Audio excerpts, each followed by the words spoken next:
my freaking... Forgot to unmute my mic. Oh well.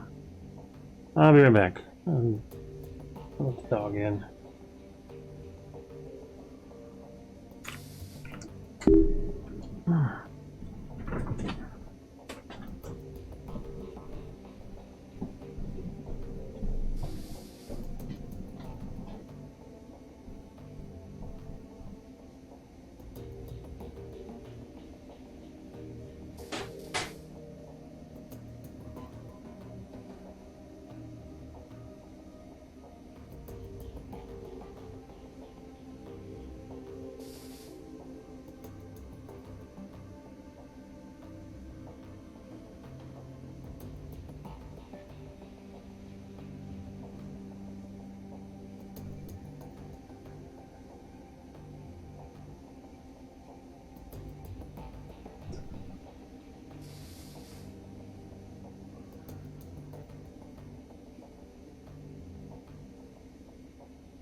Okay.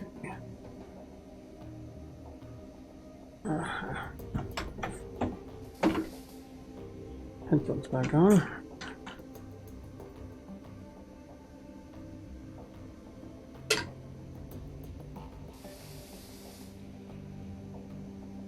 I need to get some wireless frickin' headphones.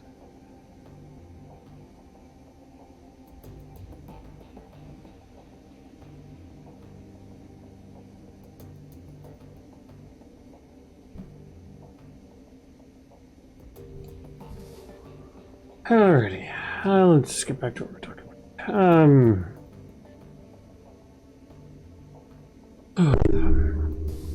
Any thoughts about the last run that you'd like to share?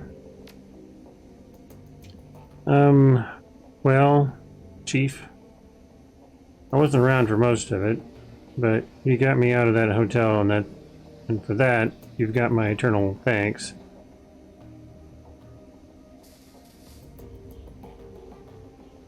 Now that you're all settled in, I've got some questions for you. Blitz glances wistfully back at the terminal on the table, then turns back with a sigh of resignation. I suppose, but try to keep it short, okay, Chief? I've got things to do.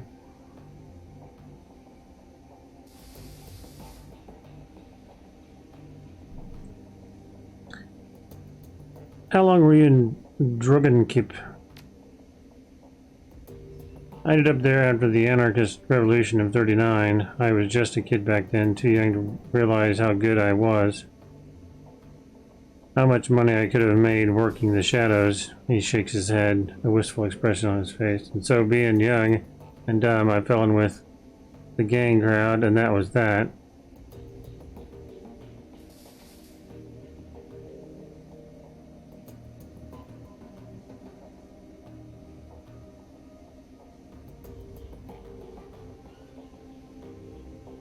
And I suppose that it can wait. I'll let you get back to what you were doing.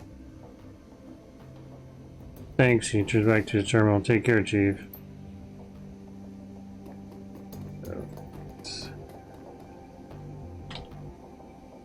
Over.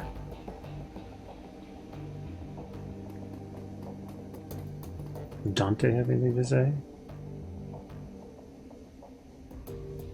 Look down and see a pair of bright eyes set into a scruffy face looking back up at you. Dante, Monica's old dog. Looking down into those huge brown eyes, you see intelligence and sadness.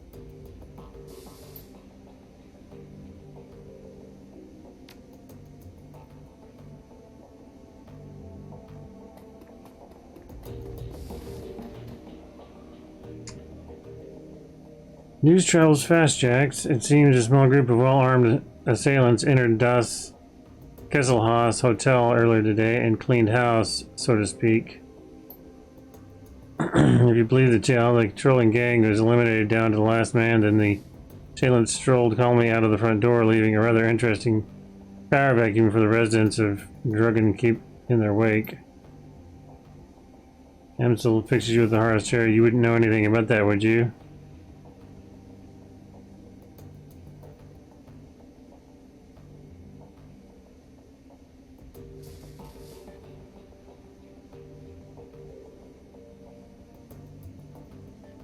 It was unfortunate, but I didn't have a choice. I had to get through them to find Green Winters. Well, perhaps there was no other way. I applaud your dedication to completing the mission, but I would recommend subtlety where possible. Mass bloodshed is not always the best means to an end. But enough of this. We have more pressing matter to discuss. Amsel's expression is harder than you've seen it before. When he speaks, his voice is grim. Iger told me of Green Winter's death. She said that he died in the same manner that Monica did.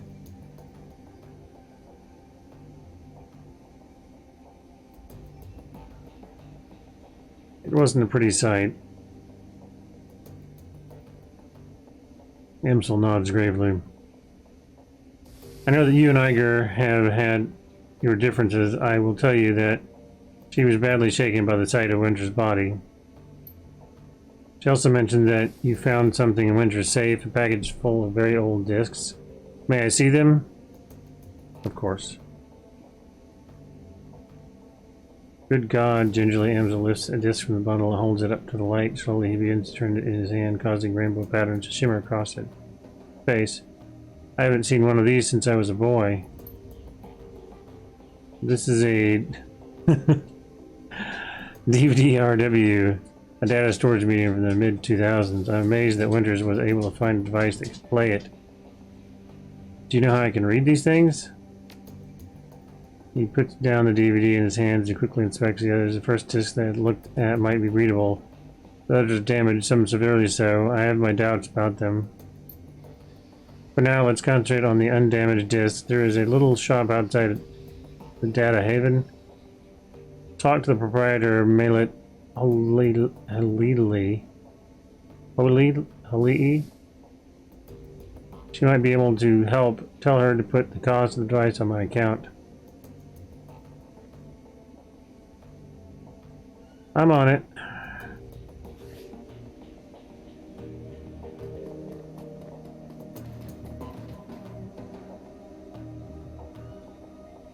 If there's anything else. Okay. Doesn't do anything. Oh, wait a second. Let me go over here. What was this? Come on. Okay.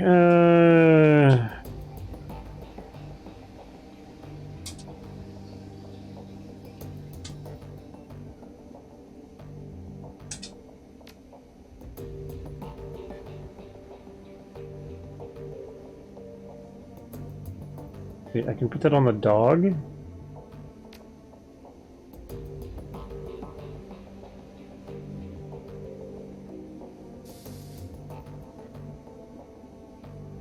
Well, I don't need it.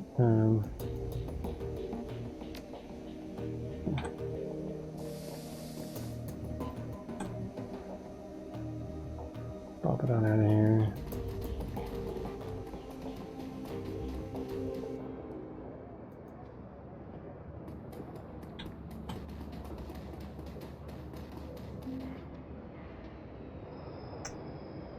Welcome back. What can I do for you?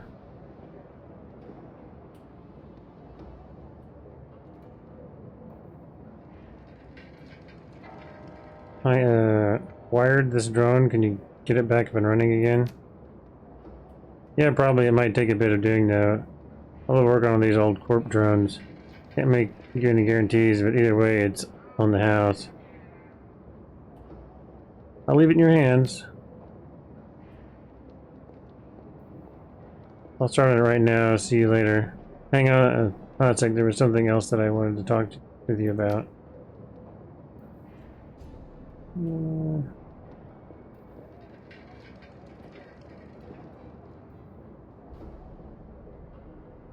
looking for something that can play back on DVD-RW. Really? That is old tech. Very old. In fact, just a moment. I will go look. Turns rummage through a bin of obsolete components in the back of her stall. Oh yes, here we are. Dwarf wrestles a mid-sized flat-screen display out of the bin. Display has old enough hookups to connect to a DVD player, RCA, you know, vintage. Player itself, though, this I do not have. You may wish to try your luck down at the junkyard. There is a scavenger there, a primitive man with a crude disposition. If anyone here in the Praise Bazaar can help you find your DVD player, he can, but he will almost certainly attempt to overcharge you for it.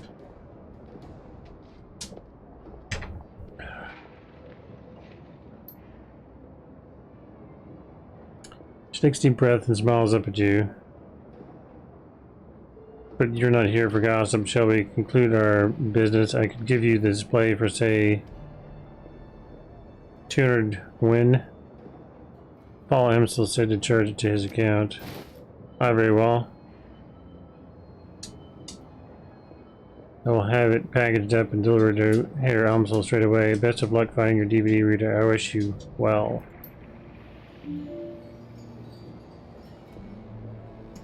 Okay.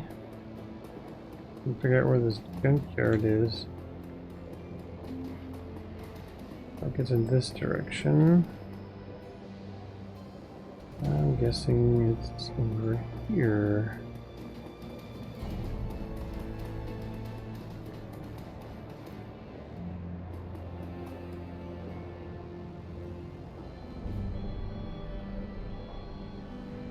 Again, there we go. Okay. So, Shruddy. A stout old man looks up from whatever old tech he's tinkering with to squint at you through thick old-fashioned glasses. He pushes them up with an oil-stained finger as he straightens up to nod at you. He speaks with a gruff but well-meaning tone, heavily accented with German tonality. Guten Tag. What can I do for you? Mullet tells me the man to speak to you about DVDs. That little shrew sent you my way, huh? Trotty's smile broadens. Well, wonders never cease. Well, introductions are in order, I suppose. Shrotty Buckman, at your service. The old man raises a grimy hand in salute. Need something salvaged, something... Oh, some old components, villaged. I'm indeed your man. Wonderful. How about that DVD player? Well, let's see. I think that I've got something that'll work for you. Roddy rummages through the junk heap on the table behind him. A few seconds later, he snatches a battered plastic lozenge shape from the pile. Ah, here you go. An old Korean player that I dug up last week. 2010 model, a real beauty. Shorty's smile broadens and he gives you a conspiratorial wink. I fixed her up and got her running, but without any discs to read. I've mostly been using her as a paperweight. Sounds like what I'm looking for. How much do you want for it? Shorty glances back at the DVD player, a rueful expression on his face. Well, I'll admit I'm a little loath to part with her. There are plenty of folks out there who'd really appreciate an older player such as this. I don't know what your intentions are for it. who's given the time and trouble I took putting her back together, that'd be willing to part with her for, say, oh... Roddy's eyes dart over your gear. I calculate the expression on his face. About 500 Nguyen.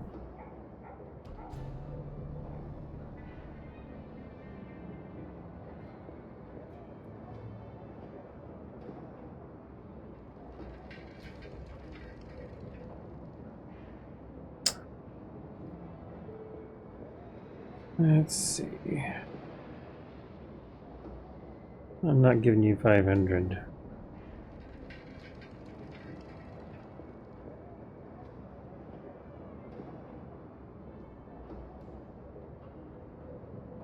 Short in cash. Can I offer you something in trade? My pause run. I'll tell you what. A few months ago, I had a, well, call it difference of opinion with that Burkazi fellow from the Soika shop. He hasn't let me in his establishment since, and I'd sell my mother for a decent cup of coffee. You get me a cup of Turkish coffee, the real stuff, not that fake junk, and I'll give you the DVD player. Sound like a deal?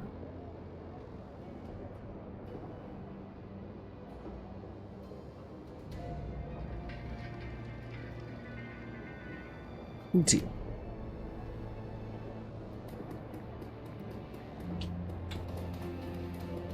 The cards.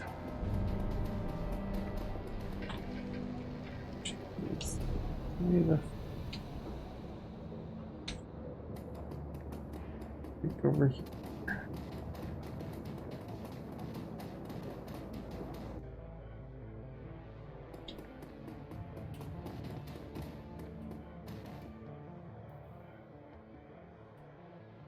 Quick leans into you and keeps his voice low.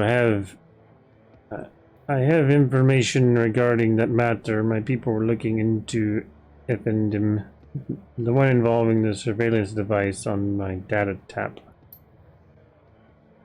Well, Tug, I've been waiting for my coffee for nearly an hour already. Are you growing the beans up back? The coffee vendor shouts. Can't you see that I am speaking to an honored guest, you tower of quivering corpulence? His voice lowers again. Now then, as I was saying, we were fortunate that you happened upon that surveillance tap. When you did, the people on the other end were planning a very bad thing, to be sure. Very bad? Quite bad, yes. Monica Schaefer was an important member of this community, more than most were aware of. This case was under her protection. You know how it is in the flux. The government of a place like this is tenuous at best. You never know who is going to be in charge from one day to the next. But Monica was a stabilizing force, and not just because she was dangerous. She was smart and funny and wise, and she had a way with people. They wanted to support her, to follow her, because they loved her. When she was killed, it left an opening for others. It would have meant bloodshed and pain if this council had been allowed to continue their plan, but they did not. We saw to it, you and I. Indeed we did, Altug. The Crest Bazaar will maintain its stability a while longer thanks to us, my friend. Yeah, need some karma. Now what can I do for you, Infinitum? Would you like some coffee, perhaps? Coffee, as in real coffee, not soy coffee.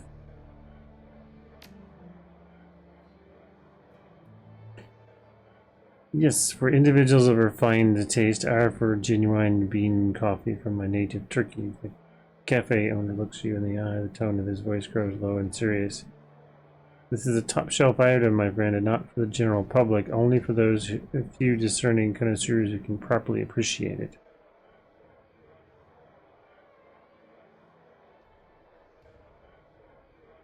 I think I'm the sort who can appreciate it. Tell me about the Turkish coffee. It is hand-picked by my family in Turkey, a true delicacy of the sixth world. This was considered a luxury even before the awakening, when bean coffee was everywhere, every street corner, they say. Bergkazi leans in close, lowering his voice to a conspirator. I whispered, long hours in the shop have perfumed his body with commingled scents of coffee, incense, and apple and tobacco. Trust me, if your coffee experience has been limited to soy coffee, you must not deny yourself this opportunity. You will see God.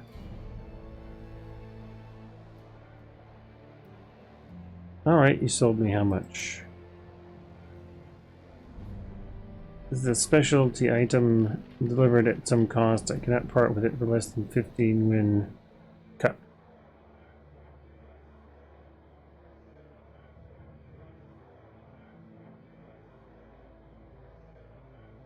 What? Alright, deal. I have coffee.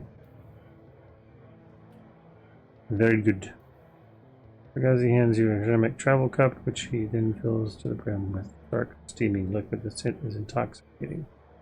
Is there anything more that I can get you? I'll be going now.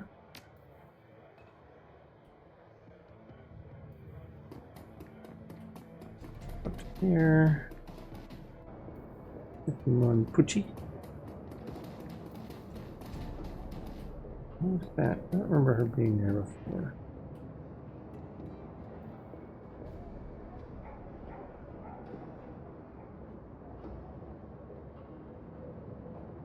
Cammy. She tips an invisible hat.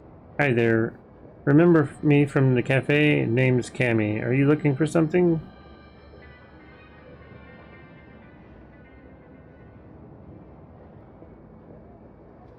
Depends. Is there anything I should be looking for? She chitters. Volunteering information? That's bad for business. Unless Altug wants me to tell you something, but that's rare. I'm just his ears and hands outside the cafe. He's got enough of a voice all by himself.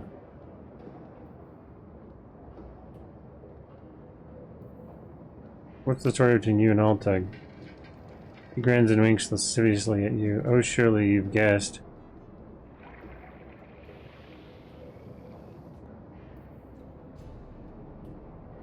You're not serious. She laughs. I can't pull a fast one on you, can I? Well, I'll tell you the real story sometime. How about that? Right now, though, I have some errands to run. Come over sometime and we can chat over hookah or something. Ja? She lazily tips an invisible hat at you before turning her focus to the comm on her wrist. Alright, let's go.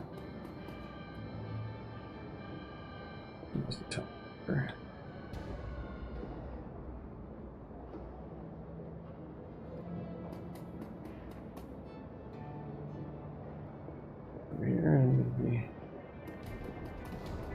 the apparently quality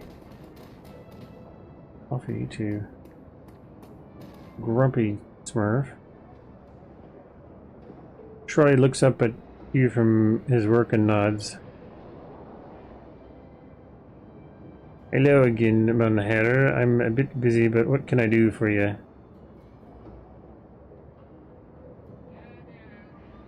I'm back for my DVD player. Well, it ain't yours yet, but I've got it right here. Been keeping it warm for you. Now you got my coffee ready. Have the food up under noon.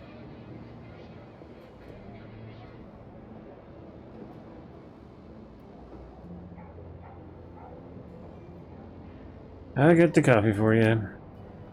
Ah, thank you. Freddy gratefully accepts the coffee, then snaps the lid back and inhales deeply, wiggling his mustache as he processes the scent. Yep, that's the real stuff, all right. Trotty generally picks up the ancient device from the table and presses it in your hands. The plastic is scuffed and worn, and it rattles a bit when you move it. Give her some good use, okay?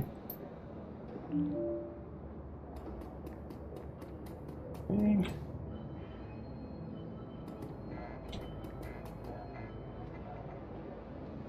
Back here.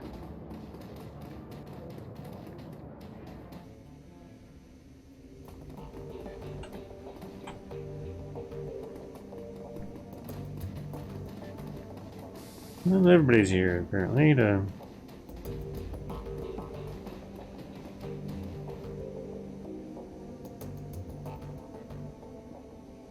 seems that Amsel has assembled a team in your absence. They stand in a group around the old display that you had Mallet deliver on their...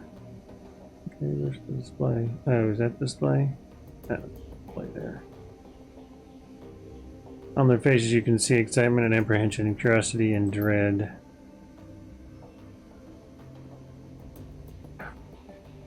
Jax, have you procured a DVD player? And Ansel a DVD player. I have it right here.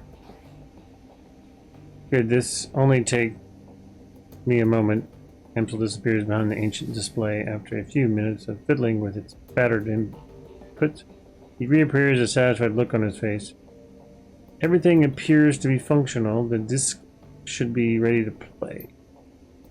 Well, don't keep us in suspense. Start the damn thing already. Jax went to the trouble of fetching everything. Let her do the honors. Ansel steps back, clearing a path for you to access the ancient machine. Okay. Turn it on.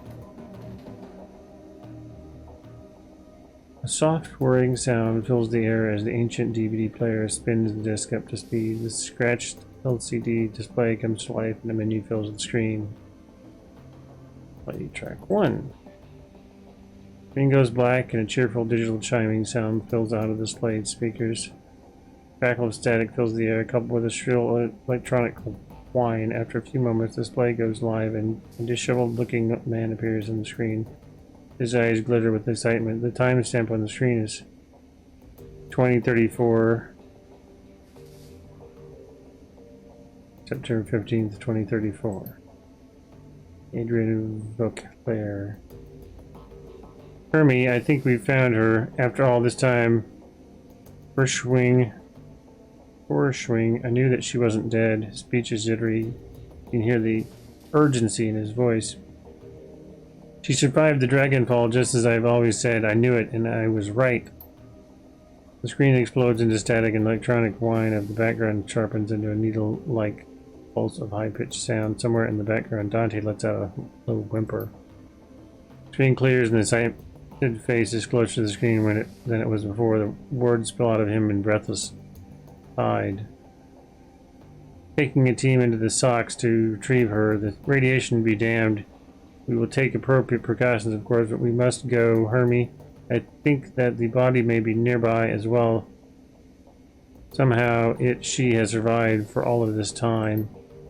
Screen explodes into static again and clears. The figure flickers across the screen. May not be back for some time. Look after Mom, okay? I worry about her, and Hermie, stay safe out there. I know that things are heating up in Berlin. I know you.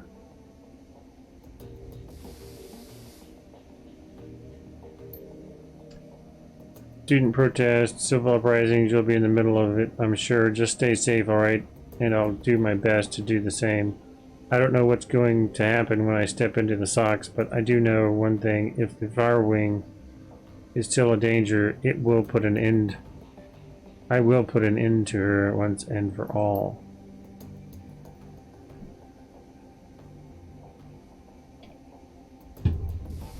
Okay.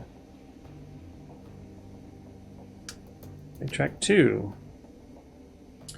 The screen goes black for a moment, then a figure appears on the screen. Your late client, Green Winters.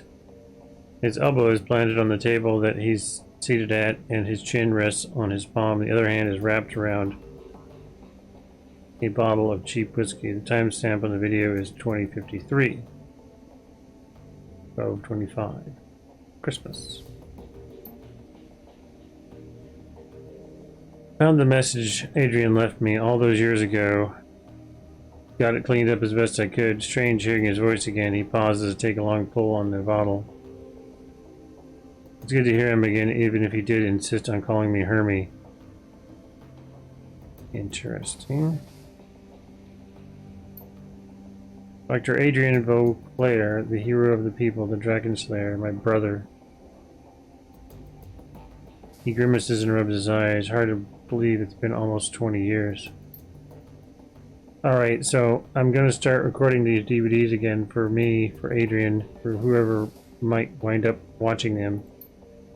Every time I do this, it winds up feeling like a waste of time, but I keep doing it anyway on the off chance that I'll find something important. If I stumble into the clue that leads me to my brother, I know that I'm going to want it on film. I've been doing this for almost 20 years now. After all, no sense in quitting now.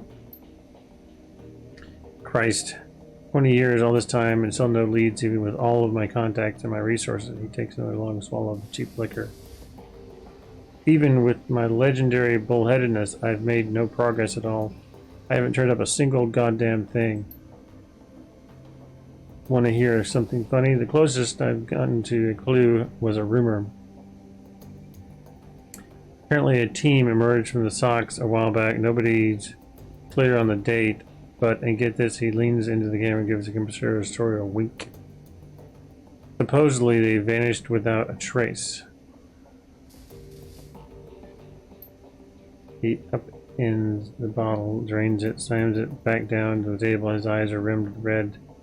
Not much of a rumor considering I already know that you're gone, big brother. I live with that every day.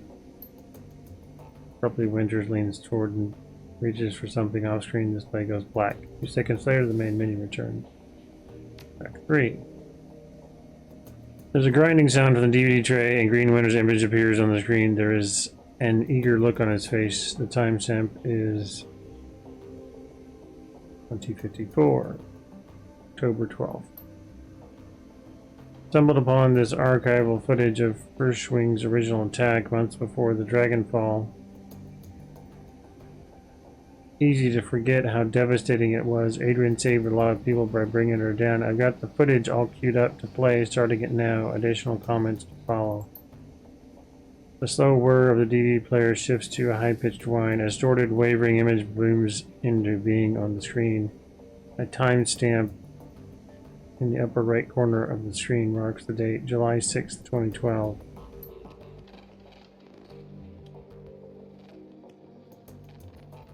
This is interesting. It's difficult to make out what you're seeing at first. The scene is dark, smoky, and the telltale flashes of emergency vehicle lights flicker on the periphery of the screen. The camera pushes in, and you can make out 2 figures standing in a ruined landscape. All at once, the sound cuts in. Reporter, again, for those of you just joining us, we are coming to you live from Stolberg. A few hours ago, the Dragon Hirschwing launched an unprovoked attack on the sleepy Harz mountain town, and you can see the results behind me: fire, ashes, and blood. We are joined tonight by a survivor of this latest and most horrifying attack. The reporter turns to face a pale man standing behind him. Sir, I understand that you've been through a terrible ordeal. Thanks for taking the time to speak with us tonight. The camera switches focus to a middle-aged man with a haunted look in his eyes. He stammers out a reply. Yes, of course. If you could, sir, could you please tell the people at home about your experience of the attack? It was horrible. Just pure chaos. So many people are dead. People I knew roasted alive or trampled to death trying to escape. My own house was burned to the ground during the attack. My family, we have nothing now. You all made it through the attack, though? Your wife, your kids? Yeah, we all made it, thank God. We rode out the attack in a small shelter. Me, my wife, and our 2 daughters. The shelter, it protected us, but the heat was just unbearable. We couldn't have stayed in there much longer than we did. How long were you holed up in there? 3, maybe 4 hours, I don't know. We just stayed inside until the heat died down and the screaming stopped. And what happened after that? When it was over, you know, when the air cooled down, the report nods and the man continues. We stepped outside. There was nothing left. just smoldering wreckage and this dense cloud of black, oily smoke. And a stench in the air. God, that smell. It smelled like roasted meat. There's a long pause. From the tortured look on his face, you can tell that the man is struggling to decide whether or not to continue speaking. Eventually he does. My girls, they found what was left of their nanny outside. Her body, what was left of it, was slumped against the shelter door. I keep telling myself that I couldn't hear her pounding to get in, but that isn't true. I could. I just couldn't bring myself to open the door. I couldn't risk my family like that. Not for her. Not for anyone. Thank you, sir, for taking the time to speak with us. Yeah. You heard it here. An absolute chilling account of tonight's attack. Again, the town of Stolberg has been reduced to ash. Another victim of the fire wing. Stay with us for more up-to-the-minute reporting on Fire Schwing's Reign of Terror. Green Winter's face reappears on the screen. Okay, it's time for a new approach. Adrian's a complete dead end. That much is pretty clear by now, so I'm gonna do some digging on Fire Schwing instead. Let's see where this goes. The screen abruptly goes black as the video cuts off. A few moments later, you find yourself returned to the menu screen.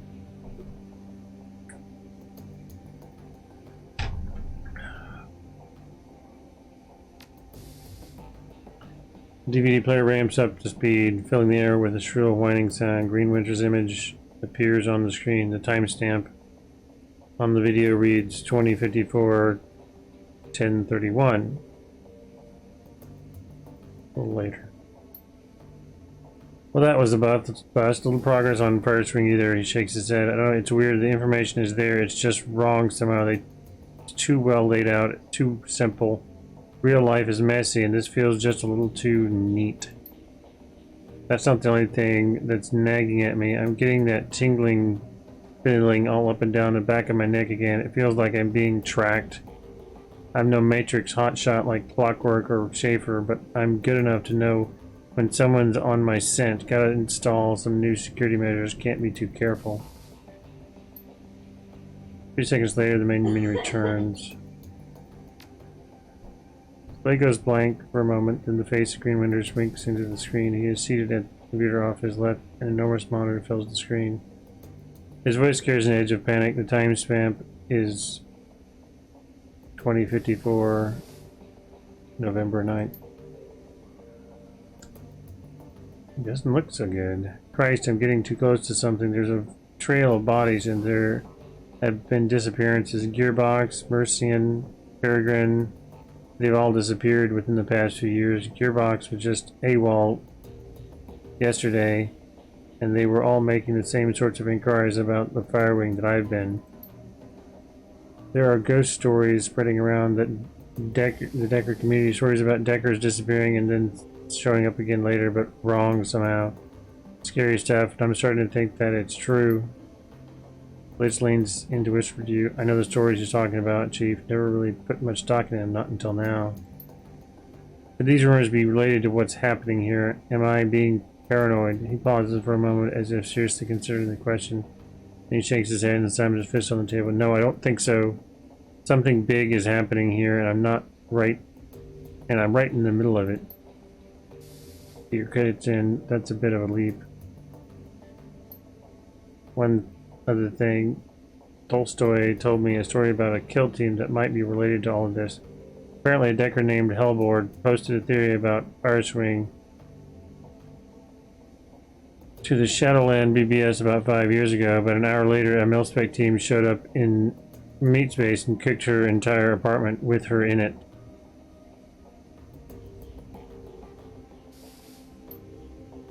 If what Tolstoy told me was true, Hellboard live posted the event. She described her killer, this great big orc with skin grafts.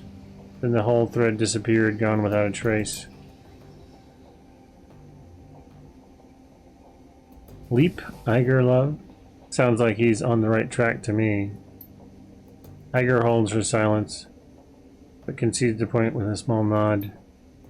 On the screen, Winter's palsy looks like he's working up to something while he speaks. I'm just gonna go ahead and say it. This has got to be Fire swing.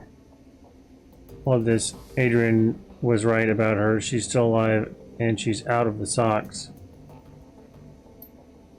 She's covering her tracks, working the shadows, preparing to rise again, and that means that I have to find you, Adrian, for everyone's sake.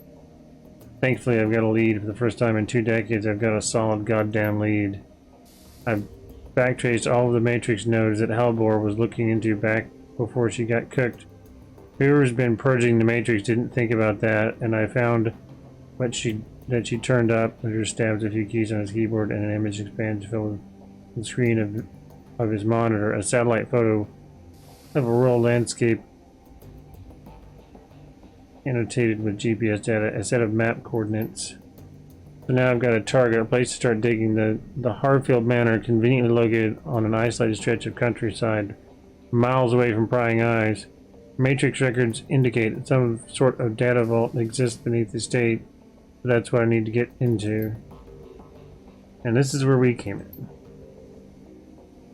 As if on cue, a familiar image winks on the monitor to Winter's left. Monica, I think I'm gonna tap Schaefer for this job. She's got the skills to bypass whatever security they're running out there, and she's gullible enough to take the job in the first place. I'll feed her some line about Flux State security, and she'll eat it up with a spoon. I warned her. Amsel's voice is choked with rage. I warned her.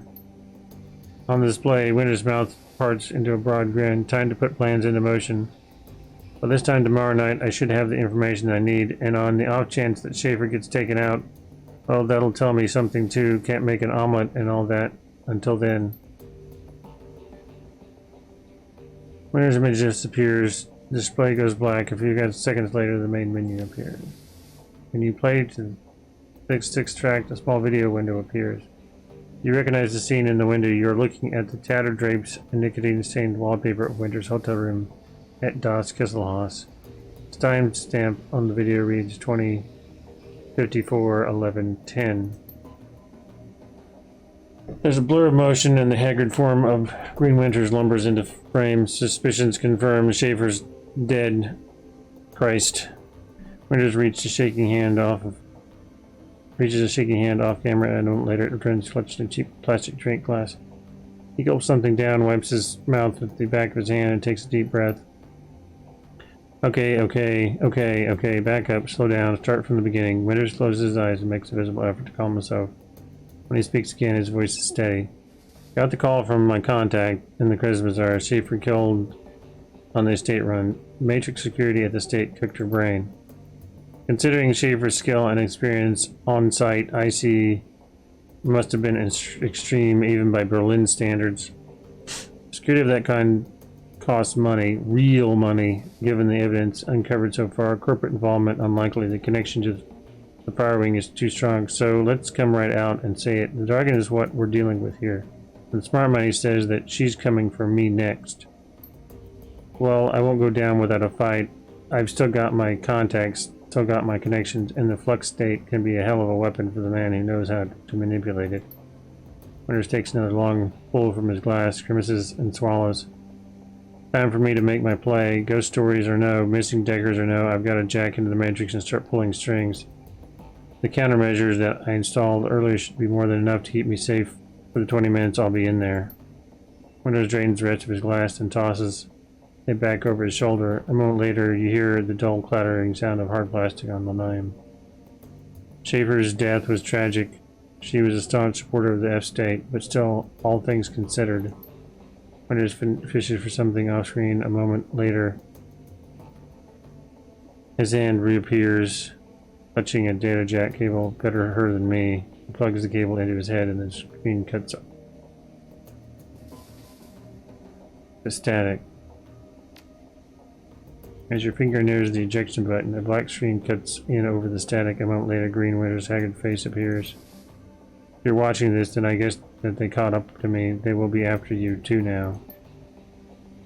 Whisper in your ear again, more harsh than what the hell is this? Why didn't you warn me about this before I came here?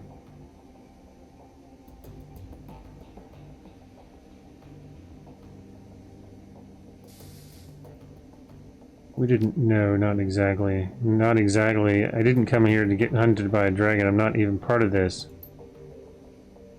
You are now, whether you like it or not, so quiet down and stop bothering her. Whoever you are, whatever you think you're after, you need to find Dr. Adrian Valclair. Not because he's my brother, because if Fire's Wing is rising again, he's the only one who can stop her. You've seen what happens to people who get too close to this. I'm dead and dozens of others are dead. You'll be the next that you can find to Adrian. Screen cuts back to static. The message over the DVD tray slides out of the reader. Okay, so... Can Firewing take human form? How is she manipulating things? Why is that working for her? Room goes quiet as everyone struggles to process what you've just seen in the DV. Finally, Dietrich breaks the silence. A dragon, son of a bitch. Green Winter set us up against a dragon. The firing, Emsel's voice is thick with threat. She lives. I'm really starting to regret the fact that I didn't just stay at the hotel. Iger ignores him. Wait a second, we don't know for certain. Jake lays a hand on Iger's shoulder. The evidence seems pretty convincing to me, love. I'll even take it a step further. I think that secret facility that we stumbled into was her lair. The room falls silent. Iger and Glory exchange glances. After a moment, Dietrich continues. Just think about it. The decker that Winters got those coordinates from was posting about Fire's Wing. Then she was killed by that same Orcus bastard that attacked us after Monica died. That's a direct link between the dragon, the scarred orc, and the Harfield Manor. And then Winters was killed by the same thing that killed Monica. Exactly, my gut tells me that the dragon is down there, Jax, someplace far beneath the surface. I think that we knocked on the door of her lair without even knowing it. I think that given that we've seen what we've seen, the dragon will do whatever it takes to keep us quiet about it.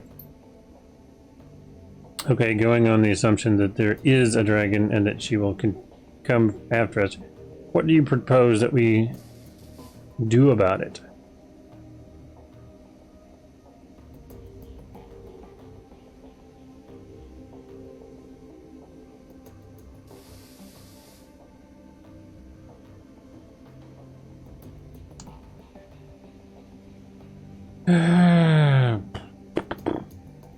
This one or that one?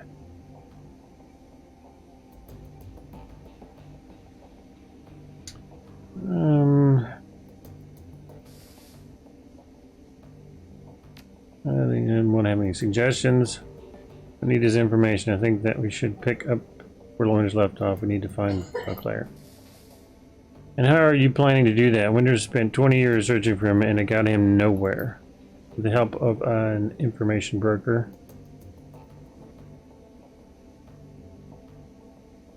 I'll go talk to Altec then.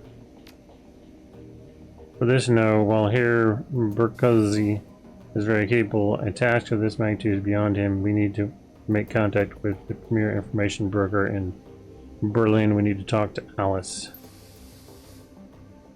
Blitz scoffs at Amsel. Alice, best of luck, and I hope that you're rich.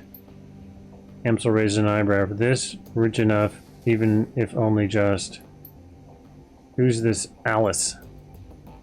A most prominent figure in Berlin's shadow community, ex-Schuckwellen Writer. She provides information and retrieval services for the F-State. Amsel turns to the computer console behind him and runs his fingers over a virtual keyboard. The machine begins to hum. If Waiters was right, if Valclair is still alive, she can help us find him. The console spits out a stick of black plastic. Amsel plucks it from the computer, hands it to you. Here, your key to speak with Alice. A cred stick? Amsel nods.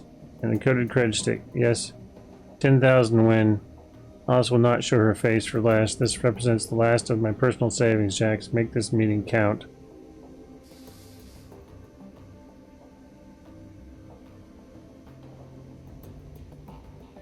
Just to talk to her? For standard fee, Alice is in a position to ask for it.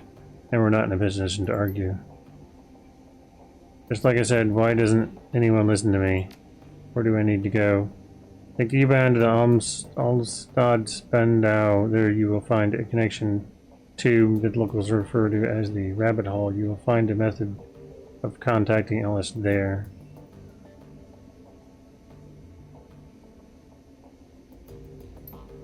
Oh, don't call it that in front of her, though word on the street is that she hates it. Please hurry while you're out. I will work on acquiring new contracts for the team. Oz is the best there is at what she does, and her services carry a price tag to match. So we need money. Money, money, money, money! Money! Lots of money. You need to wonder when the side quests are going to show up.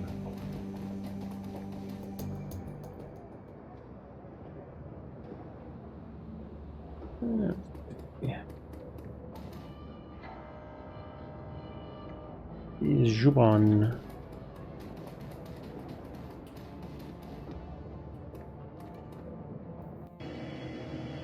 Wait, what is the dog with me?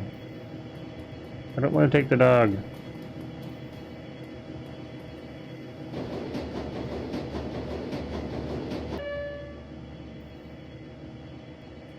Fine, I'll take the damn dog.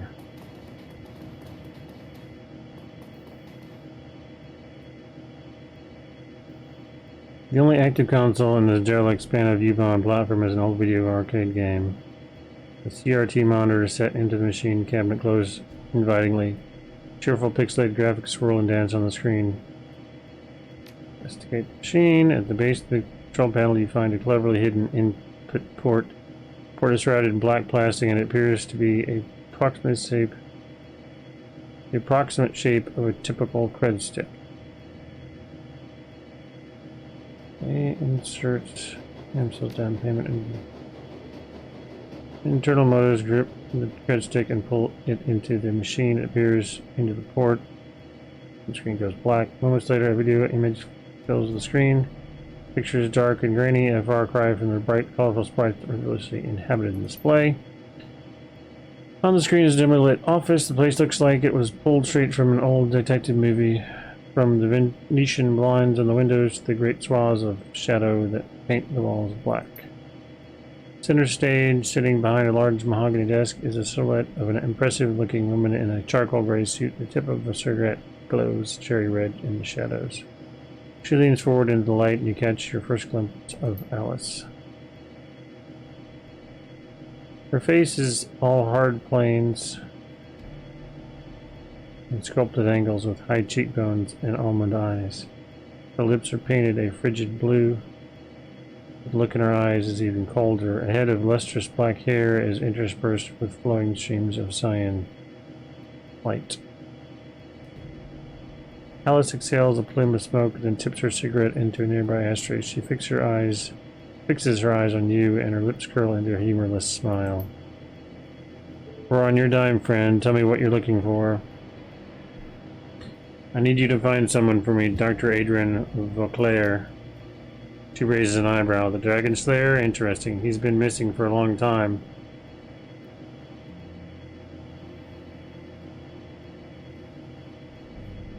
Yes, he is. The question is, can you find him? She looks you in the eye and the smile disappears. Her voice is all business. If he's out there somewhere, I'll find him for you. He could be living under an assumed name in California Free State, and I'd still track him down. If he's not alive, I'll tell you where you can find his corpse.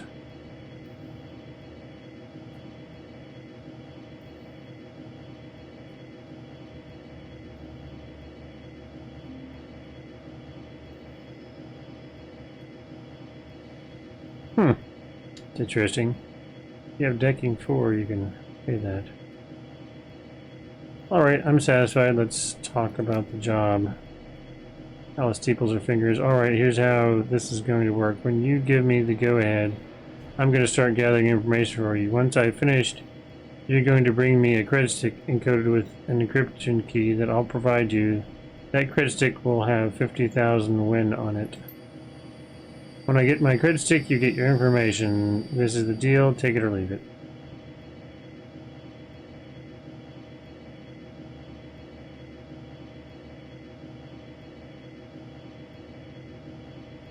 Alright, you got the deal.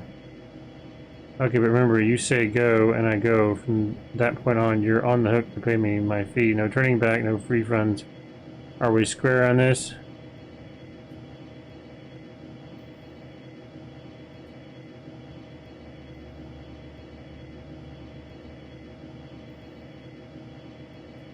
Yeah, we're square. Good, I'll be in touch. There's black. Moments later, the machine reboots. The colorful sprites you saw when you first approached the arcade cabinet return. There's nothing more to see here. Alice is gone. And so am I.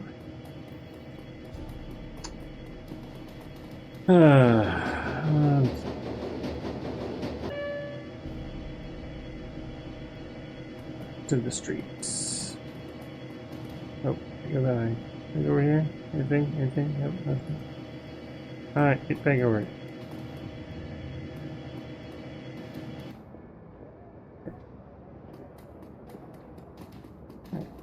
Return here.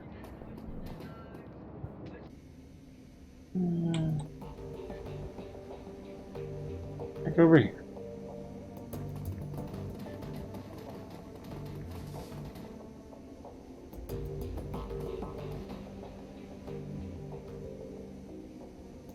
Jax, did you make contact with Alice? Yes, I did. She accepted your payment, and I ordered the search for the information we needed. Very good. I can't imagine this will be cheap. What was Alice's stated price? You're right on the count. Buy 50,000 win. He shrugs. It is about as I had expected. Thankfully, we are prepared for this. I have established contact with a number of new clients. You can find information on the jobs logged on your mission computer. One jobs file is on there already. While you're working on to earn Alice's fee, I will continue to dig for clues about Firewing. If she is in fact roosting under the Harfield Manor, then there must be some evidence to support that fact. A dragon is a large thing to hide, after all. Be careful, Paul. Remember what happened to Monica. I will never forget. Don't worry, Jax. I'm going to conduct my investigation the old-fashioned way, through contact and deduction and careful observation. I will not jack into the Matrix until this entire episode is finished. That's probably wise. Speaking of doing things the old-fashioned way, Mollet is working to recover information off those other DVDs. It's a painstaking process, and it will not be quick, but she is optimistic that she will be successful in time.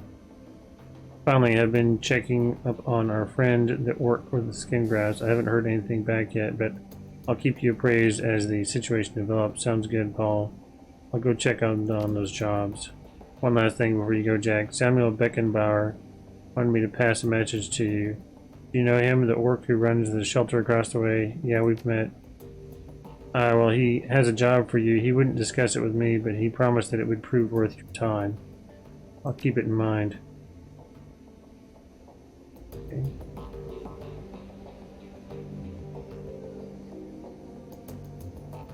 Okay, raised money.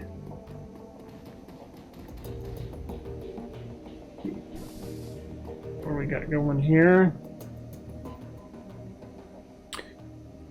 Blah, blah, blah. Yeah, we've already read that before.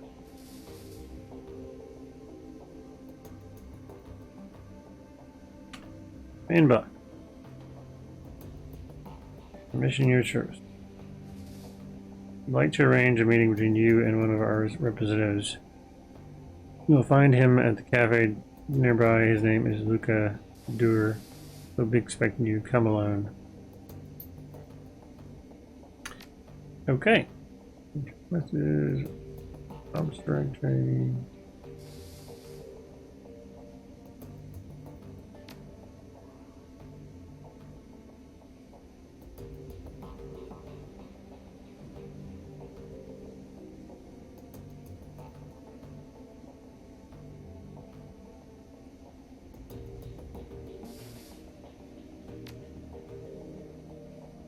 Its face moves into the screen. Here you will find the complete transcript of my conversation with Herr Whoosh, a potential client. The job seems to be relatively straightforward and the payout is reasonable.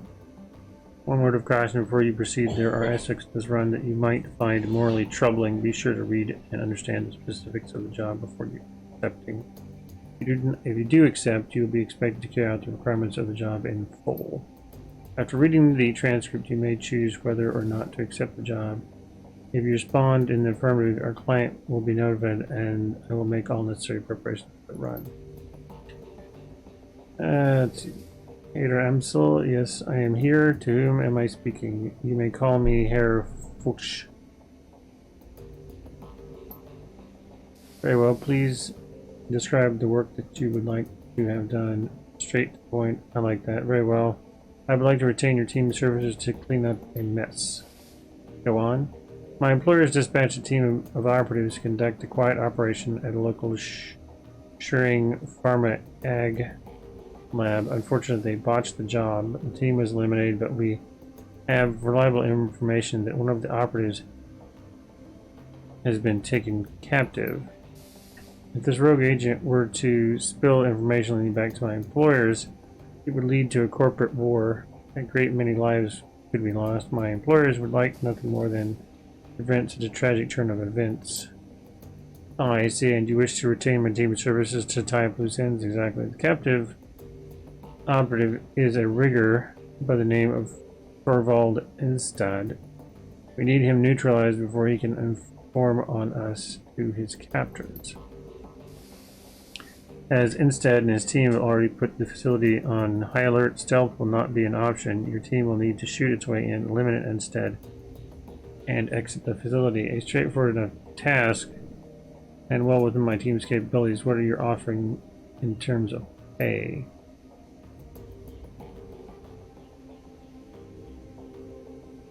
$15,000. Offer is non-negotiable. Very well. I will pass the offer. 15. Very good. Day here. Let's see. Text field is finished. Line of text. Accept the job. Yes or no. Accept the job. Decline. I'm going to decline for now.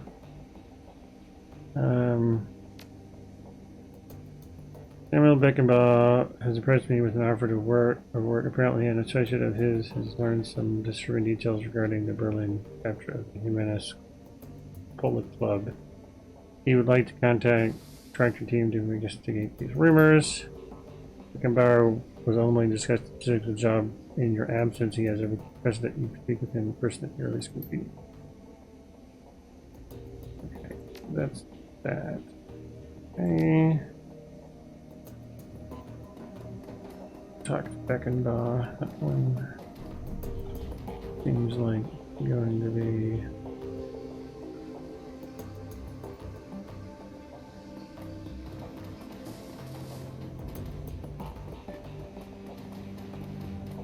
alrighty. Go talk to Mr. Beckenbaugh.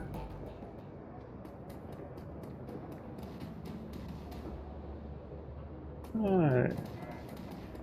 Give her. Here.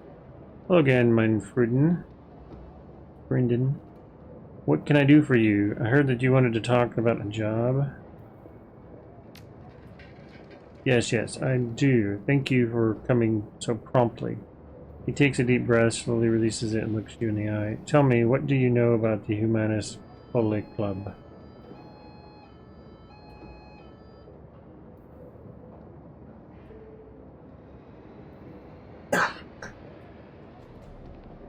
Not a lot. I don't pay much attention to politics. Humanists may call itself a polo club, but its goals are anything but political. The organization's true objective is to spread fear and hatred of the metahuman races. Humanist bloody rhetoric helps to instigate the Night of Rage. Night of Rage? A worldwide race riot that took place in February of 2039. Thousands of innocent metahumans were attacked, beaten, and killed. Women and children were corralled into warehouses for protection and then burned alive, and the structures were put to the torch. This is what Humanist stands for. This is the agenda that its leaders strive to advance. They will not be satisfied until all metahumans everywhere are driven from the face of the earth.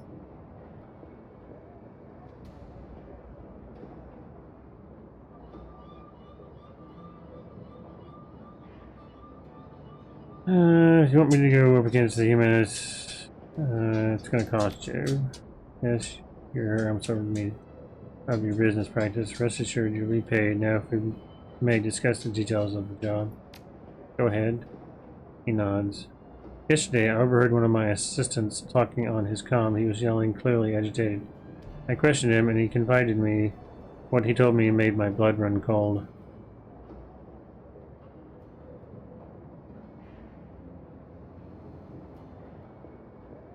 Let me guess where this is going. Humanus is planning something, an attack of some kind? He nods. Yes, I believe so. The Berlin chapter of Humanus has arranged to acquire a large shipment of an extremely hazardous chemical. Their leader, Volker Stahl, is a vicious ideologue. It goes without saying that whatever he intends to do, it won't be good for us. I want you to infiltrate the smuggling operation that is delivering the shipment. Once you arrive at the Humanus compound, you'll find out what they're planning to do with the chemicals and put a stop to it. Wouldn't it be easier to just hijack the shipment?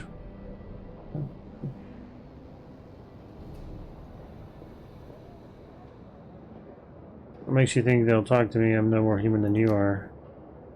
Many of the smugglers are metahumans. If you travel with them, Humanus will allow you into their compound. The rest will be up to you.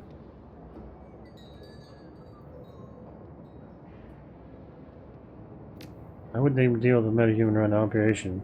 Simply because they're the best option available. Saul is nothing if not a pragmatist. He will work with metahumans when it suits him to do so. When he's finished with them, he'll discard them and move on.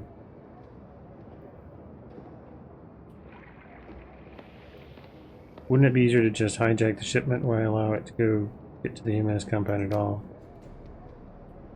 Shakes his head. No, stopping the shipment would not stop Humanus. They would merely acquire another. For a pack of snarling races, they are extremely well funded. Sought compensation. What does this gig pay?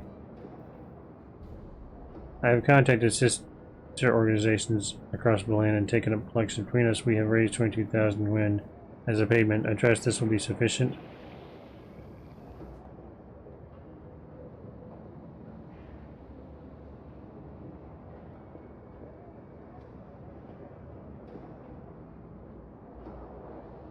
That 50,000 isn't sounding like it's so much after all.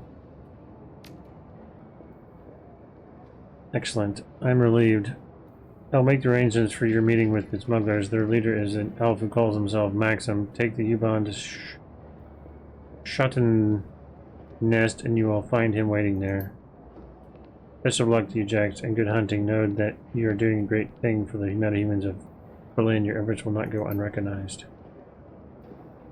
Okay.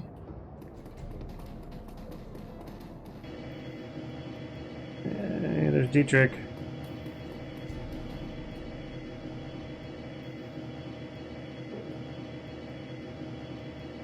One figure stands in the U-Bahn station. Dietrich. He raises a bottle at your approach and tosses it away. Figured I'd run into you here, boss. Wanted to be sure that I caught you before you headed off. Takes a deep breath and slowly releases it. Looks you in the eye. Jax, we need to have a talk about this Humanus gig. Oh boy.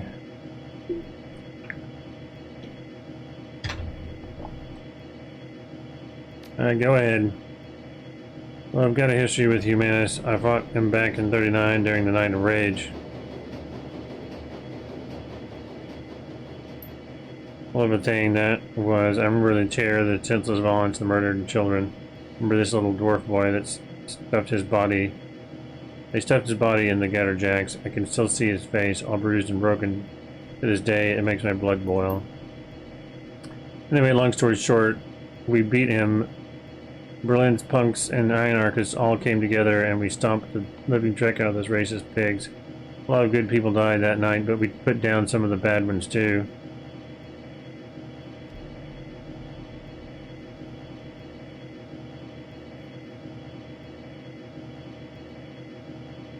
Why are you telling me this? So that you'll understand, I don't like Humanus. I hate the swine, but there's one of them I've got to try to save my nephew, Alexander. Aha! He's a good kid, Jax. I don't believe for a second that he's bought into their bullshit, but I have it on good authority that he signed on with Humanus all the same. Why would he join a hate group if he isn't a racist? Can't say for certain, but I have a pretty strong guess. Alexander's dad is a miserable sack of a man. I wouldn't put it past him to look at Humanus as a boarding school. They fed and house recruits, and that's money that he'd rather spend on himself. So I'm asking you as a personal favor to let me come along on the run. I have to get into that compound, Jax. I have to find Alexander. I have to turn him around before those animals make him do something unforgivable.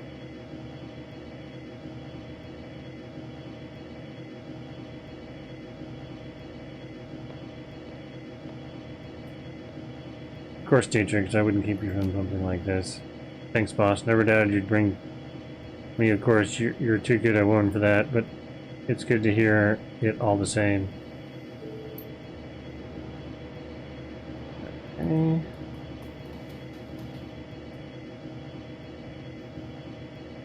Come the team and travel to the Shutton Nest to infiltrate the Humanist Bullet Club compound.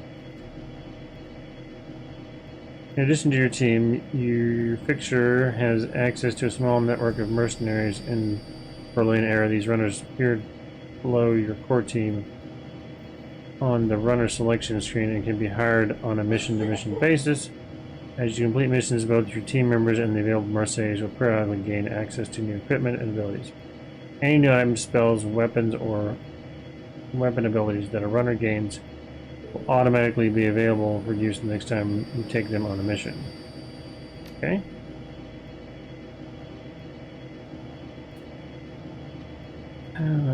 Alright, so I told Dietrich I'd bring him.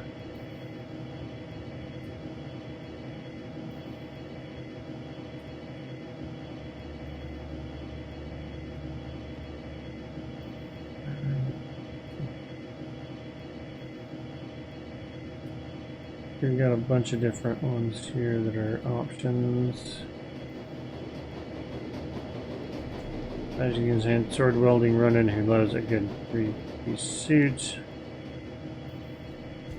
Let's see, Decker. I don't think I need a Decker. Drone pilot and rifle specialist first. Stick on the pick of it. Pugilist.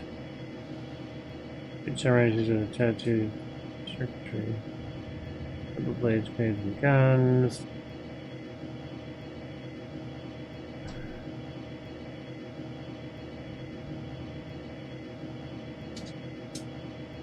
Story. And nightmare.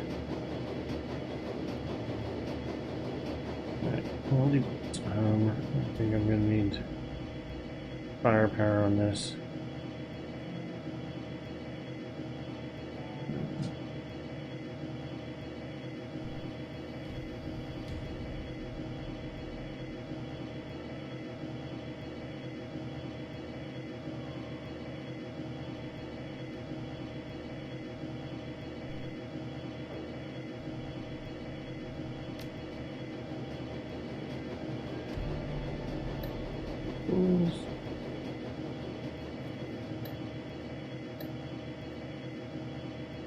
Where's his level 2?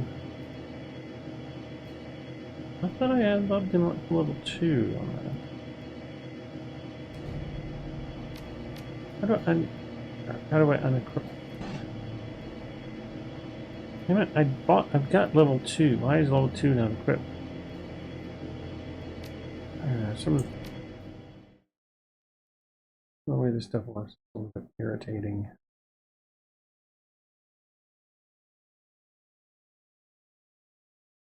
Yvonne rattles to a halt at the edge of Kresberg. You're only a few blocks away from Shut Nest. The keys that Maximus smokers call home. According to Samuel, they should be expecting you. Okay.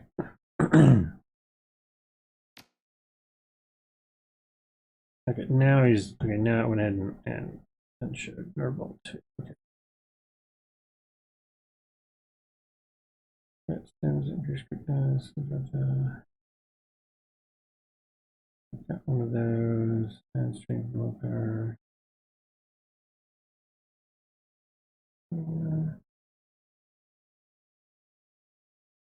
Okay, he's got one of those.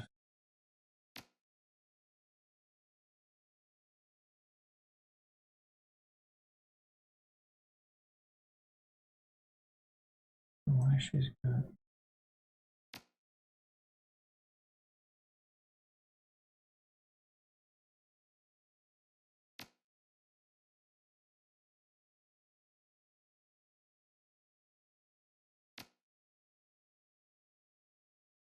PP into damage used by 4 for 5 rounds. Remember that again. Get a pinch. Could definitely help. Alright, let's spent. No karma available for your character.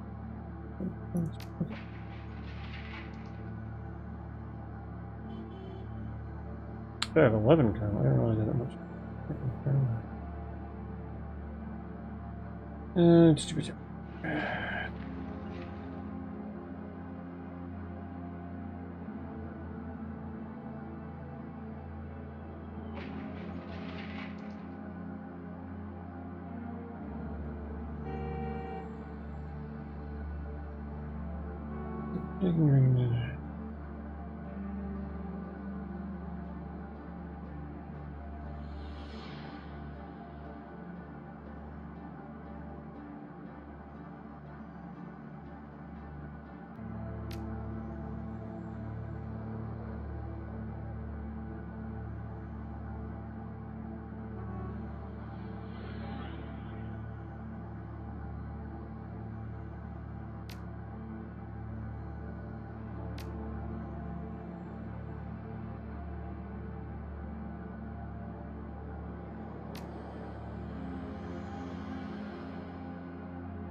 Let's put that. And let's go back up here.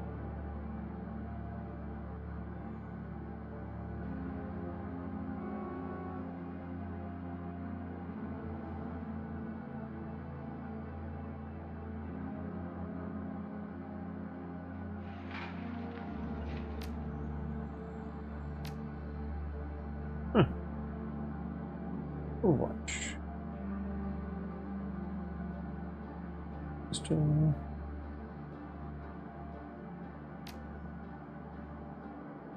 Boss, just wanted to thank you for bringing me along on this one. It means a lot.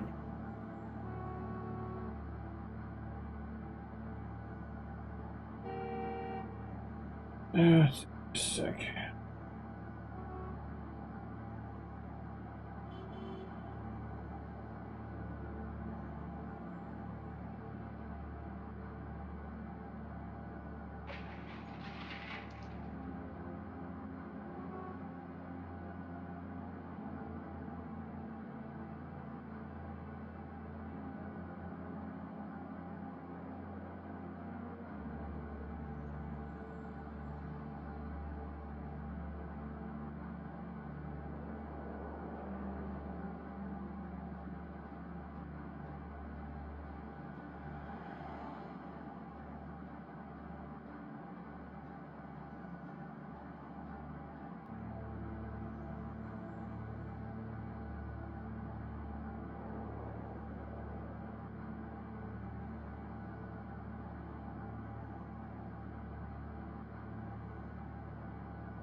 Okay, we're back.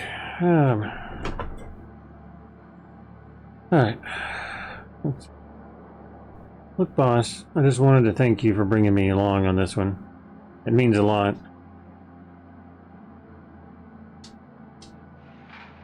I'm doing this against my better judgment, Dietrich. You just remember the run comes first. He nods. Yeah, the run comes first. No need to worry about me, boss. I've got your back no matter what.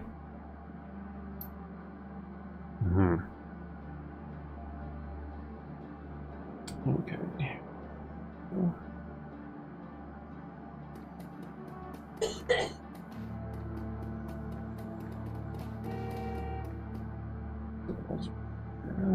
That's a big ugly looking freaking...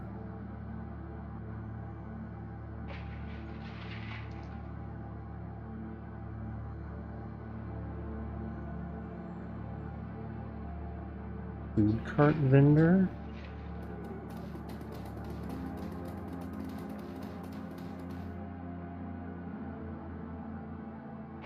A matronly woman with a round face and kind eyes greets you. Her apron is caked with what looks like about a year's worth of grease. Guten Tag, what can I get you? It depends, what do you have? Well, today we have a soya-based currywurst for 5 win, or a soup and sandwich combo for 10. Good, simple, stick-to-ribs food for a cold day like this.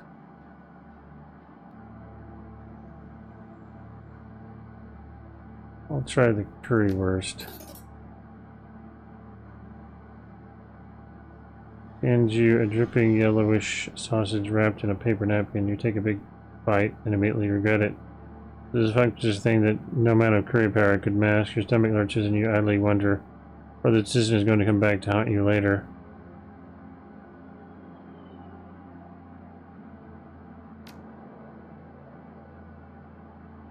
Face my writing. Why don't you look around and tell me? Yeah, that's right. My business is a rundown sausage cart on the closest street corner. If you were expecting fine dining, I don't know what to tell you. Actually, you have a point there. Now, do you want to try something else? A soup sandwich, maybe, to wash the taste of the currywurst out of your mouth? I'll have to charge you for it, but if you don't like it, I'll give you your money back. Nothing for me, I'm good.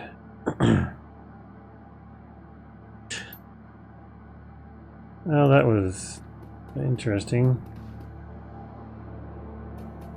See if our friend from the phone booth shows back up. Searching the dead drop, you find a package with telltale markings of Shuckwoolen Rider. The drop message. Humanus.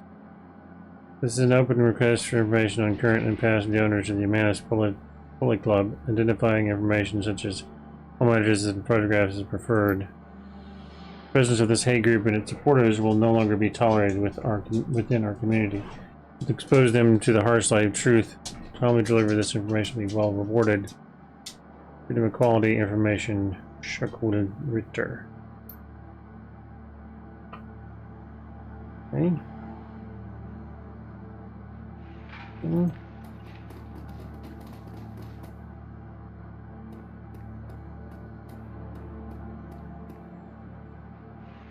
rough-looking dwarf with a fire plug build holds up his hands. Approach. Whoa there, pal. I don't know where you think you're headed, but you should turn around and go back the way you came.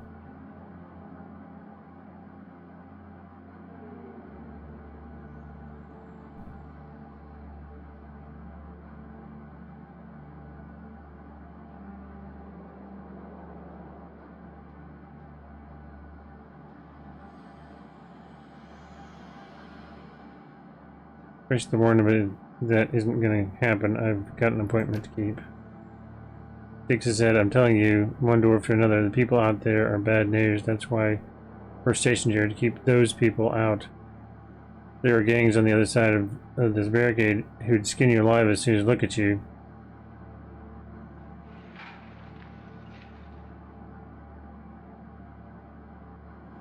Look, I don't have a choice. I need to get out there. If I don't, some punk gangs are going to be the least of my problems. Dixie said, alright, fine. If that's really what you want, we won't try to stop you. Gestures to the troll. Steady behind him. Let him by, Surge.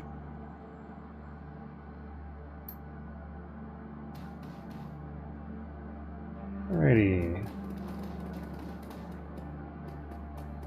Over here, no, look like it.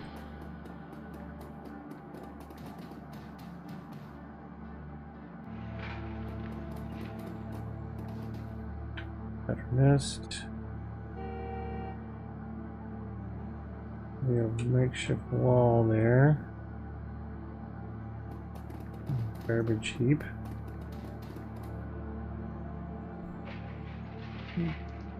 This looks like who we're supposed to be talking to. Let me just do a little digging around here. Hole in the ground.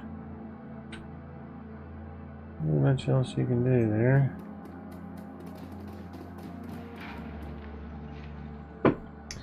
The figure at the center of the group shoots you an insolent glance. His fine elvish features match Samuel's description. This must be Maxim, your smuggler liaison. Well, if it isn't the muscle that Tuck promised us, look who it is. Everybody, the new hires have elected to grace us with their presence. Nice of you to join us. He glances at the PDA on his wrist, then looks back up at you. Then when he speaks again, his voice is sharp and humorless. You're late, Jimmer.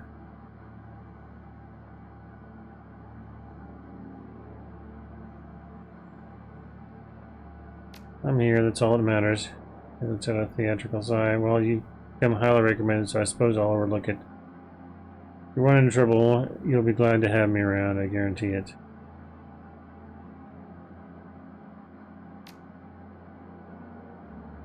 I hope so, for your sake. Without another word, he turns and slaps the side of a bulldog step van. A second van of the same design rumbles to life a few feet away. Pile in, people, and be ready. There's rough country between us and the meeting site.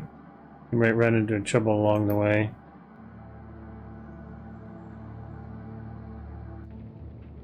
Check that.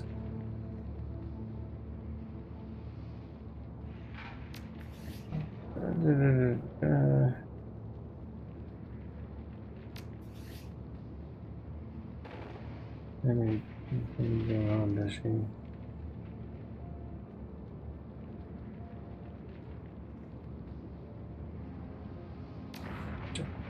20 minutes into your trip, the van comes to a screeching halt.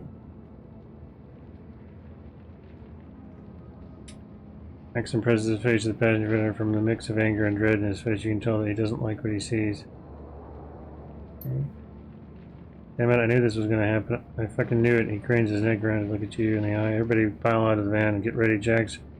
We're going to need some muscle in a second. Just take your positions outside the van. You hear a shrill voice bark out an order. A pair of portable gun turrets begins to self-calibrate in response. Oh, shit.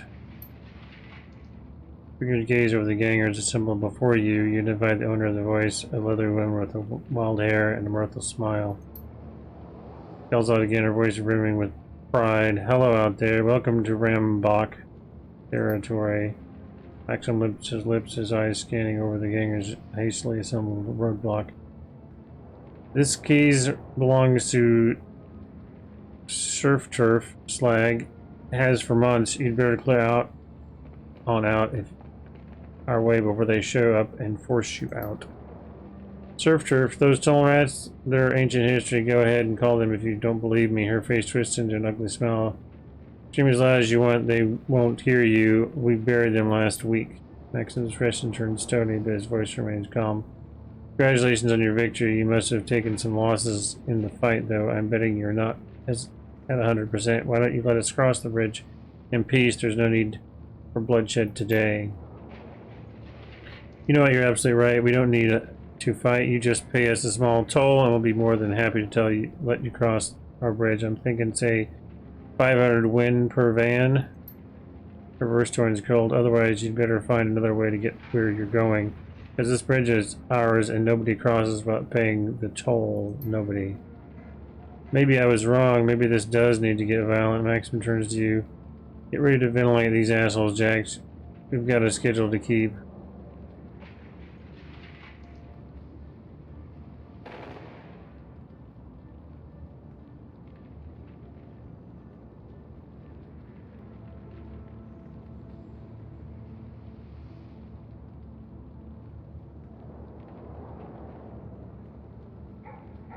Try this.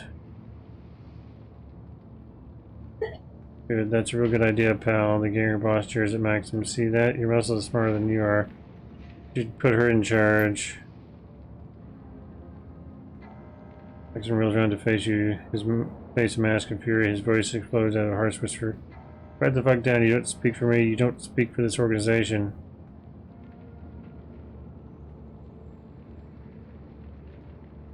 I know what I'm doing. Let me speak. There's your thing, but you don't telling after 2 seconds he nods. Do it, but you better not fuck this up. He leans forward, whisper into your ear. His ubiquitous smile has disappeared. So it's time, boss. Let me fry these sons of bitches so we can get back on task.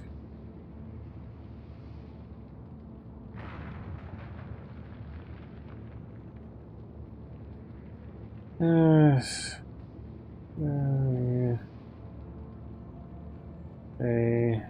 Yeah, crap. Alright, fine. Well then why the hell are you wasting your time? Fall back in line and get ready to fight. You can do that, can't you? Yeah, we got you covered. Good. Comes out in your take him down, boys. Open fire.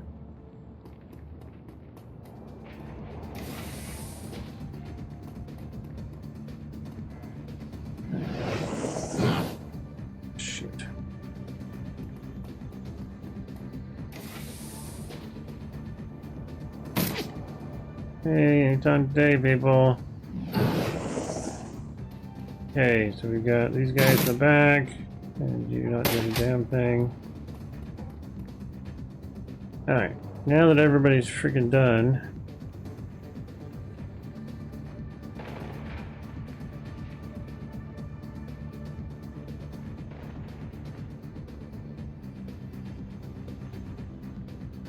Let's see.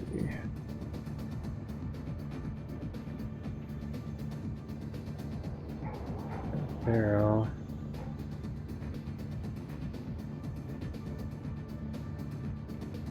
What the hell is the glowy shit over here?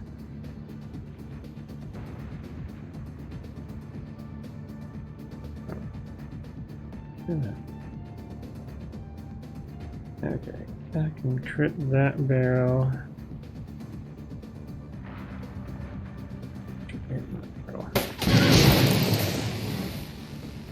Oh, that was a good shot. You guys aren't very bright, are you?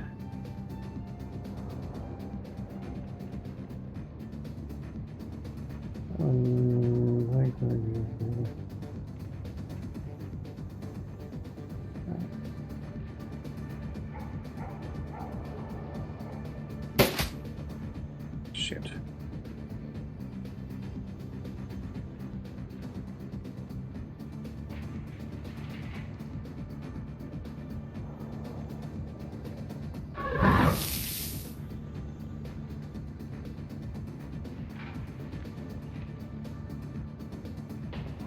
Yeah. I need that thing to go.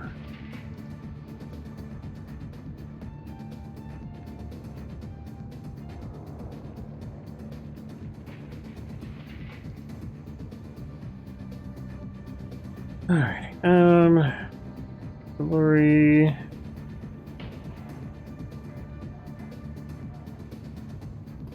There. Okay. Alright, almost. There, you, okay, you snipered. Yeah. Okay. We can hit him. He's gonna be a problem if we don't take care of him.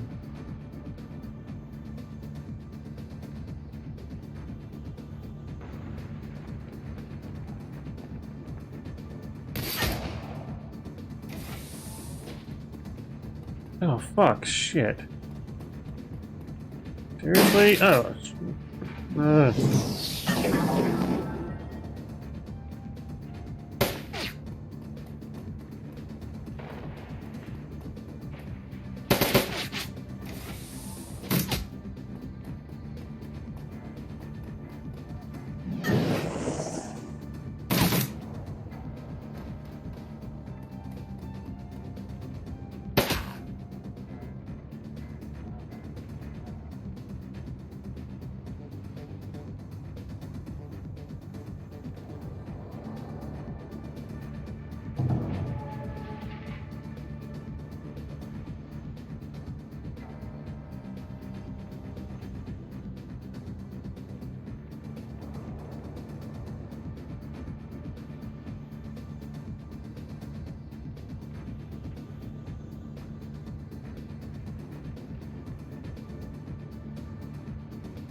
So that's done. And that one's done.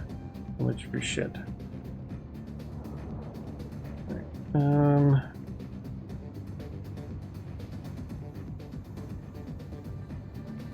Orange.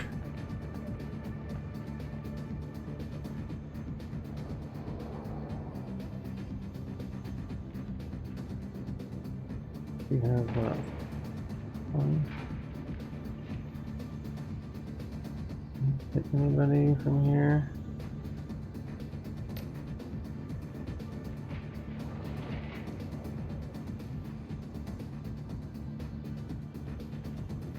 Four. Alright, let's try it. Damn it. No, one. Okay, come on. 3.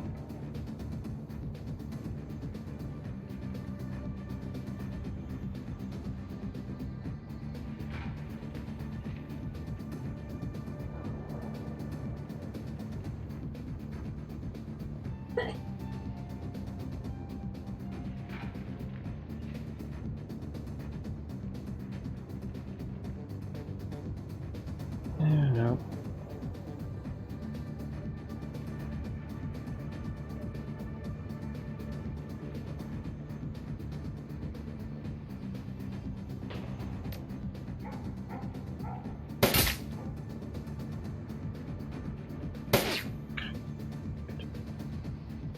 Tiger is wounded. Okay. What? Oops.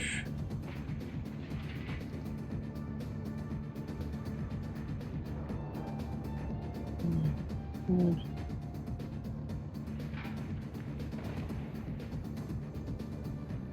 If it reduces it down, does it hit? Greater it is. And just shoot.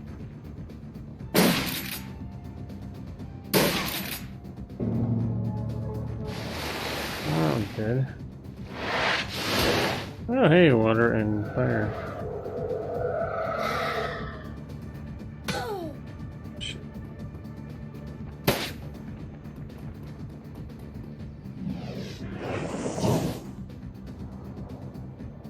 Okay. She's gonna die here in a second. Got it.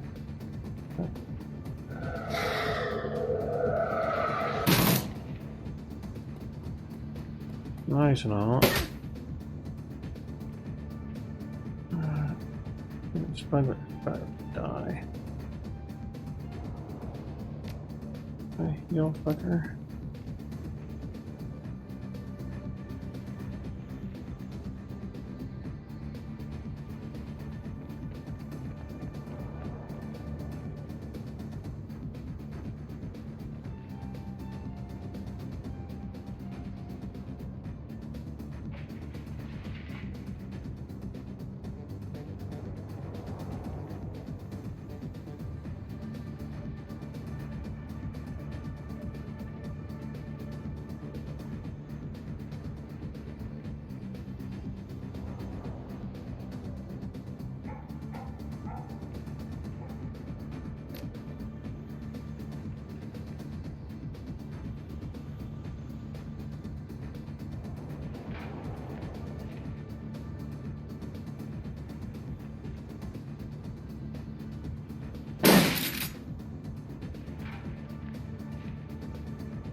Okay.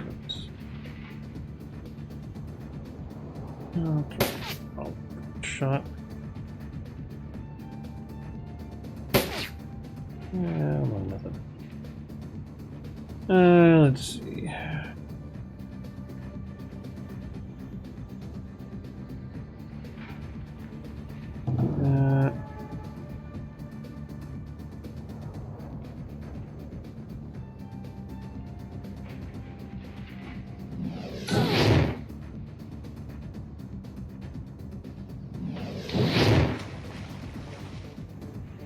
Where's the flamethrower? Planet cannot see or attack targets. Controlled by the spirit, directed at one target. Target takes. Ongoing. Can I do this one on her? No, not nothing. Oh well.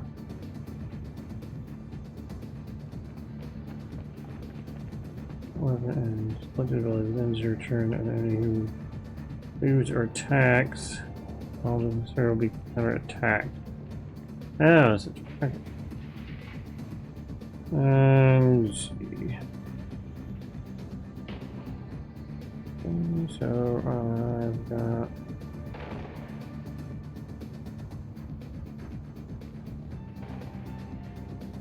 that one. Freaking crap. And the big guy's fucking dead. That's great. Fucking healed him? You know? That's silly. Let's go in the maze.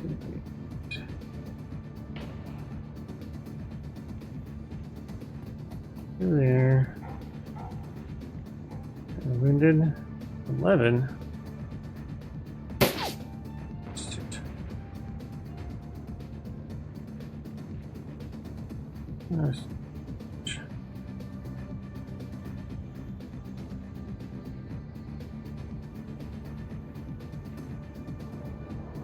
Alright, I'm going to... Are you frickin' doing that again? Damn it, that's annoying. Oh dear. How not? They're fucking wounded. Wait.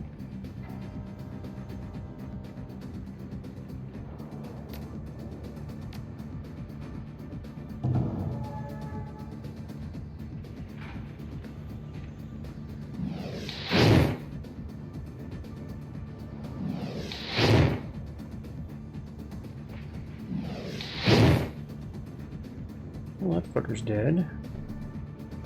Okay.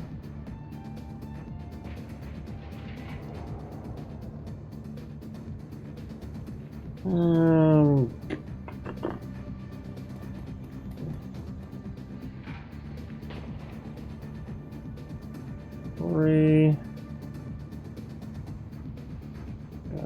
Two.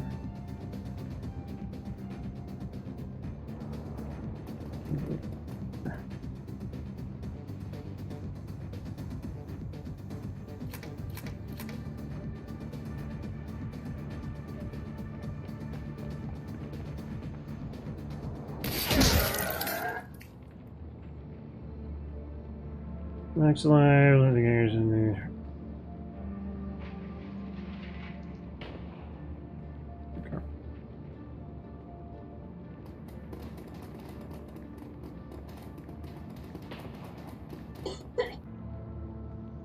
Next to wash his face, this handkerchief all comes away with blood streaked sweat. Well, that was unpleasant. All part of the job, though, eh?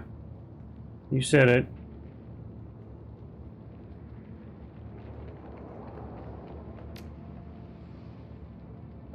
Gotta admit, Jax, that this attack has made me nervous. We're running late. We're low on ammo. There's no time to call for reinforcements. Whichever way you slice it, we won't be going into this meet at our best. When we roll up on the meeting site, we'd be ready. We may need the element of surprise if negotiations go south. Agreed the ambush. That ambush was more than a little convenient.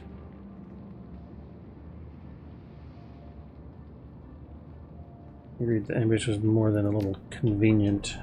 Couldn't have said it better myself.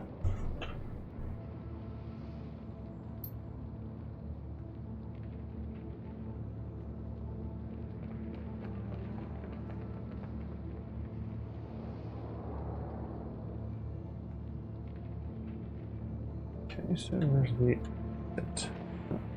In the van. Everybody get in the van.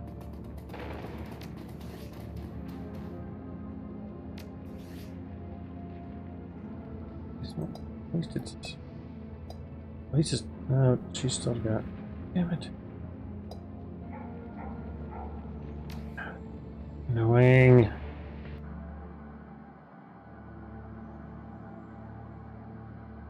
Perimeter of the Humanist compound is strangely quiet. The only activity that you notice is the clatter of mechanized gates as they rumble shut behind the vans. The bulldogs roll to a stop. You could step out alongside Max and the rest of the smugglers.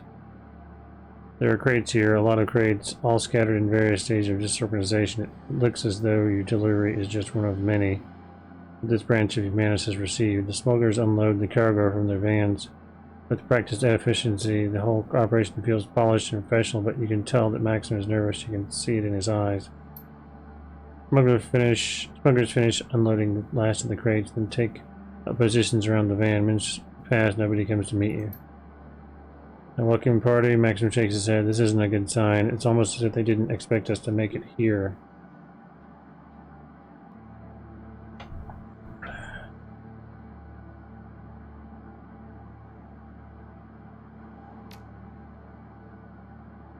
He nods. My thoughts exactly. This puts us in a bad spot, Jax. I'm not sure what our next step is.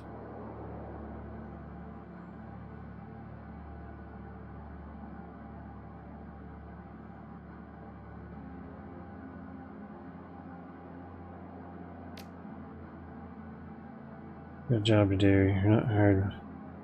You're not my hired muscle at all, or you're a Shadowrunner here on a job.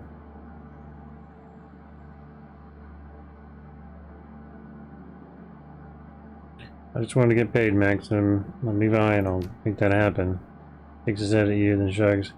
Be my guest. Go on inside. I won't try to stop you. When you make it back, if you make it back, we'll be at her waiting for you. Seriously? You're actually going to...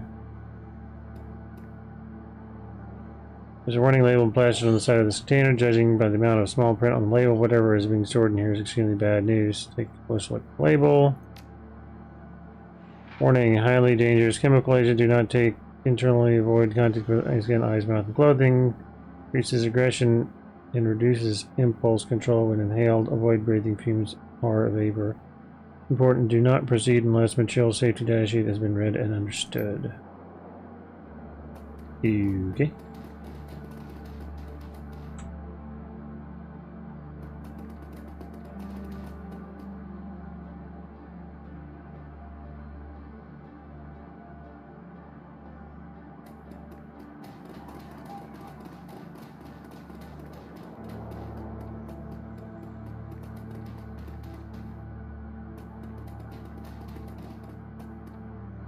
You're about to transition to a new location. Continue. Yes.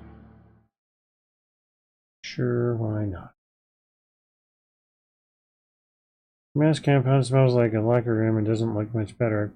Calling the building run down would be an understatement. Paint is peeling off the cheap Duraplast walls, and the tiles on the floor are mired with decades worth of grime. It's an old, ugly place, perfectly suited to the old, ugly ideology being practiced here. You enter the compound. The information that Samuel Beckenbauer sent you here to find lies from where ahead.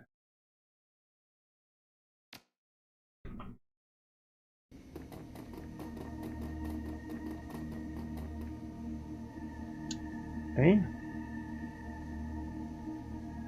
I'm going to guess.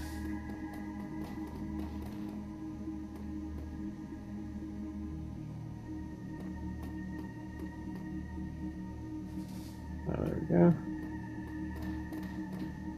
Oh, look, a camera.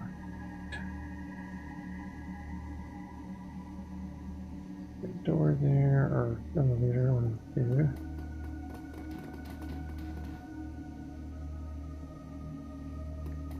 There's walls. That's locked.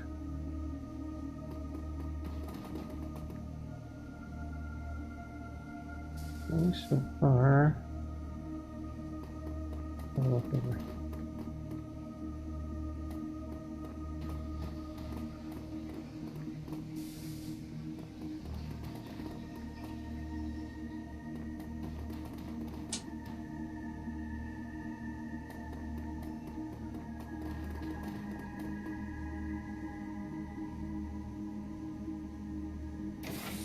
And look. Nobody there. That. Handwritten note. Hey Capel, you come highly recommended. Anyone who did what you did to those elves will go far around here. You can hit the kitchen anytime, but otherwise stay close unless otherwise told. Your locker code is 2619 locker 3. Okay.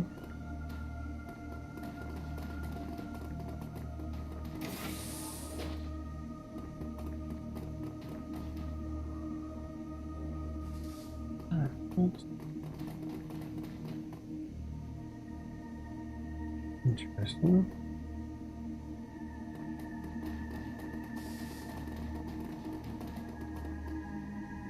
Good, the Dragonfall does.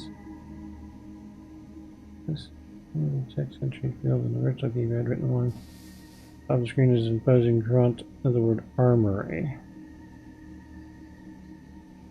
So I'm gonna have to hit.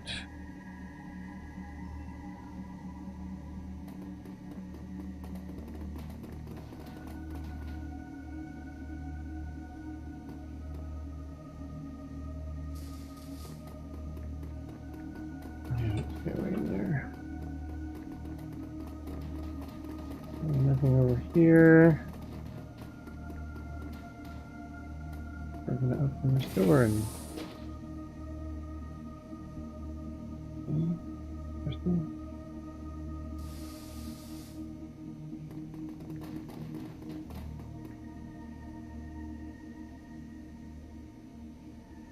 Okay, 1, 2. 3. So that is.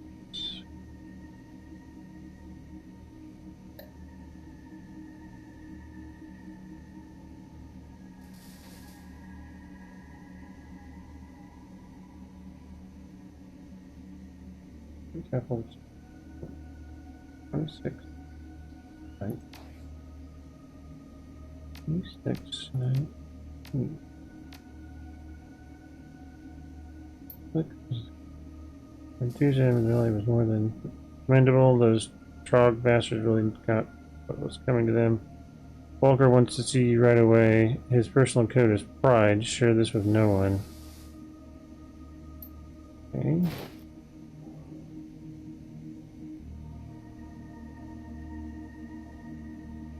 I don't think I'm going to be getting in anybody else's locker.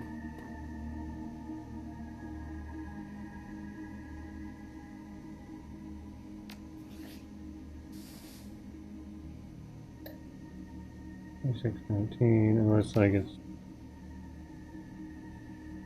26 21 26 20. Yeah, okay. Nice. Oh, get nice. Those bad. That's not it. Nice to do. We get armory too.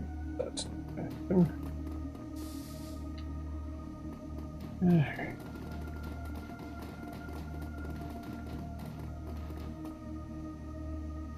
Guess we're going this way. Is that not activated yet? Okay.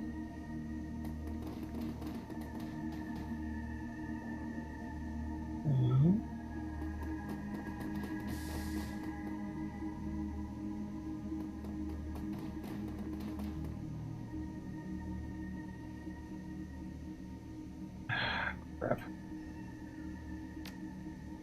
course, I don't think I've got drone control 4 anyway, so. Or that, I doubt that guy would have drone control 4. Put it that way. Let's see. Manage political club, logo, error and login password. Ride. Yeah. Capitalized. R-I-T-E. Yep, okay. Don't have a decker, so what's on that one, huh?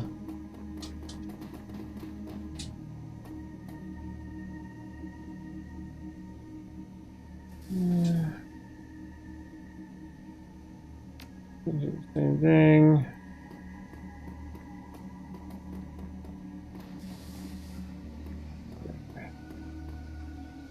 Document is crammed full of me as pamphlet. Human, you work hard, you play fair, and so you can't get ahead, but have you ever wondered why? The answer is simple. The elf is using the orc and the troll as muscle against you. Think about when you turn on your trideo after a hard day's work. Who do you see? The pampered elf, basking in lap of luxury, squandering the money you could be using to feed your children. When you walk through the dark alley on your way home from the market, what do you fear? The mongrel orc and the savage troll lying in wait to rob you of your hard-earned gains. Elf, the orc, and the troll all are parasites, leeching away from your prosperity and happiness. It's time to wake up and do something about it. So what are you going to do, human? For the Humanist Public Club, together we will show pride in what we are and defend ourselves from the jackals at our door. Humanist Room.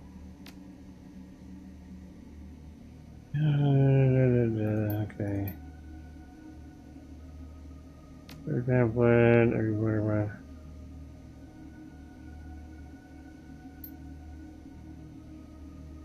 Okay.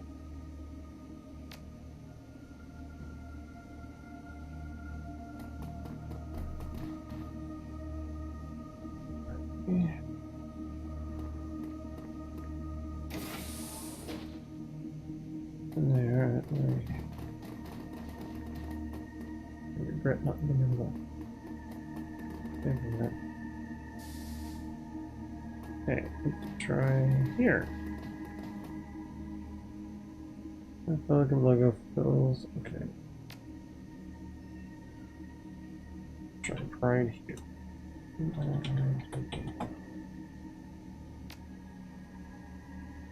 Ah, go.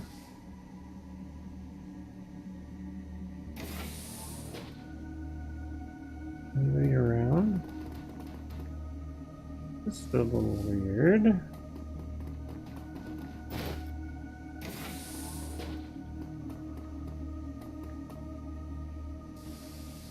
Stocky man in a military surplus jacket enters the room. He is flanked on either side by a pair of young women. Their faces are masked by white kerchiefs, and each of them carries an unholstered pistol. Crystal, lower your weapons, girls. We have a guest. Both exchange glances and lower their sidearms. They look at you, their stares full of hatred and bile. There, that's better. His lips curl into a mirthless smile. I have shown you hospitality, dwarf. Now it's time for you to return the favor, so tell me, why are you here?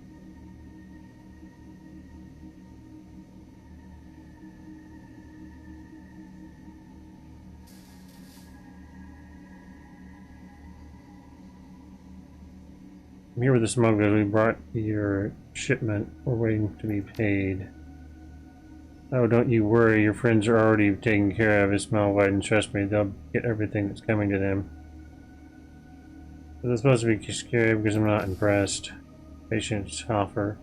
By the time tomorrow, you'll be plenty impressed. I guarantee it.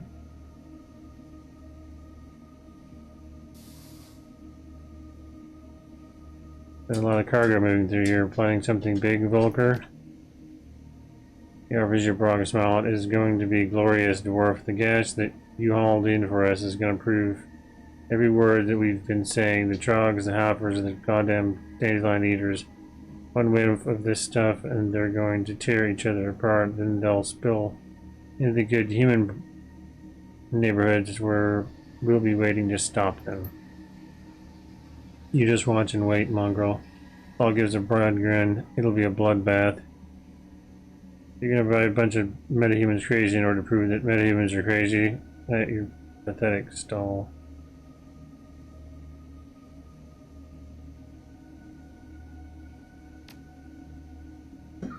Small said, smile fades from his face. I've heard of just about enough insolence from you. I might just have my men teach you some manners. Sounds of hurried footsteps exit down the hallway behind you. The human misleader smiles, and as luck would have it, here they come now. Really? You're not going to stand behind me and try to shoot me? Teacher's eyes go wide. Take a step toward the nearest humanist gunman. Alexander! He blinks in surprise. He half lowers his weapon. Uncle Dietrich? Shoot him, Alexander. This man is an intruder and traitor. Come here to do us harm. If you're gonna put a shell in someone, put it in the stall. He's a monster, Alex. I know that you can see that. The man is coming in flanking. Saw exchange in certain glances. One begins to raise her pistol, but hardly lowers it when the humanist leader steps forward. Stall fixes Alexander with a stern gaze. You swore an oath to us, Alexander. You will be a man and keep it.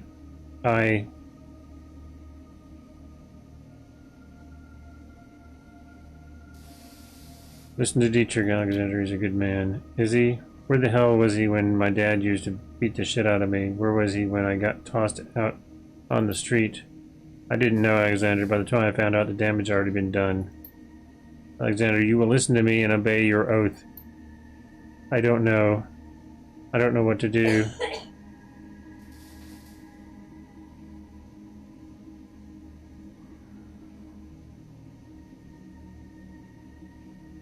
Side with humanity, I'm going to have to kill you. I don't want to, but I will. We're going to have to fight our way out of here, Alex, and I don't want to fight you. If you don't pull that trigger right now, we will put you down with the rest of this filth. Shakily, Alexander raises his right, levels at Dietrich's head. Uncle Dietrich's eye.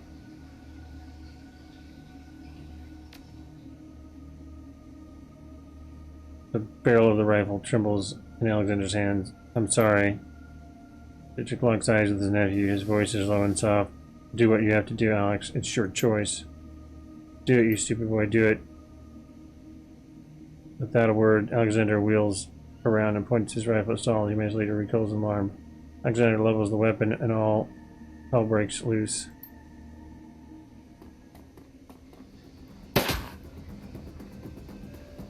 He's gonna run because he's a freaking coward. Yep, you're a freaking coward.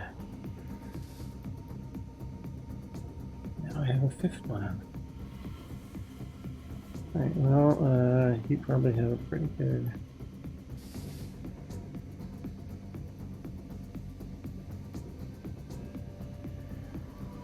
Surprisingly, you have a better chance of getting that one.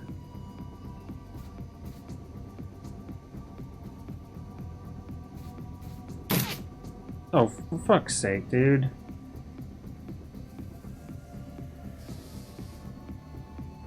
Where's the... Really not anywhere to go. Shit.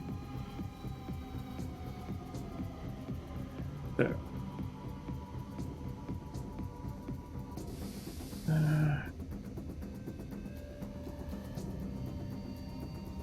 Crap, I want to kill him, but he's not. Oh, yeah.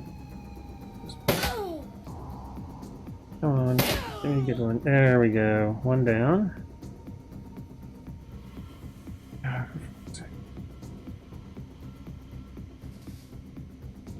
Four.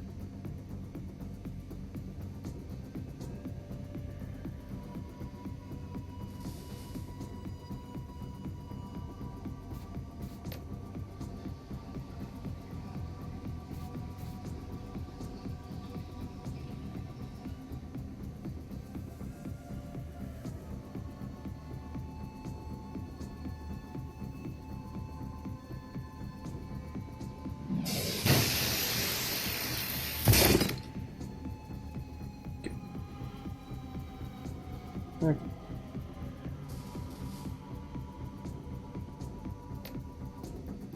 Oh yeah. He is almost freaking dead. It's a shit.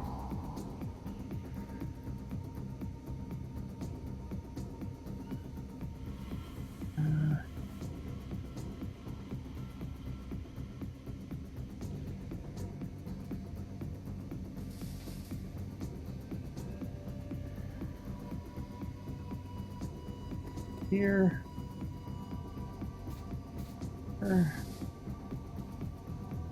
Weapons.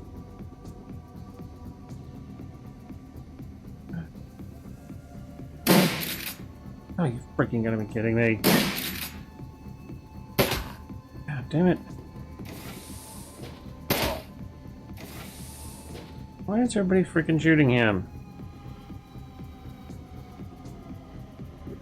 Heal yourself. Hopefully you can freaking heal yourself. I guess he can freaking heal himself.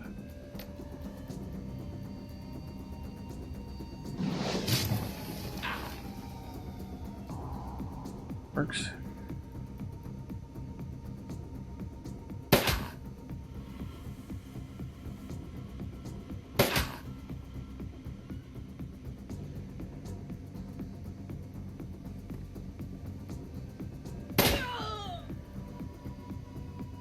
Tiger.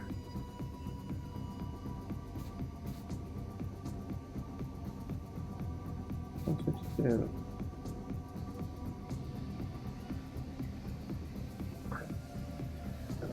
Should have shot his ass.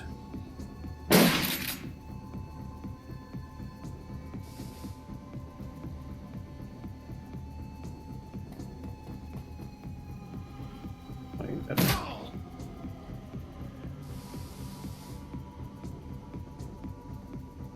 Oh, okay.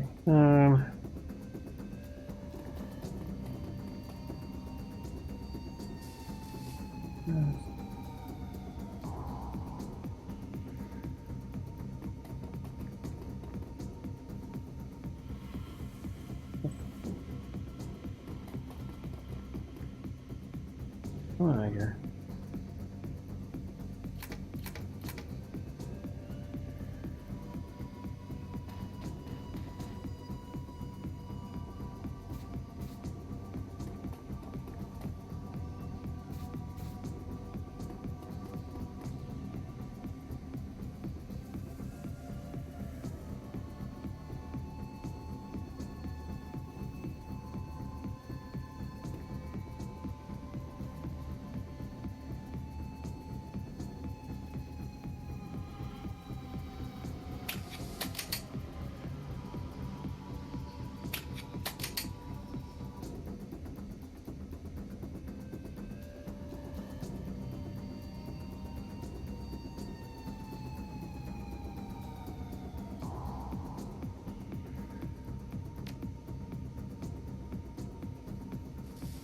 I can't get go through the door. I don't know what the fuck is going on here.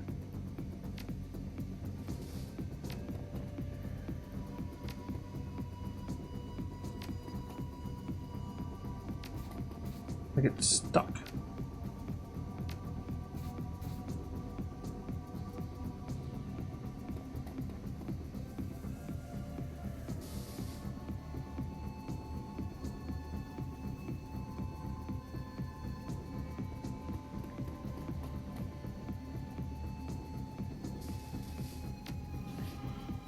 Seriously?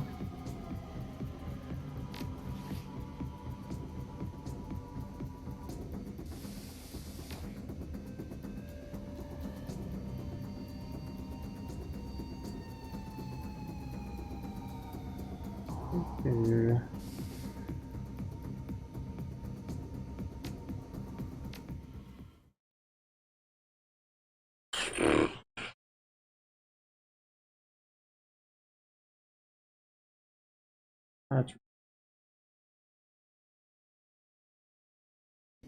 That's stuck.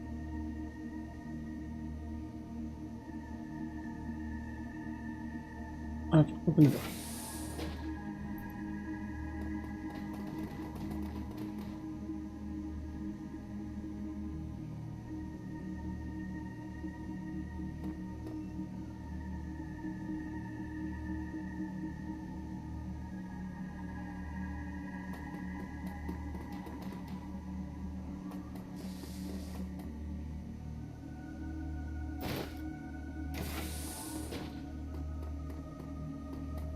Okay. Let's just blah blah blah.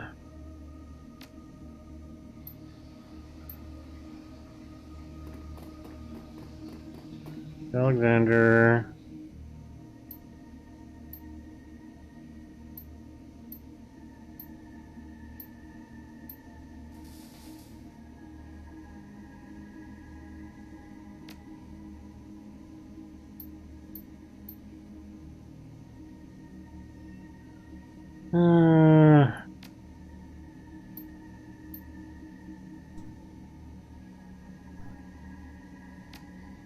Contact. And restart. Okay. Okay. Alright, so priority is shoot this one. Alrighty, there we go. Now I can shoot this.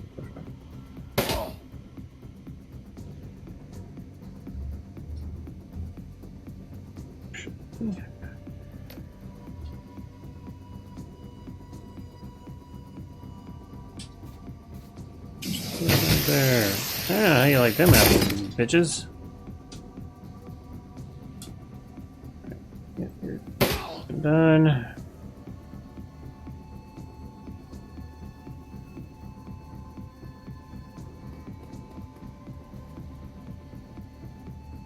Here.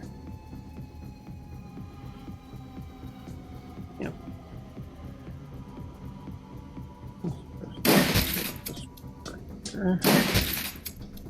Oh, really? He's not. Oh. How is this one not?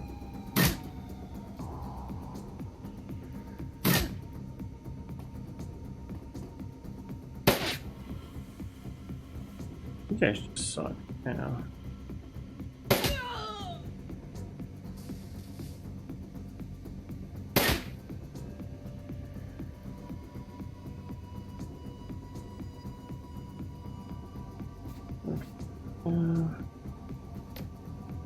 Build thyself. Here. Oh. Oh. And what Emily? Oh, you gotta be freaking kidding me. Computers.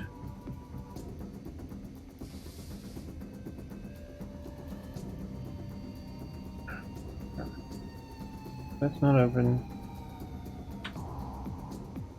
Gotta be the other way.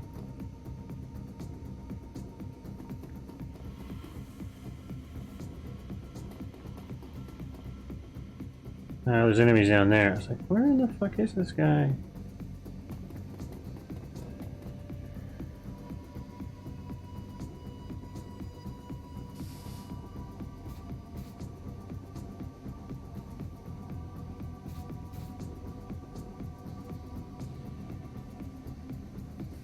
Yes.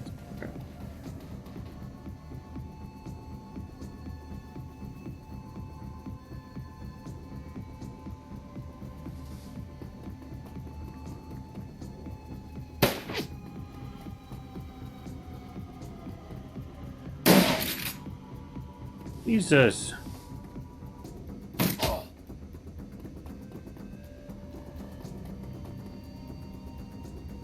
Come on, dude. Okay. Shot. Um.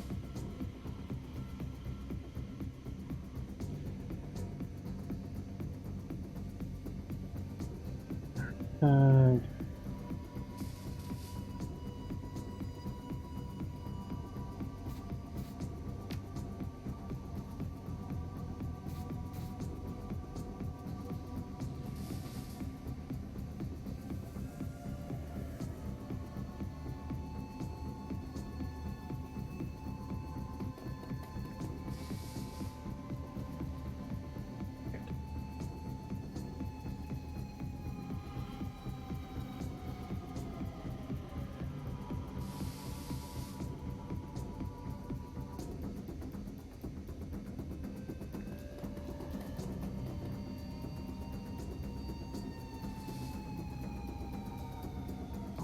Okay.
You're not very bright, are you?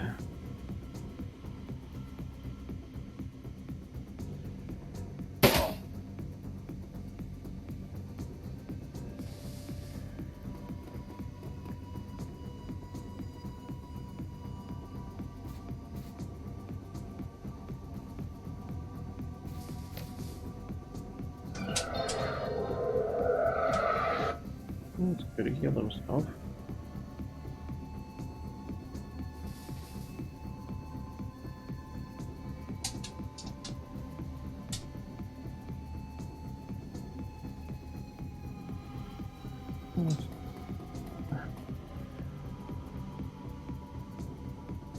Three. Die. Close. Damn it. Just fucking die already.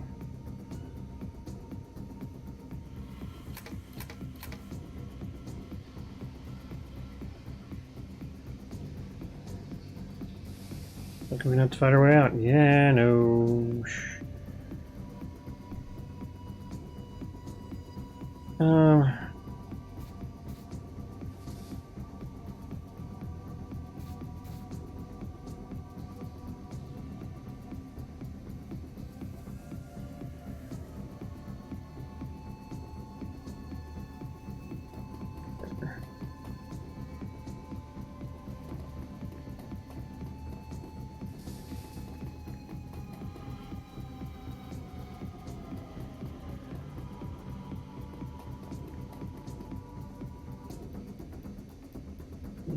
Where they want to go.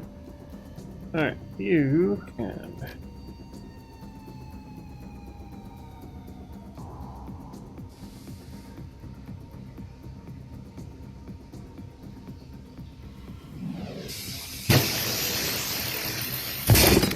Alright, you guys.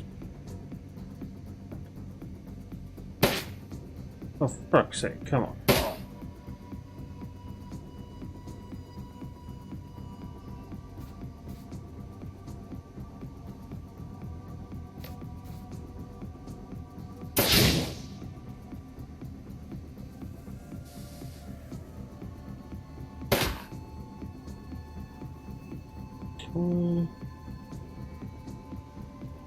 Like there.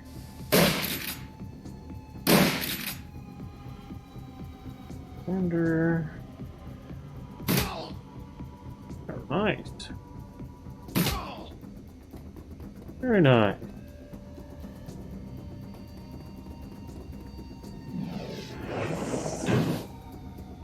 Freaking crap, seriously?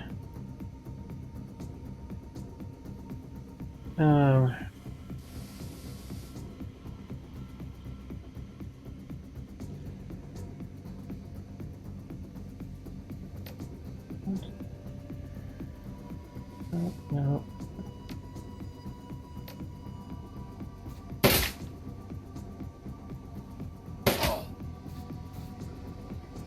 We get shot.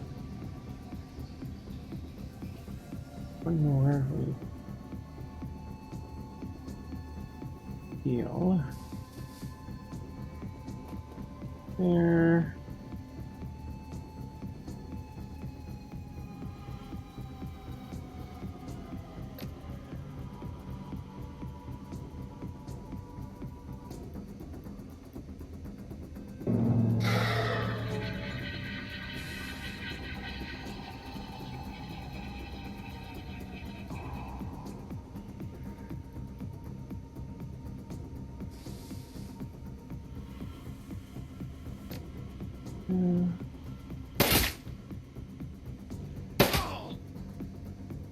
And now you're dead.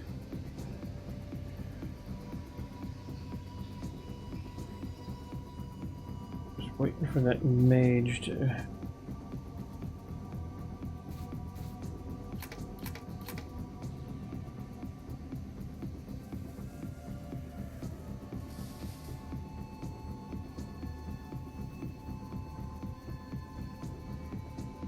Yeah, you can only do one overmarch, I guess. Third.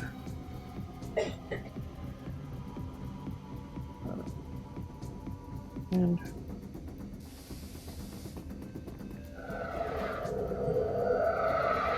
great shaman. Let him heal himself.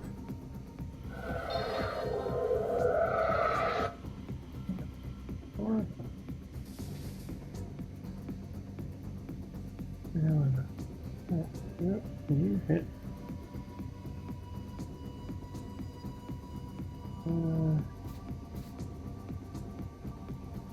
15 or this.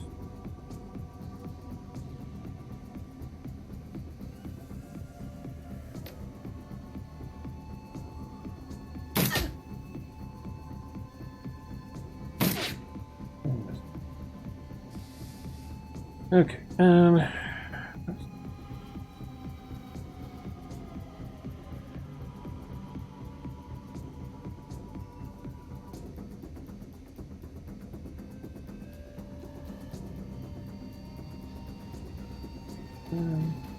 probably get here.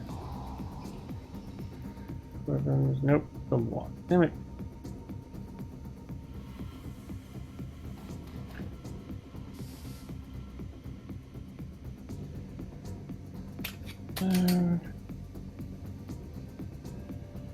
Up there. Spot there.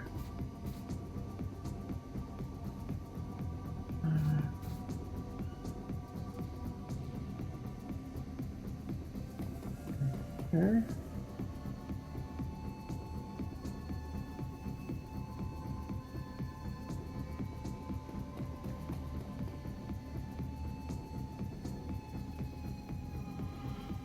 Right, pull that into the turn. Yeah, damn it. Plus 2 more. Okay, there's just a 1. Let's see him. There we go. Oh, that was a good shot.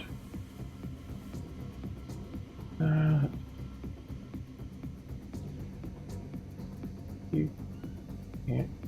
That one. Load. There she can see him.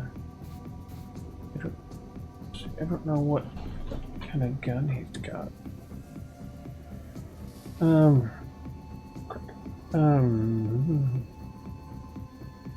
Here now. There.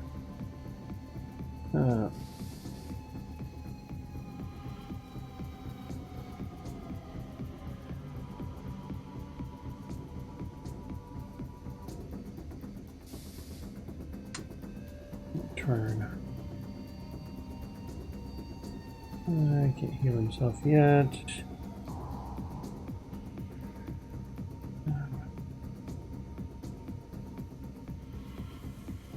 There, I can run her out here.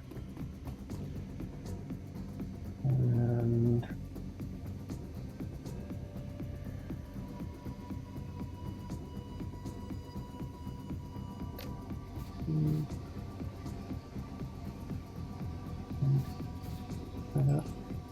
I can't cast on her because I can't see her. Crap.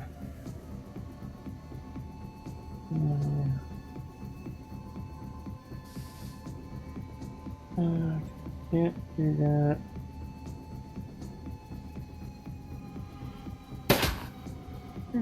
Worked. Alright, so he's got 2, but he can't do anything. I mean... maybe put him here. And he...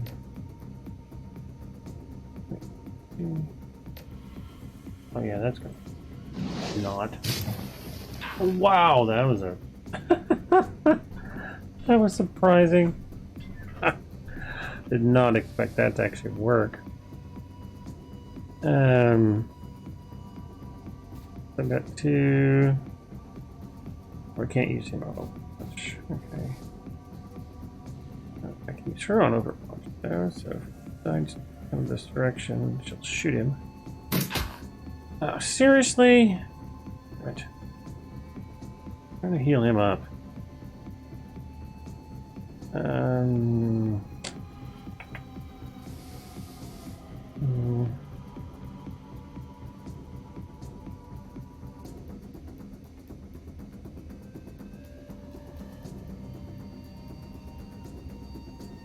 Hide behind there. Only partial cover. There.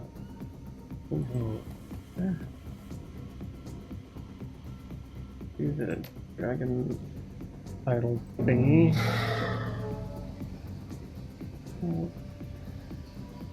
Come on, her. No, he doesn't have it. Okay. There. I don't even know if this is the last of them. There may be more.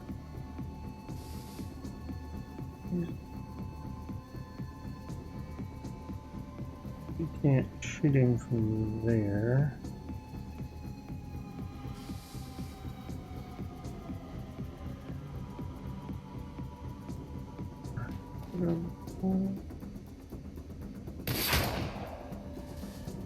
Seriously? Still didn't hit him?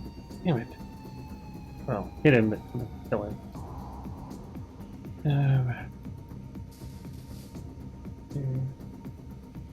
Tell me what are you here? Oh, you freaking gotta be kidding me.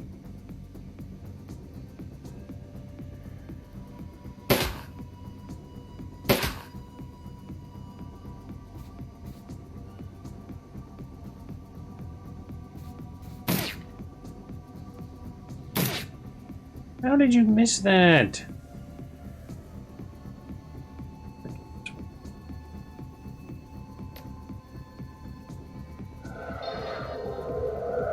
I gave myself 1 HP. Seriously? And I don't know what these freaking things are when I'm on him.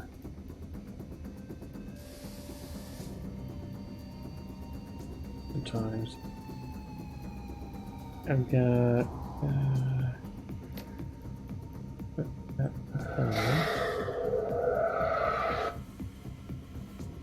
shoot, a little bit better. What?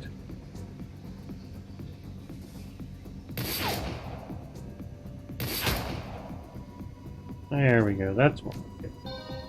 Oh, you...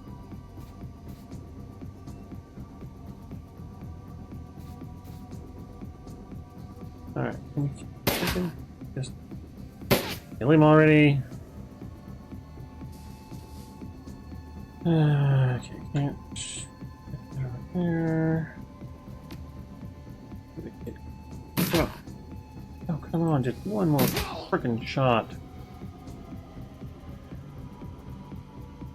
There's more? Jesus. Right, yeah.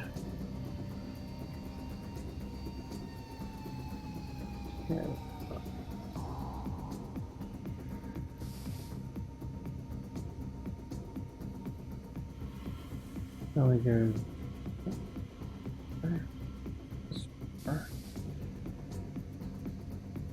Go behind there. Yeah. No, that's not even. No, it's farther away. Okay, go on. Let's see where the rest of them are at.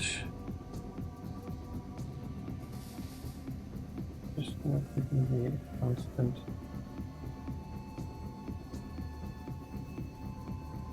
There.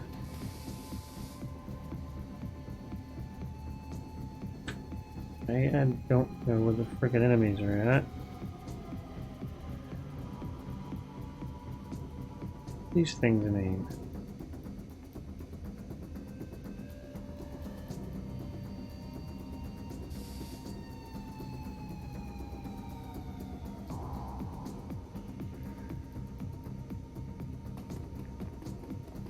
Over there.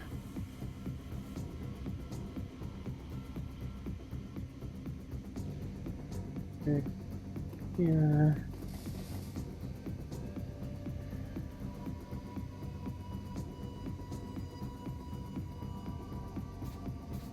Thing is, I don't know.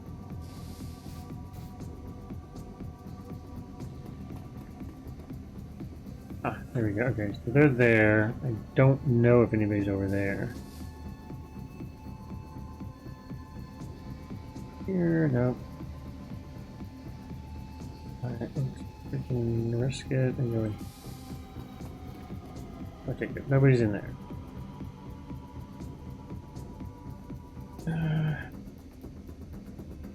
There. Tiger? No, I can't.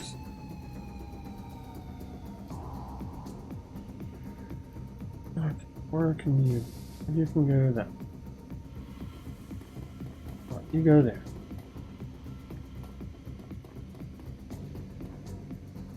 Oh, great.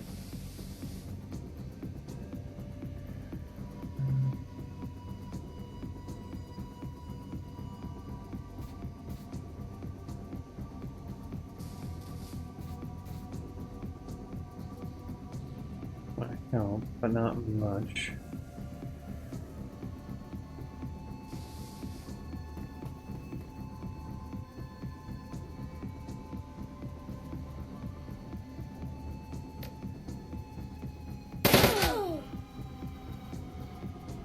Nothing.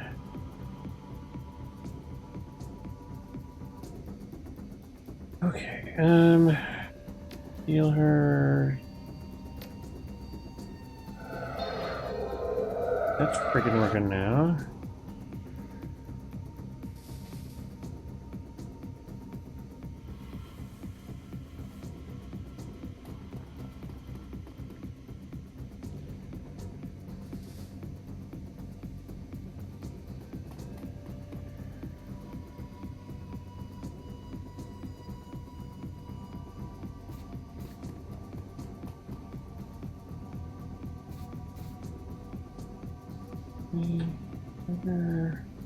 That's just that one that was down there.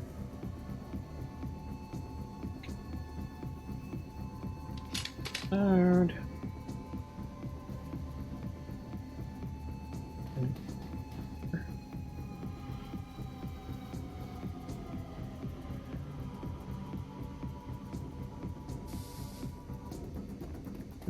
There. Maybe shoot her.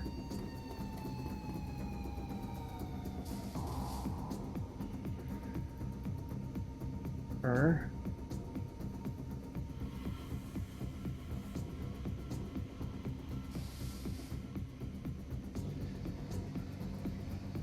Go here. Dang it.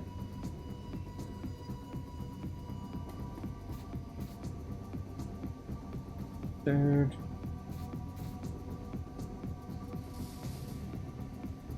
Dietrich is going to.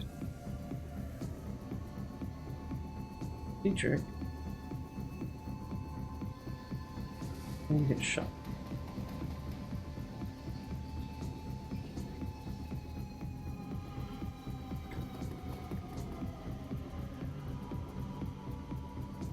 Ammo.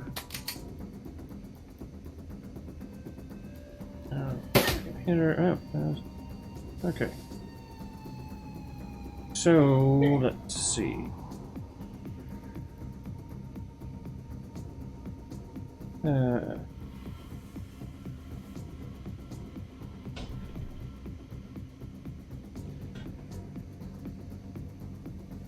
Can't hit her.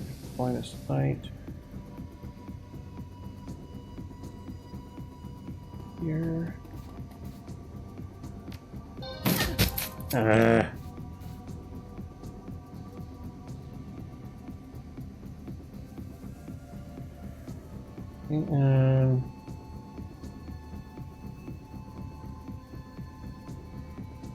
no, that's two.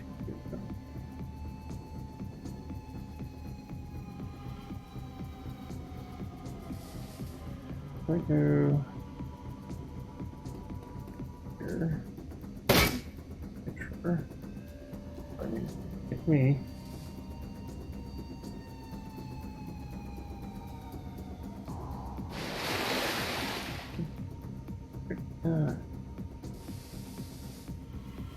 What do we got? Increase target's movement. Increase the target's movement by 1. Target gains +2 dodge. Powerful measurable that pierces up to 3 armor.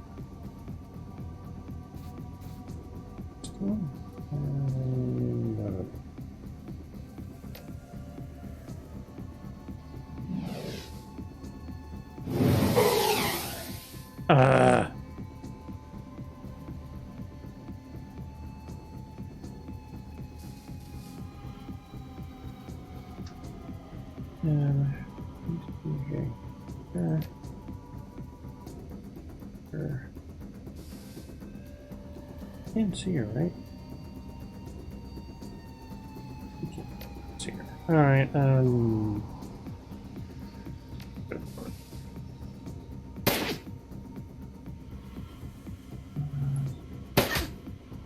shoot. Okay, what? Down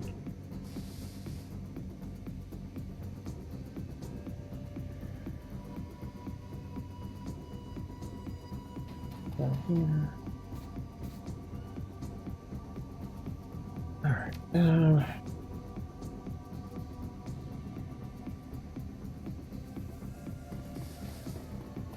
there and shoot. Nice.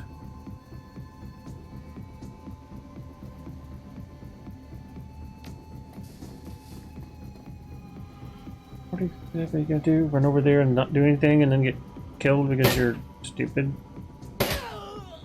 Man, some of these ones are... Okay.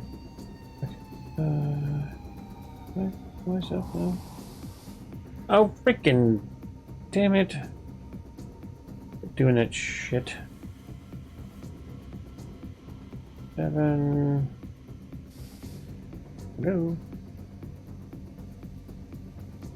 What is it? He's got 9. Why can't I heal him?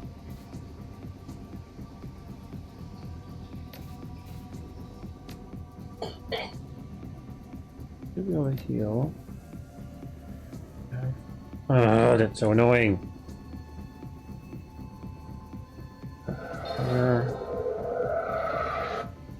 Watching.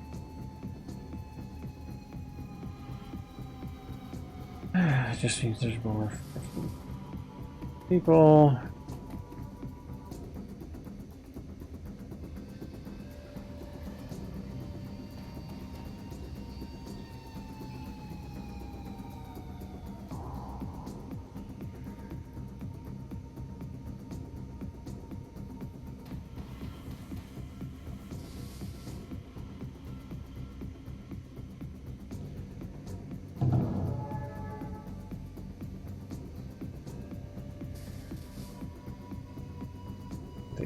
To there.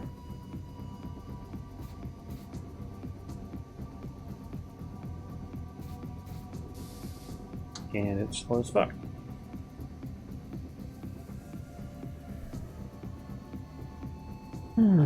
Okay, there's Alexander. Here. Oh, crap. Seriously? Freaking seriously.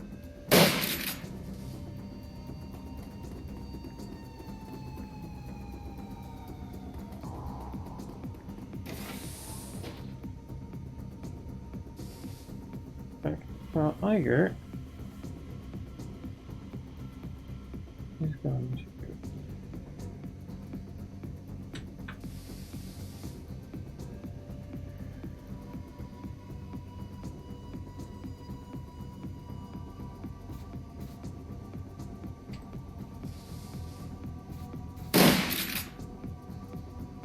And then she is.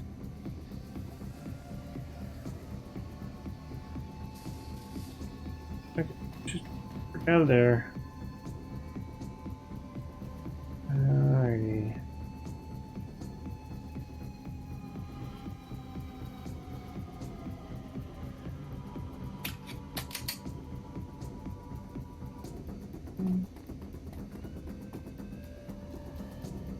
Right.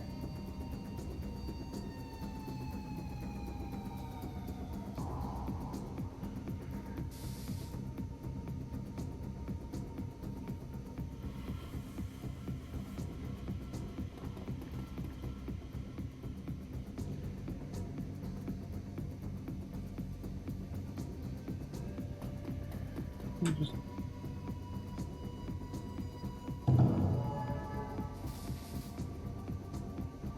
okay. Pyramid build pushes up 3 armor.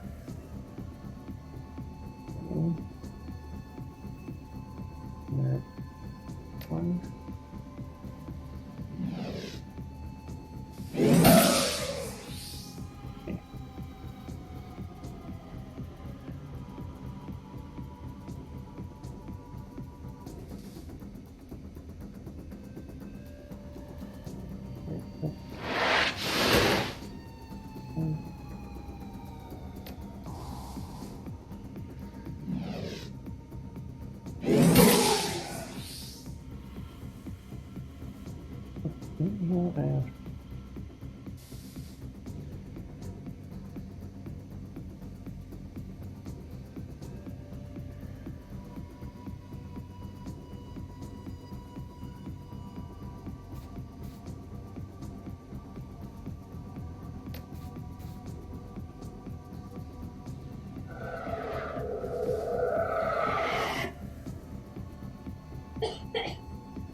Let's see, you can't.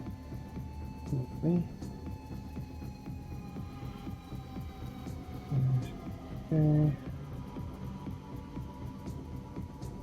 And reload. And around. Oh, you guys can't.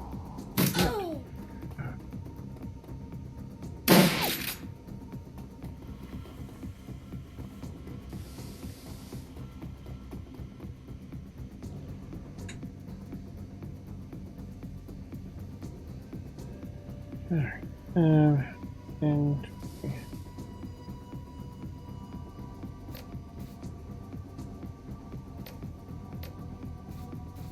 yourself. Okay.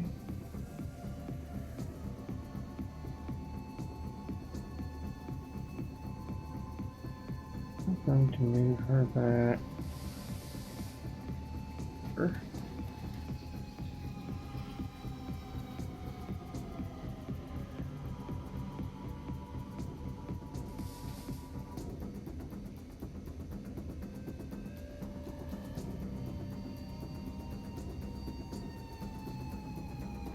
That.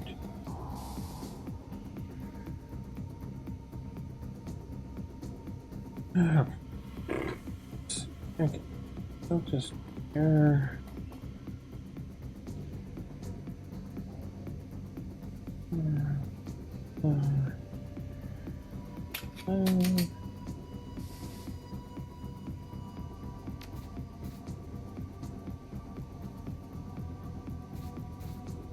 Get anything? Turn and I think so. Oh well, give him some shoot.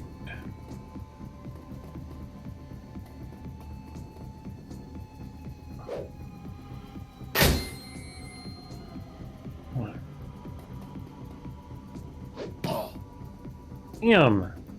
Okay. You are going to...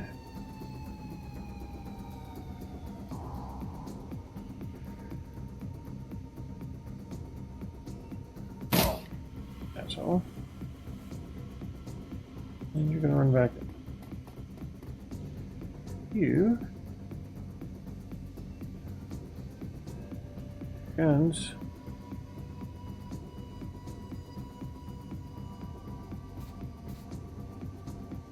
Frag grenade. Active phosphorus. Because they select negative 4 HP for 3 rounds. Strips. Armor from. Ooh. Okay.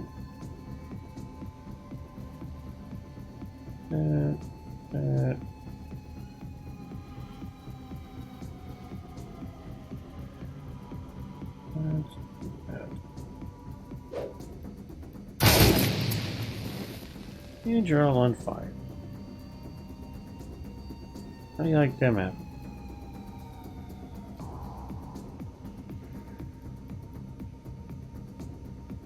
Okay, let's shoot this guy.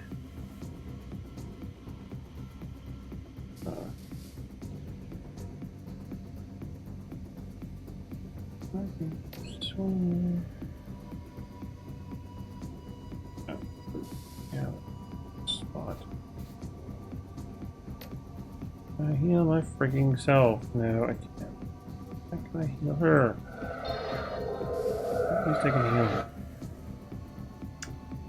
And then where is he out of my... Alright.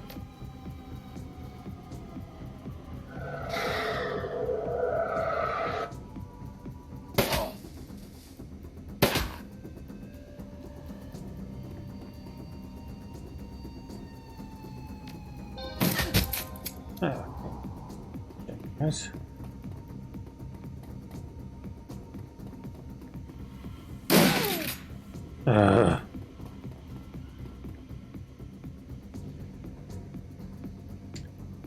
Next. You. Go. One.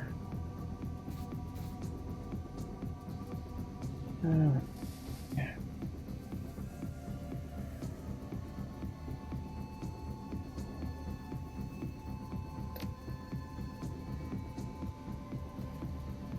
There, but I can do it right.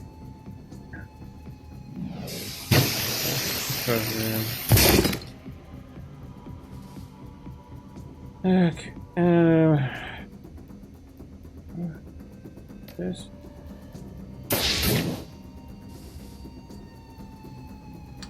And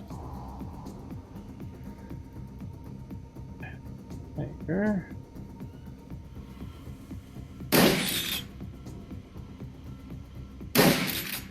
Two in the head. Oh, you freaking gotta be kidding me.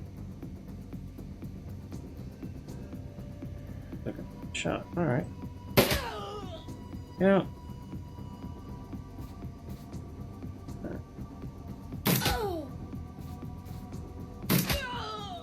And you're dead.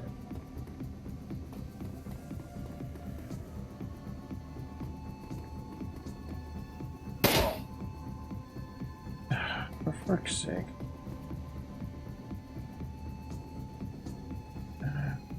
What do we got? I'm gonna stick your ass.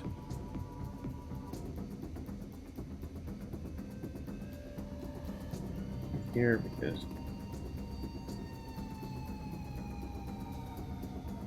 can't not get hit.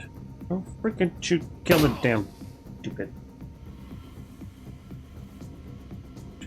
There's...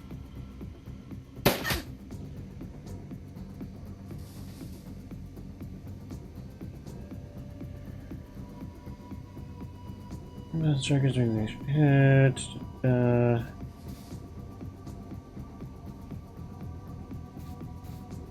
Strikers is a 6 or greater. Okay. It's 1, 2, maybe?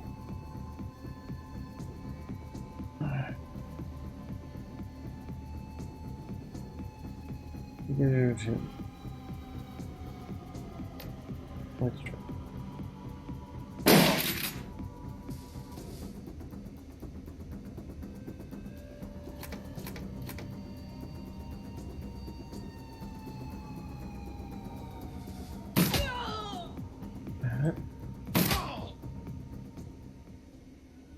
Are we finally done? We finally kill every single freaking one of them. Did I get all of my health? Nope. 423. 52.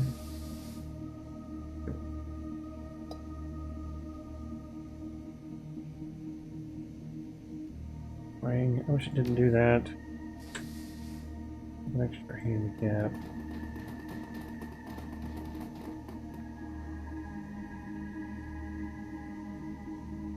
Okay. So, Harmon stuff, but okay, good in doing these. Footlockers a lot. Yep. Still can't get into the freaking. If I brought a freaking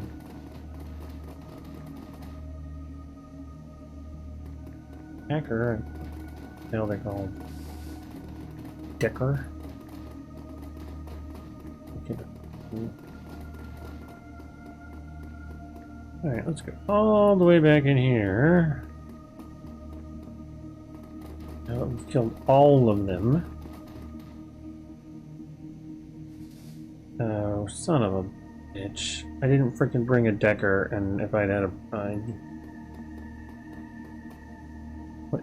Wait, why is it all of a sudden...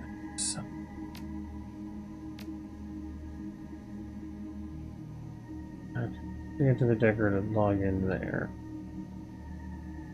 Damn it, I should have freaking brought a Decker. Ah, son of a bitch. Well... that.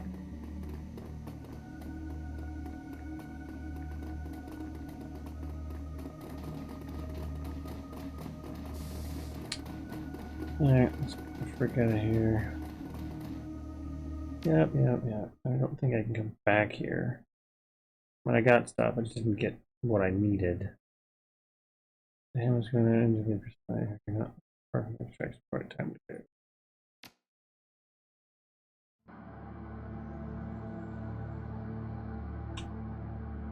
Great.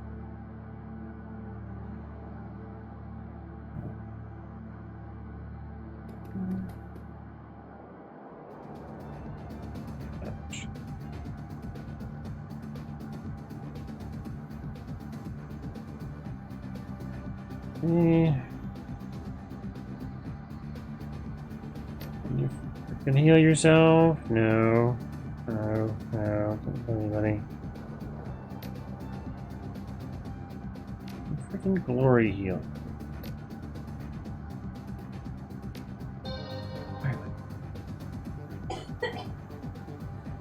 Offers no.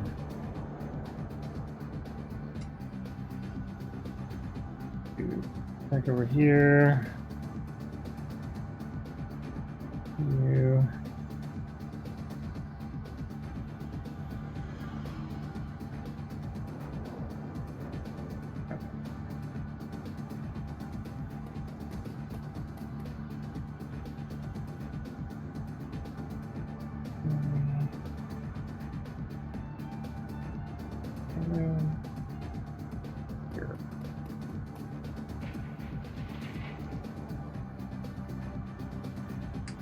I can't do that because I don't have.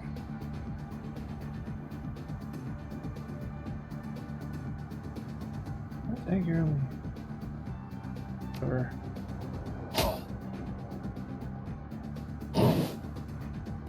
What?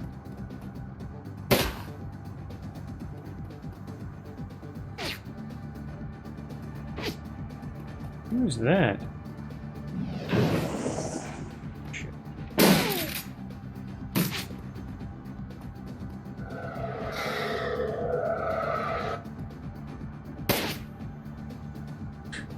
You still freaking missed. Alright, alright,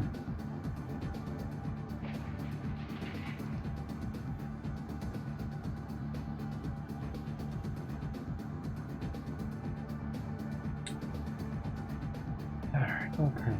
Okay.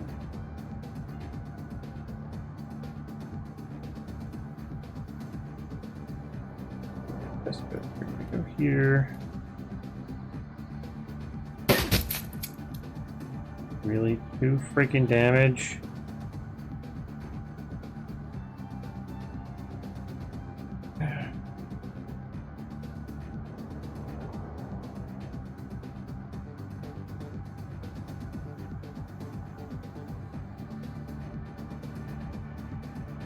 I'll wait on that.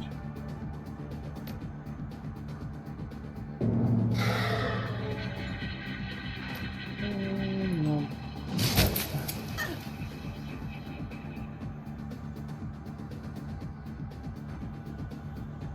Sorry.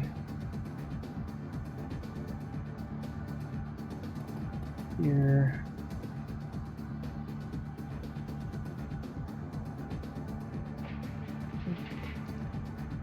Seriously?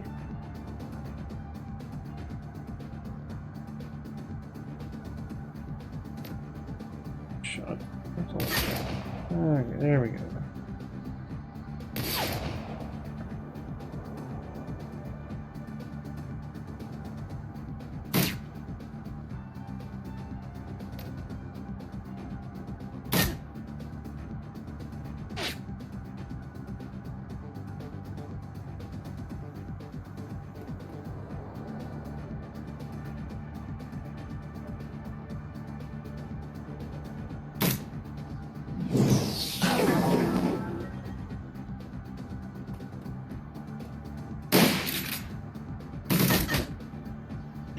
Yum. Freaking.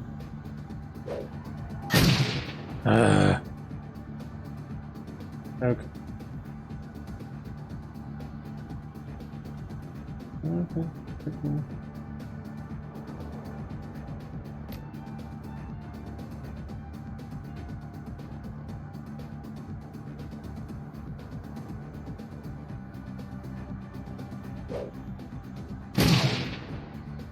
No.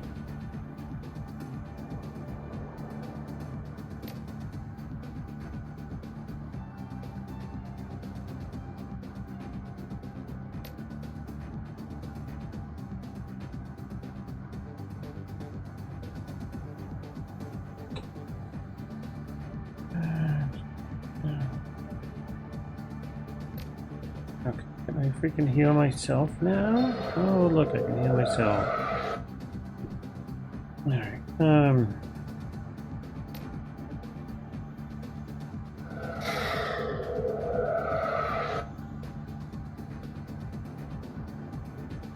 crap.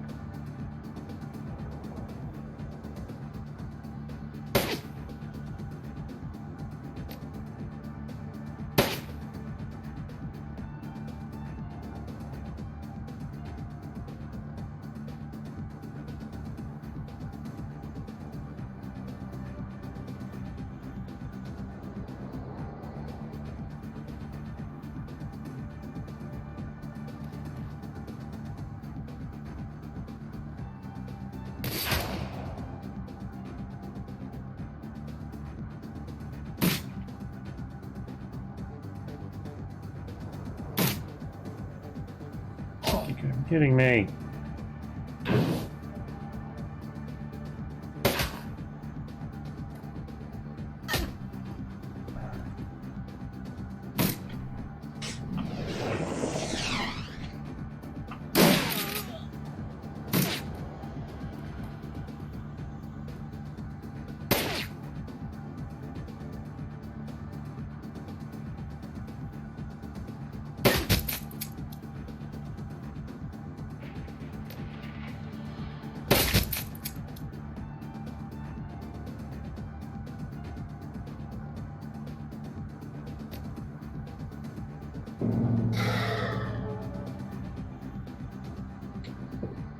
Okay,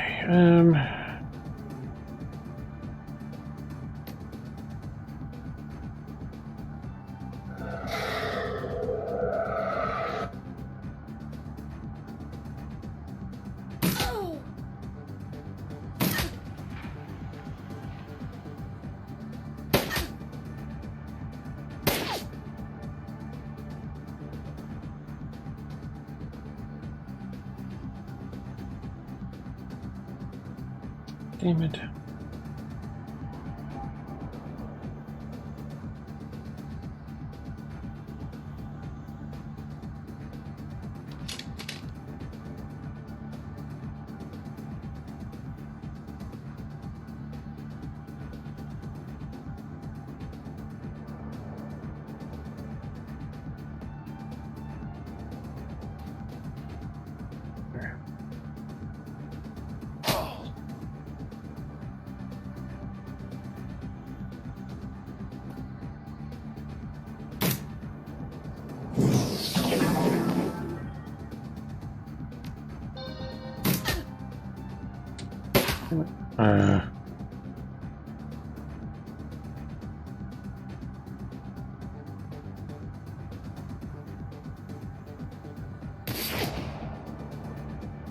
How could you not freaking hit her?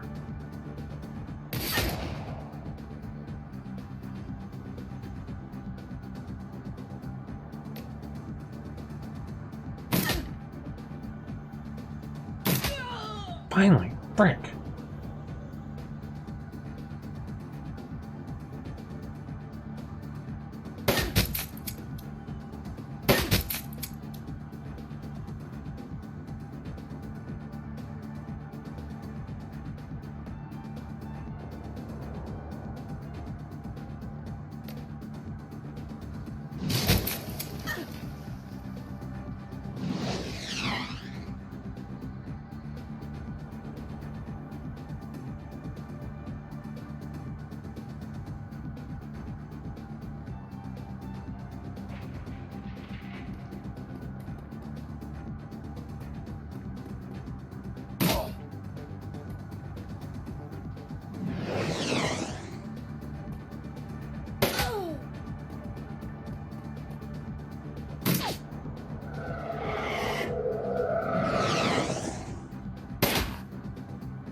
Her accuracy is not that great.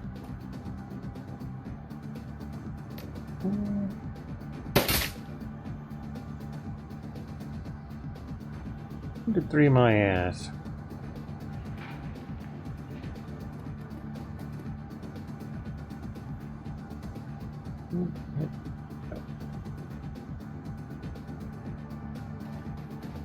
There. How about now? Sight. Aim shot. Should have been the last. Freaking finally. Okay, so that is done.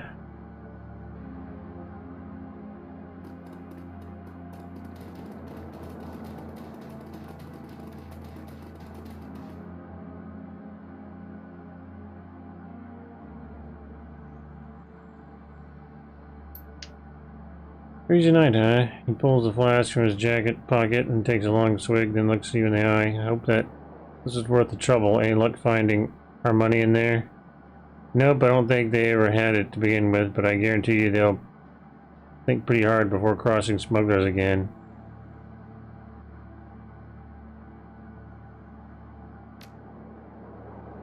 I can live with that.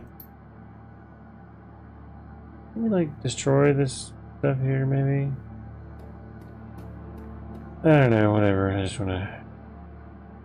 Thank Christ that's over with. You okay, Alexander? The man looks shell-shocked. He holds his rifle clenched tight in his trembling hands. Yeah, Uncle Dietrich. Yeah, I'm okay, but those guys, I knew them. One of them was my bunkmate. I killed him. Couldn't be helped. If you hadn't, he'd have killed you, believe it. We're gonna take you away from here, back to the Crest Bazaar. Get you the help that you need. Yeah. Okay, Uncle. Okay. He glances over his shoulder, locks eyes with you. Thank you for this, boss. My nephew is safe, and I owe you. One other thing, the Dragon Slayer is happy too. We just did a ballsy thing. Protected my family and gave a monster a bloody nose in the process.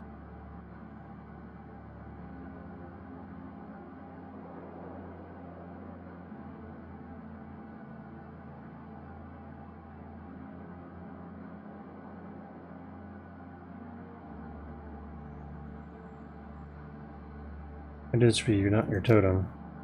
Appreciate it, but you should know that he's happy all the same. He grins. You should also know that when the Dragon Slayer is pleased, he tends to be generous with his rewards. Yeah, my attention. Grin wide, just, yeah, I thought I might. I can feel the power coursing through me, boss. I don't know what form it'll take yet, but it's there, and soon enough I'll be able to use it. I don't mean to break this up, but we need to get moving, kid. You're with us, the rest of you pile into the other van. You continue having your moment when we get back to Shadowrun Nest. Yep, I'll return.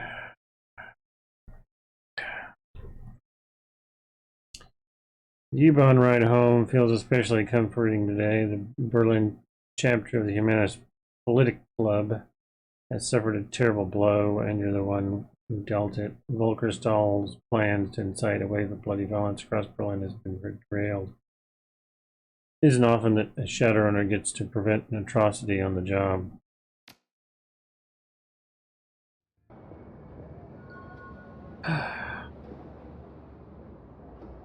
Oh, that's nice. PDA rings, the face of your fixture, Paul Amazon, appears on screen. Jax, I have new information to discuss about the estate. Please come as soon as you can.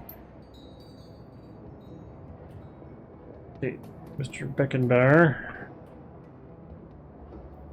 Hello again, Mainfrieden. What can I do for you?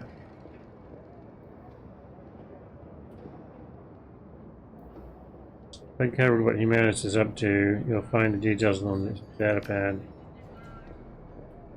Taken by our eyes, the plans of the data pad and bonds grimly. This fits with the Humanist established pattern of behavior, horrific and vile. According to this data pad, Humanist compounds all over Berlin have received similar shipments. They are planning to deploy the gas tomorrow morning. He exhales sharply, then nods again. I have a feeling the Flux State will have a thing or two to say about that. Stahl has overstepped his bounds. His hubris will be his undoing. Actually, I was his undoing. Volker Stahl is no longer among the living. That is excellent news. I'm not ashamed to say that I wished the man dead. He deserved whatever you did to him.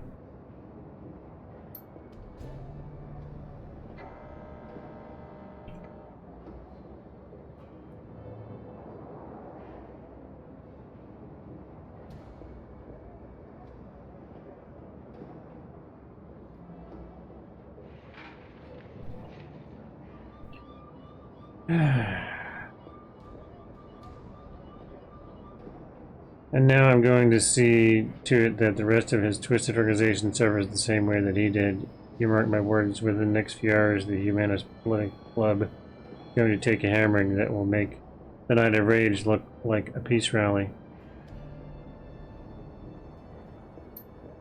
I owe you a great deal, Jax. We all do.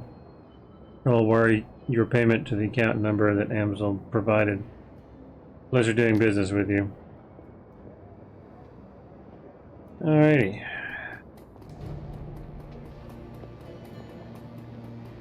Well, that was a hell of a fight. Hope my health is back. What my health is?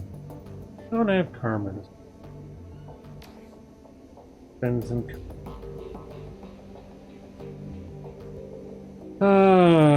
Let's see. I'm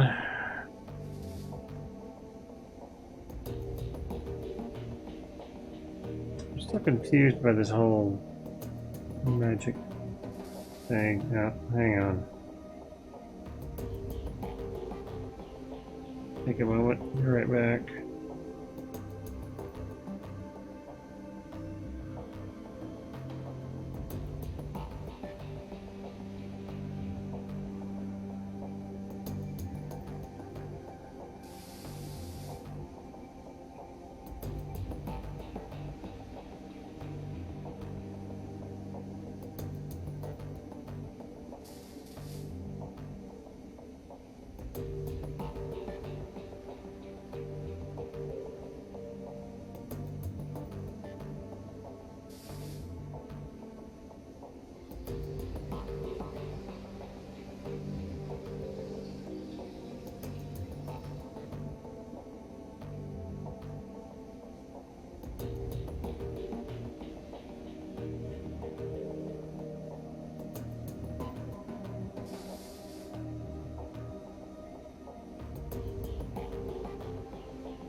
let's get back to this. I started to say, I still don't understand how the magic stuff is supposed to work. I guess I'll probably maybe Google it or something and figure out. Because it's like, okay, spell casting, does that mean I can cast like actual fireballs? Because I mean, I've seen other ones cast things, but it doesn't seem to work. And there's this here. That's for adepts, and I didn't want to be an adept. I want to be this, but I can't seem to get the mage thing to work.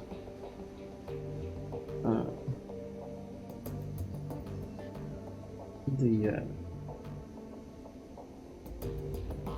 shaman's kind of interesting, conjuring and spirit control, spirit summoning and everything.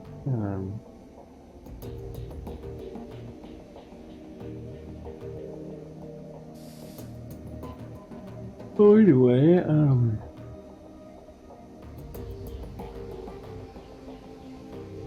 I added that, but it doesn't seem to make any difference. I've got spell book bought, but where's my spell book? I don't know where's my, maybe I can figure out where my spell book. Check these mission items.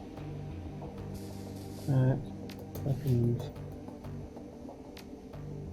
How do I, where do I buy spells? That's like, I'm supposed to be able to, like, you know, use spells, but I don't know where to get spells.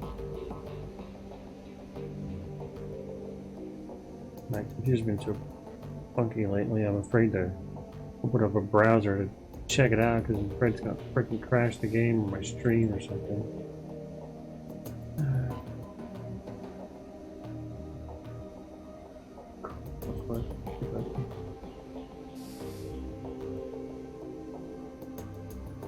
It's really annoying because it's like, okay, how do I...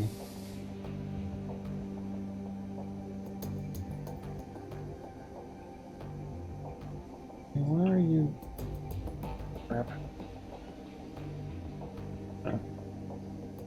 But Chrome was gonna max stuff out, which maxed out CPU, causes problems, maxed out memory that it crashes, like Streamlabs.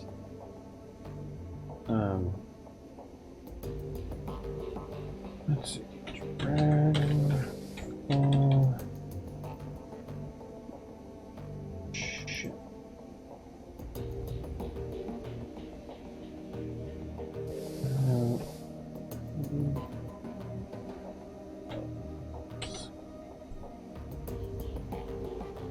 How do I get... Look at it. I looked in the in-game help and it's not any help. Let's see. Which Edgernon? Who's Edgernon? And how the freak do I find Edgernon?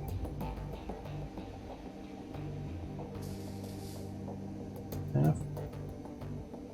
Edgernon, half dream is good. Yep, shamans and mages. Okay, where is he? Who's saying this guy? Green Dragon. Here's this church.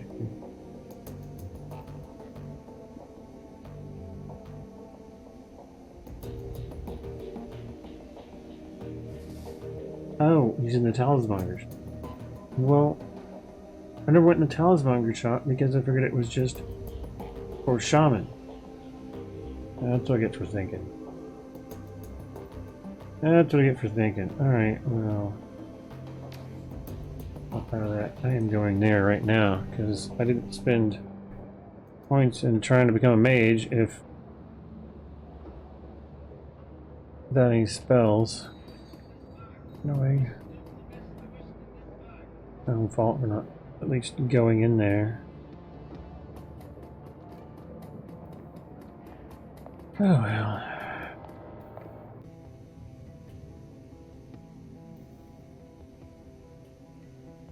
Okay.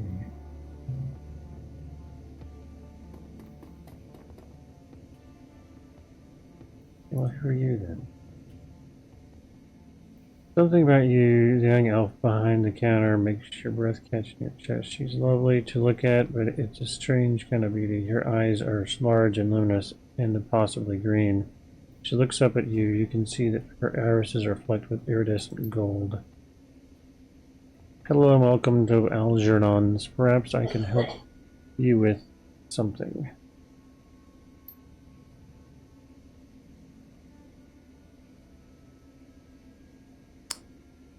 Better willpower 4, I guess. I go willpower 4.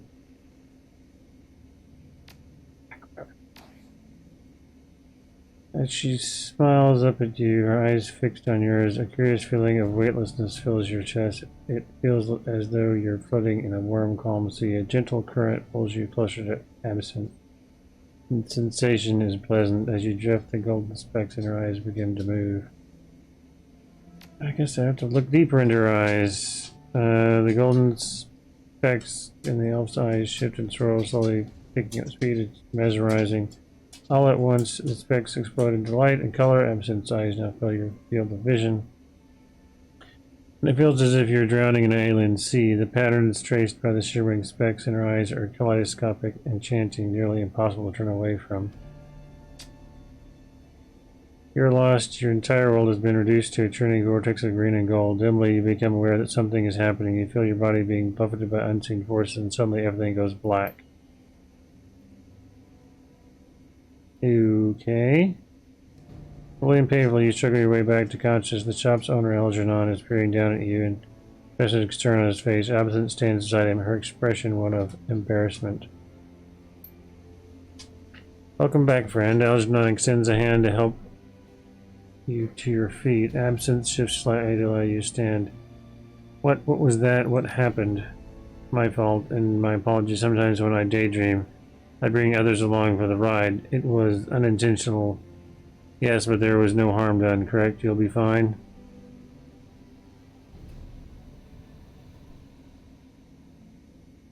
No harm done. If you'll excuse me, I'm going to go stand in the corner for a while.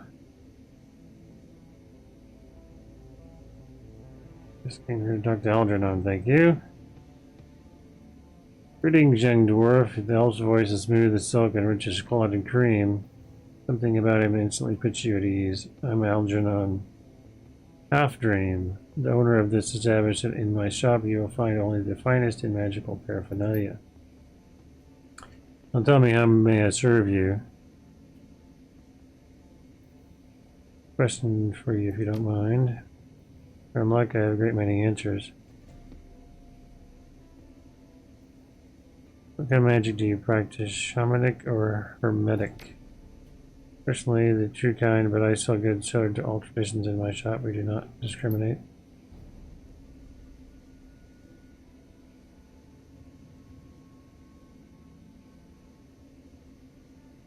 What's your story? Have you been in the Alcatraz Bazaar long? I have many stories. Stories of dancing spirits and raging dragons, of unchecked magic and unswarming chaos. All these stories are true. As for the Grez Bazaar, I have always been here quietly peddling my wares. A simple life, but a good one. Now, is there anything else you need to know? Oh, that was indirect. Paul ponders for a moment, twisting a ring on his right hand. The Firewing, that is a name that hasn't been heard in some time. Over 40 years, I believe, though I cannot say for certain time, and I do not get along. She was among the first of the great dragons to awaken, the first to be killed by humanity, or so the story goes.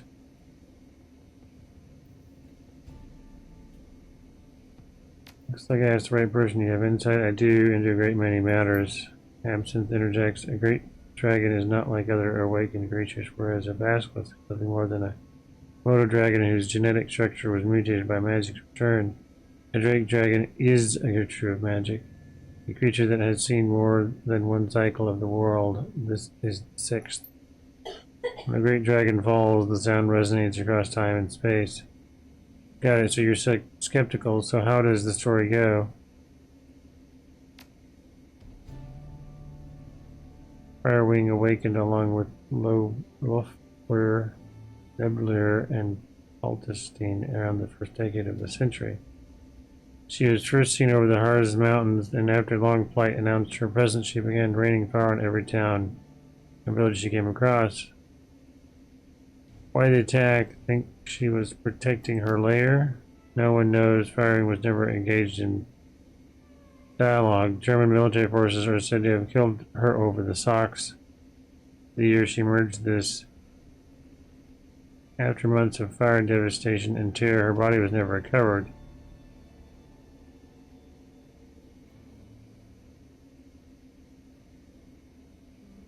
Think she's still in the socks? I cannot say. A sealed emergency zone is by its very nature sealed. We cannot know what happens inside with certainty, yet I do wonder what effect the radiation from nuclear meltdown might have had upon her.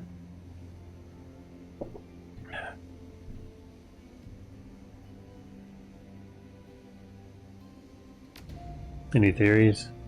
Aaron crosses his arms across his chest. No, I do not deal in theory. Despite her death, there was a rumor that she had been seen over Iceland sometime after her fall, but it has never been confirmed. Some speculate that the viewer witnessed her astral form and that her body still lies in the socks. Now, is there anything else you need to know? Absence is a friend, nothing more. She helps out around the shop when the fancy strikes her. She is nobody's assistant, no one's a master. You haven't answered my question. He paused for a moment, considering I believe that they suit her personally. Can't see what you're selling.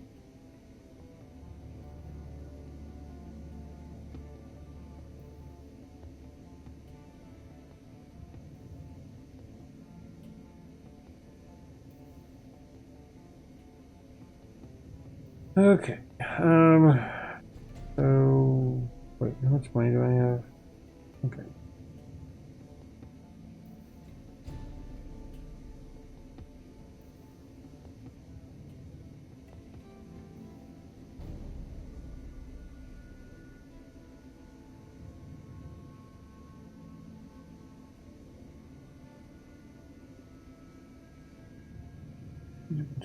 Target, 5 volts. Oh, here we go. Gold. And thrower. There's a bunch of stuff. 3.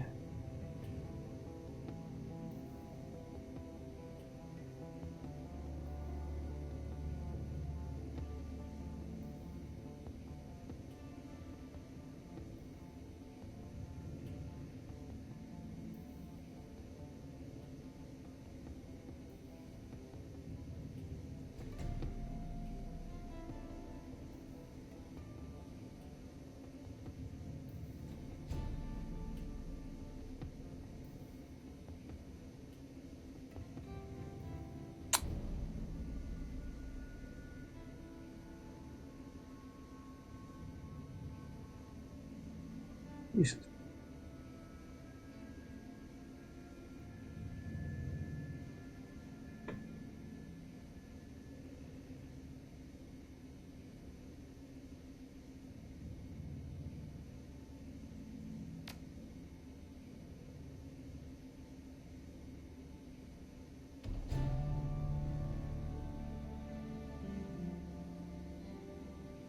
That's not expensive.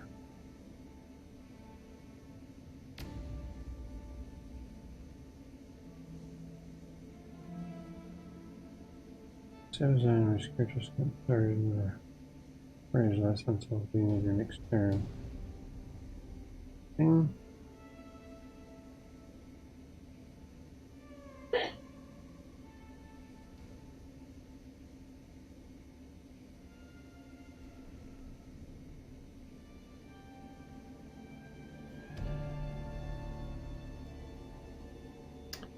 Slow haste blur. all kinds of stuff here. Okay, spells. Only the sport. Oh, here, okay. So we got super armor. Reduces the target's armor by 2. Shares a cooldown with other strip armor spells. Magical bullet increases up armor. It gains +2 armor up to maximum armor of 10. Lasts until combat ends. Shares a cooldown with other armors. Against 0%. I have fire control with the caster directed at one target. Increases target's hit chance by 12 last round. It acid also has ongoing -6 HP 1 round. On armor. Spells any target's ongoing magical effects. Then the spell which does -1 target. Uses target's armor by 4. Shares a cooldown with other spells. Target ignores all enemies. Magical explosion that pierces up to the armor. Multiplying that targets a single enemy and does -1 AP. Heal wound 1. Heals all of the damage from the most recent attack. Shares go. Pulse.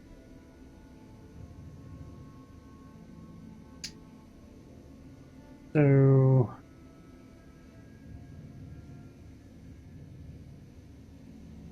aim could be useful. Aim.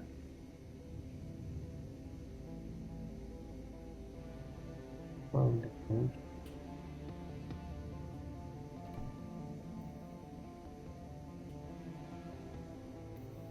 Page.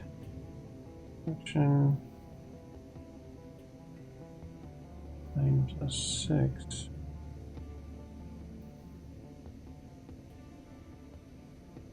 Negative AP. That one.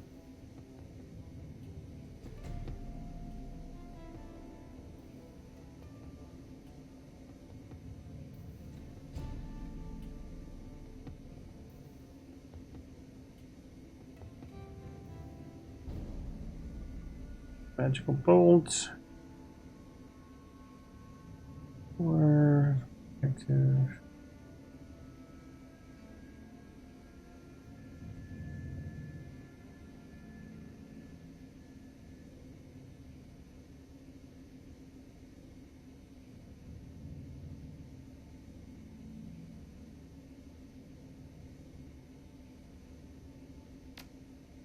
That one for now.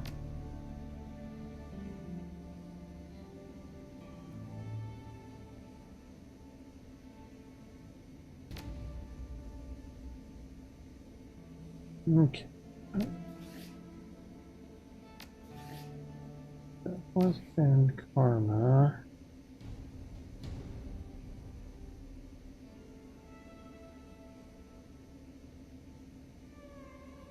More willpower.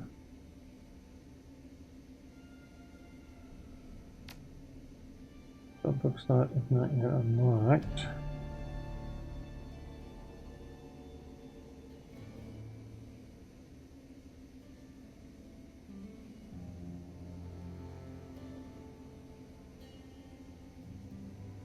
Okay.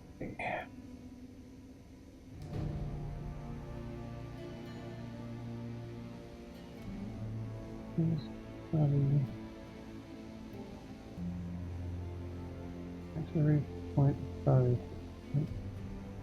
10. 10. And not really any cost. 0. Nice. And then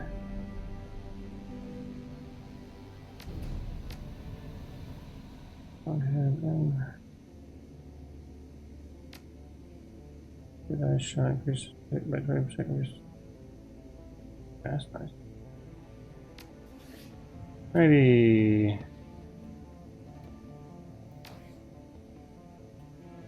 Okay, and out here. They don't have any upgrades available. One upgrade, that one upgrade, nobody else has any upgrades available.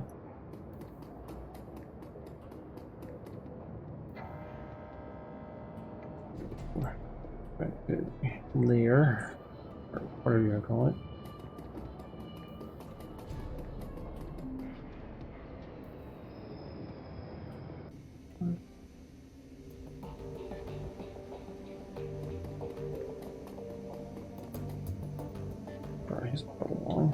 Why is it dark in here?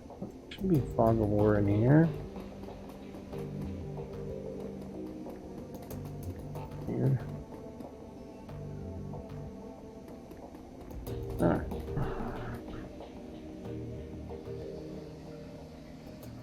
Jax, welcome back. I have news for you. In your absence, I've been looking into the Harfield Manor. Whatever Firewing is up to, it is both large-scale and well-funded. I have uncovered a money trail leading from holding companies all over the world to an offshore fund with a dummy address.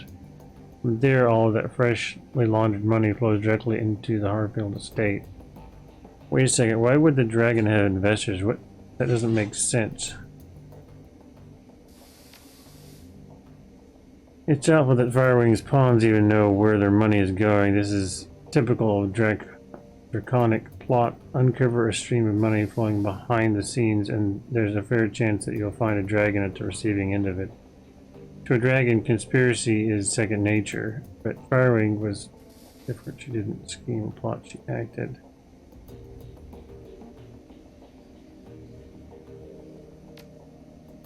Yes, and look where it got her. When the Firewing launched her attack on humanity, it was an act of hubris. She lashed out because she didn't consider our species to be a threat. It would be equally hubristic for us to assume that she will make the same mistake twice. I will continue digging into this while you and the team tackle your next run. With luck, I will have more information to share upon your return. Sounds good, Paul. One last thing, Jax. Mallet was able to restore the readable surface of one of Green Winter's DVDs. If you'd like to take a look, you will find it sitting beside the player. Just one of them. She's still working on the others. Many of them are extensively damaged, and getting anything off of them is proving to be quite a chore. She has told me that she'll be in touch if and when she makes any headway. Thanks, Paul.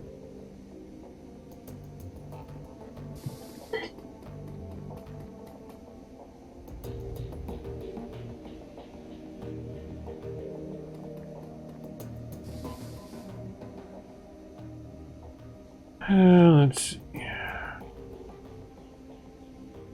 Load the second. Alright, so there's 6 more tracks.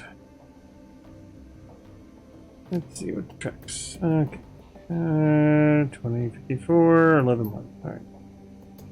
Yeah, this is I look like shit phase. Alright, as I said in my last recording, I've been having trouble finding hard facts on Firewing, so I thought I'd open things up a bit. Let's see what the room mail has to say. King Jumps and Winters reappears at a different location. He's now clutching a mug of soy calf in both hands, and there are bags under his eyes. Well, that was enlightening, assuming that any of it was true, that is. So over the past 5 hours, I've been poking around some of this crazier's fringe theories related to dragons and the socks. As a reminder, the socks in an irradiated wasteland between France and Germany. I got zoned off back in it got zoned off back in '08 after the Shadowrun reactor meltdown. Anyway, there are all kinds of rumors floating around about the place. I've heard stories about a walled city in there that operates on a survival of the fittest kill or be killed basis, sort of like a nightmare version of Berlin, all of the anarchy but none of the stability that the F-state provides. The radiation, poison, cancer, and mana pollution are just the icing on the cake. So when Adrian helped the Luftwaffe shoot Firewing down, she crashed into the socks. That much is well known. What isn't well known is that are all of the modern day myths that have arisen about her since, and tonight I've heard an earful. I chatted up a girl who claimed to be a ghost rat. That's a smuggler that operates in the socks. She told me about a dragon cult called the Disciples of the Cleansing Fire. Apparently those cultists worship some sort of radioactive ghost dragon. Could be Firewing or it could be nothing, but it's worth digging into all the same. Another thing that my little ghost rat told me, the popular rumor in the socks is that Firewing's astral form was, I guess you'd say, mutated by all of that background radiation. Some of the glowpunks out there say that she'd shed her body like an old coat. Others say that she's trapped, doomed to languish as an intangible radioactive ghost. I don't know how much credence to give any of this. After all, I don't have any proof of that my ghost rat is even a ghost rat. She might be, but then she could also be a run-of-the-mill glowpunk, or maybe she's just yanking my chain and she's never been into the socks at all. Who knows? What's food for thought anyway? I don't know whether the thought of some radioactive ghost dragon thing is any scarier than a genuine dragon is, but it's interesting all the same. Now the big question is, will any of this get me any closer to finding Adrian? We gotta go out on a limb and say no, but you never can tell. Okay. The next day. Alright, let's continue thinking outside the box. After the Dragonfall, the great dragon Carlton came flying into the socks to rescue his Firewing, but he was driven off, some say killed, by Lothware and Nibble here. So, what if there's another dragon involved in all of this? Raider grabs a thick leather-bound tome from a shelf behind him, licks a finger, and begins to leaf through it. Alright, so let's run down the list of major dragons that could be helping her.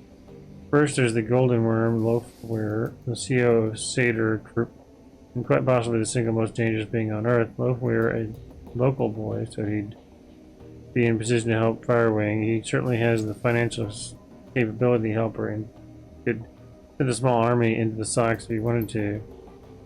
So he's definitely got the means, but I can't see how he'd have the motive. He actively prevented the Firewing's rescue back in 2012 after all. Same thing is true for Nibble here. Let's scratch both of them off the list if it was a paid training. We've got Aiden the Great Sirish. He's operating out of Turkey, but by all accounts he's not a fan of Lothware, and they're actively competing for territory in the Middle East. Suppose that could be considered motive. Reviving Firing might cause problems for the Golden Worm, but would he risk a war with Seder Krupp by straying into Lothware's territory again? I don't think it's likely. Turns another page. There's Sildir out in Wales. He's pretty heavily invested in Transys Neuronet, so he's going to got the money, but he's too busy dealing with the BTL killer scandal that Transys is going through out in London to get his claws dirty in the socks. Flip. Then Sklahazan out in the UCAS. He pauses, shakes his head, then he slams his own shut. No, this is a waste of time. The more I think about it, the more convinced I am the Firewing is acting alone. Dragons don't cooperate unless they absolutely have to. After all, why bother making nice with your equals when you've got an entire planet full of pawns at your disposal? They don't need to work together. They have us to exploit. While this track does load, it's clearly corrupted. The screen fills with meaningless stream of text.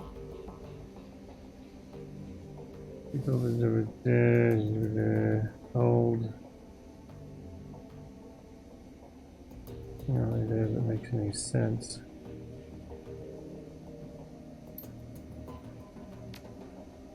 As well as pressing all, you can recognize a few words here and there, but there in his first image I saw a block of corrupted text.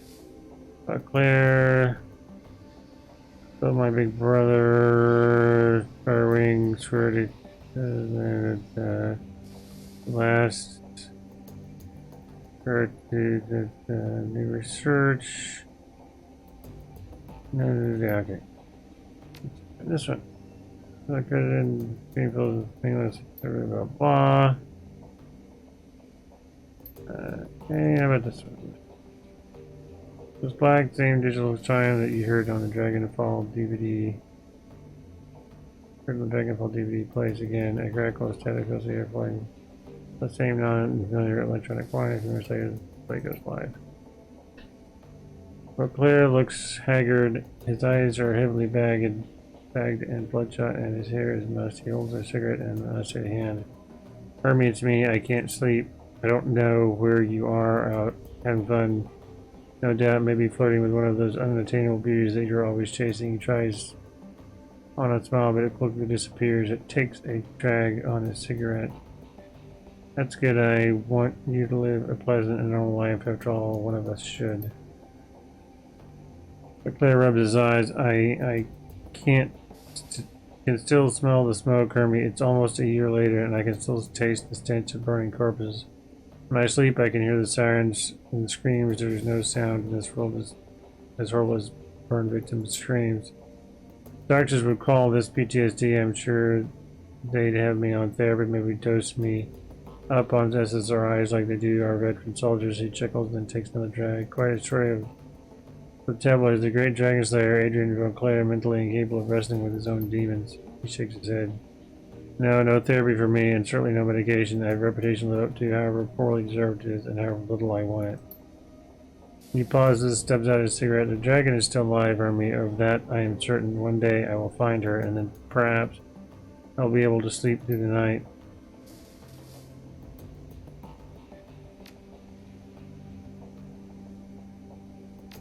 Alright, so second one's done.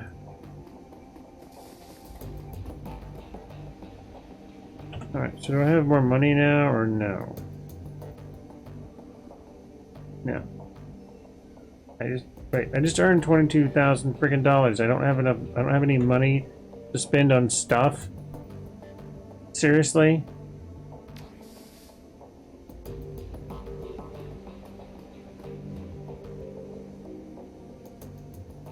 Maybe I'll show up later.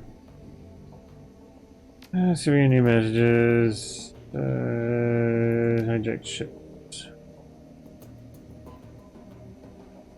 You value new hardware coming into the Christmas Bazaar. We need to talk. One of my weapons shipments was hijacked by a local gang. I can promise 500 win, and if you can recover the shipment, I'll have some new gear on the shelf. Plus 500 win. Come see me for details.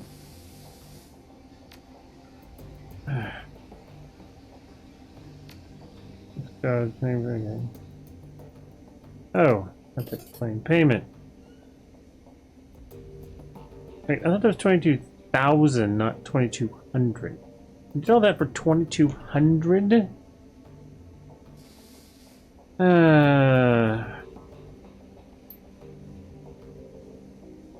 Here's your payment as promised.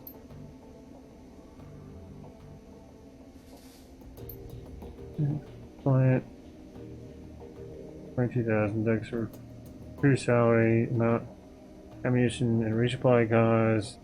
Automated deductions for Alice. Oh, automated deductions for Alice funds. Remainder sent to Jackson's. Okay. That makes sense. Alright.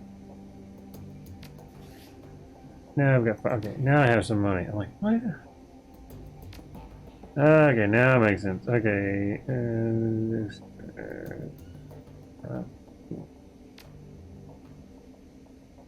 Here you will find the click transfer by Sarah Schmidt, a potential client. As you'll see, the deals of the job are a bit more vague than I would like, but the payment is quite substantial.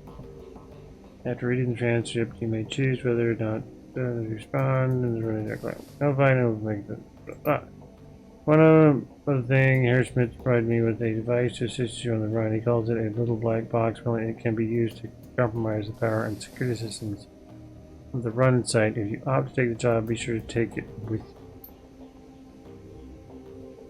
you. Okay. Well, later going blue test.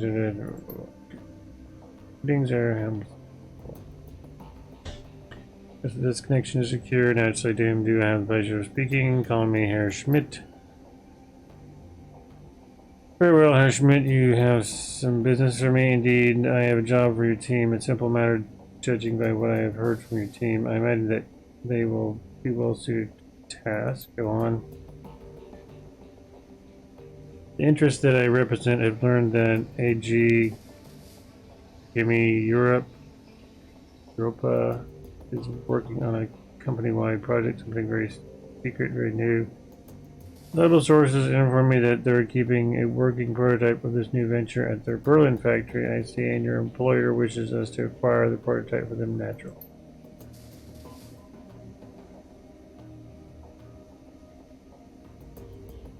Where's this project? If you want my team to grab the prototype for you, you'll need to know what they're looking for. I'm not at liberty to say. I can tell you that the prototype has been branded MKVI. I can also tell you that your team will find it on the 25th floor of the Berlin facility in the office of one Albert Frischhofer.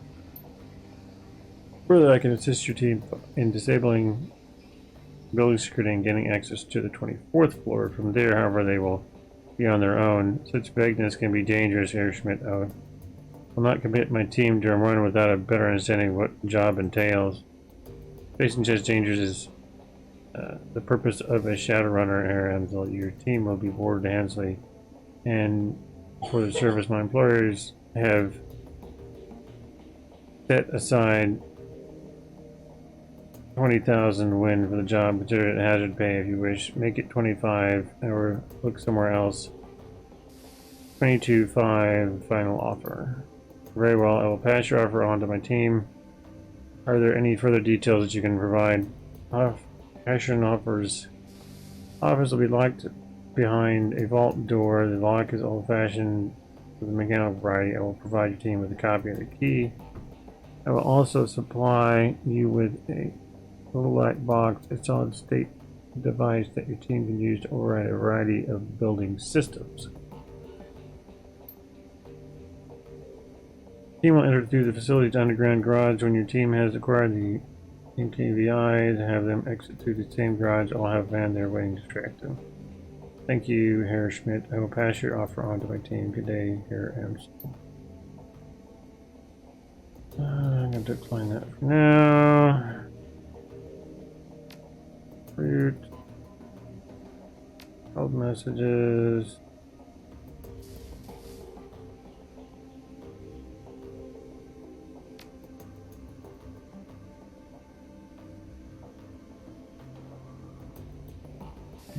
Look at your expected.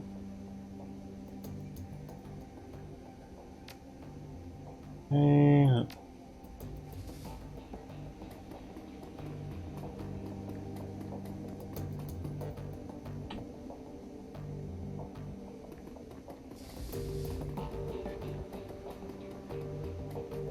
Check that.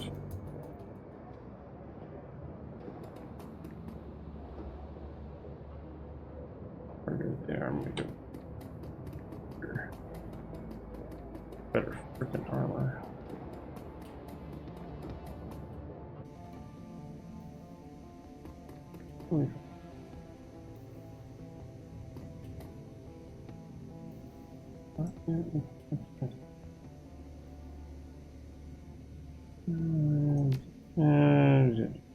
Alright, so it. Okay, there we go.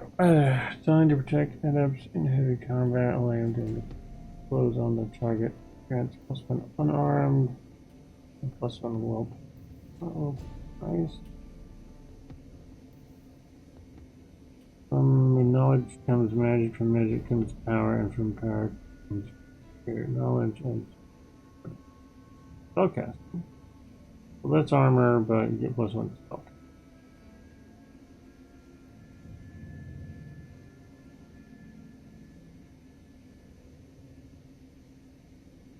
Robes. There's my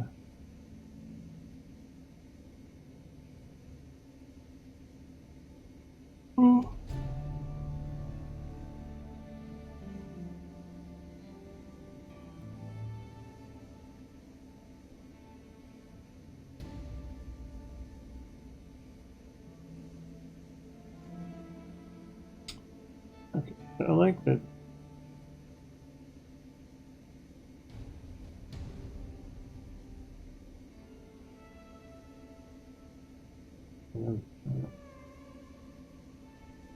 Armor would be nice.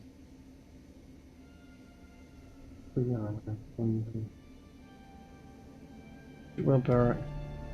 The thing I don't like about this is that against one unarmed. I don't need one unarmed. It's freaking not useful. But it's got the most armor, which means that's good. And plus willpower. This is plus willpower plus. Spellcasting.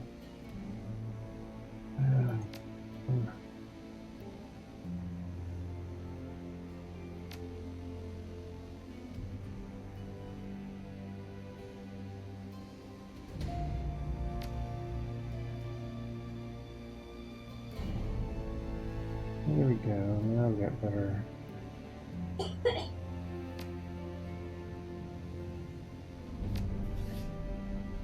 Now go this way. That.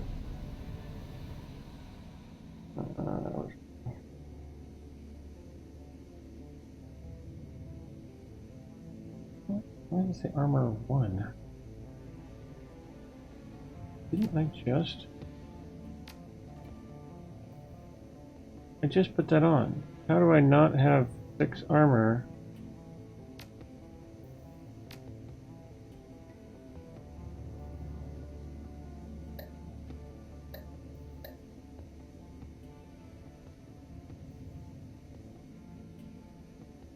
What was that one thing I had?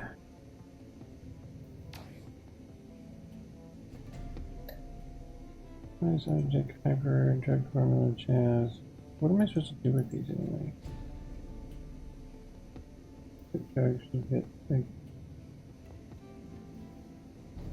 Get a good person to buy jazz from.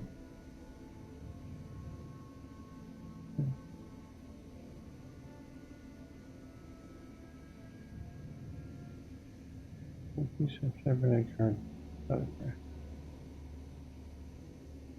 Anyway, alright, I'm back.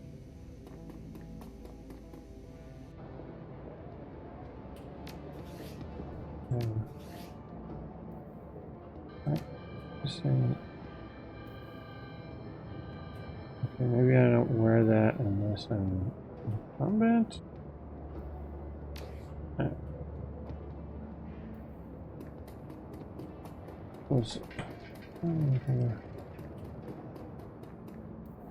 One side. Alright, so dude here. Yeah.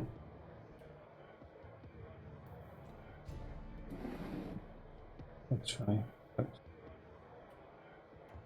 somebody from, I don't know, looks familiar. Dear Jack, late Monica Shaver's replacement. He looks you up and down, then nods good. You look the part.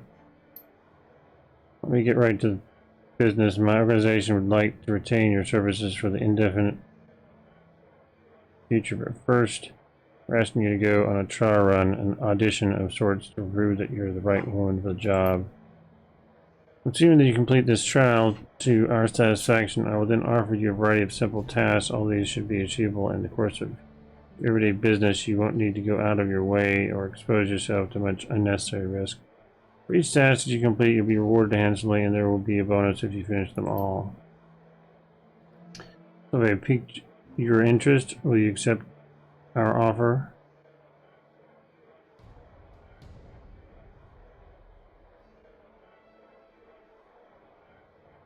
Who do you work for, and how do you know where to find me? My organization knows everything worth knowing in Germany, including the small pond that is Berlin. It is our best interest, however, to remain unknown and large for the time being. This is all that you need to know. What does this audition pay? I can offer you 1,500 when, but only if you complete the full audition, the run, and post-run interview to our satisfaction. If you fail to perform up to our expectations, you'll receive no pay and no further offers of work. isn't much. It's an audition. The purpose of this trial is for you to prove your worth to us, not to the way around. Of course, you're free to decline if you wish, but know that there are hundreds of runners in Berlin who would kill for these work for us. We came to you because we think that we see a glimmer of potential. If you prove us wrong, we will happily take our offer elsewhere.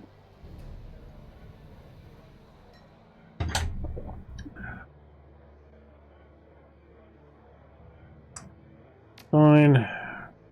Well, good. Very good. On to the task at hand. There is a man named Elshire. He's senior manager at Hermes Eurocom and a respected figure in his community. My organization also suspects him of working with pro-corporate extremists. These people are actively working to undermine the Flux state and pave the way for corporate-controlled Berlin. Our organization has no more desire to see Berlin fall to corporations than you do. However, we are hesitant to act sufficient without proof. This is where you come in.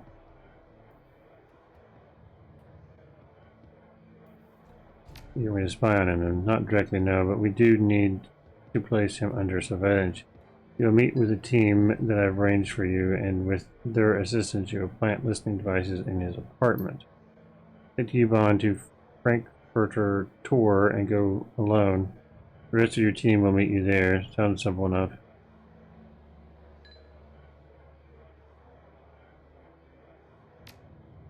Hang on. You do, yes, but they are unsuitable for this job. Remember, this is a test of your abilities, not Iger's or Glory's or Dietrich's. Fine. Very good. The moment that you board the train to Frankfurt Tor, your test will begin. I would advise you to bring what you need in terms of medical supplies and ordnance. Once you embark on your trial run, there will be no turning back. After you have planted devices and verified that they work, come back to me. There will be a brief interview, a post-mortem on the run if you like, and assuming that I am satisfied with what I hear, I will pay you your first stipend. Then we will discuss our future hours. Best of luck, Jax. We will be watching. Alright, well, I guess time to...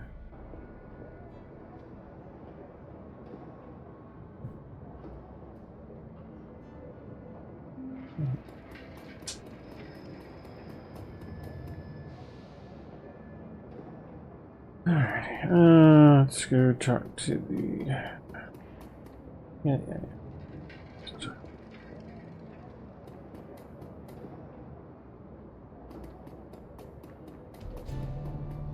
Let's go talk to the vendor.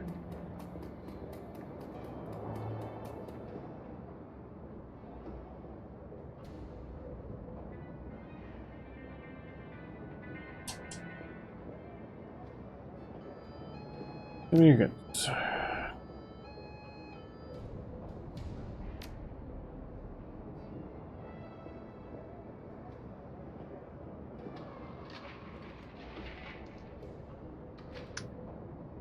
The strength, the quickness plus HP, plus dodge, plus movement speed, plus dodge.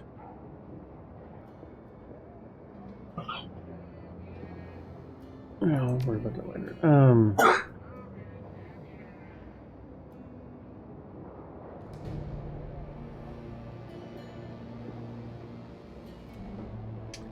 It's no producer chance to be hit by and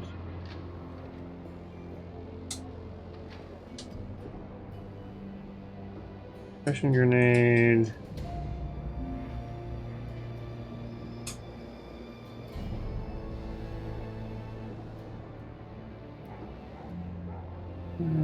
Basic frag grenade, basic frag grenade.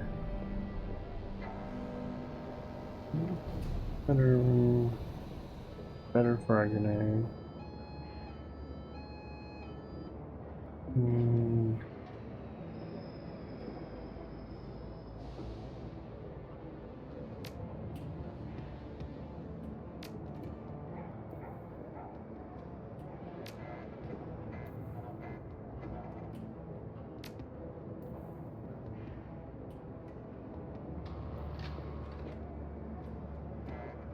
I got some money now, so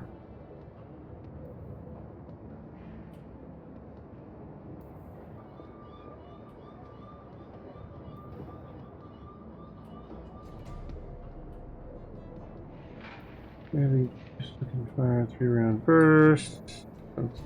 Damage 10. That is 10 out of 10.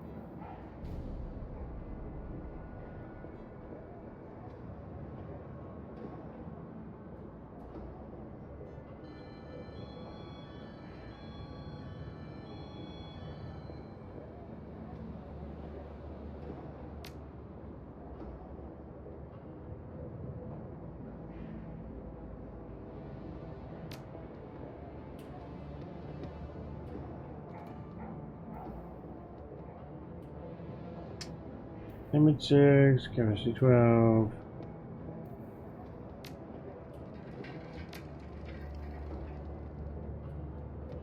Again. So I've got damage 6, capacity 12.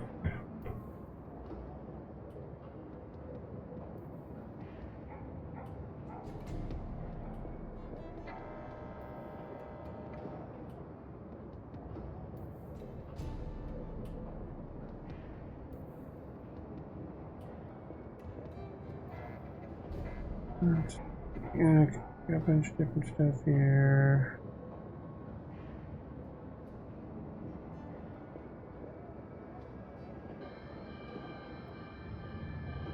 There. Oh, it's 10.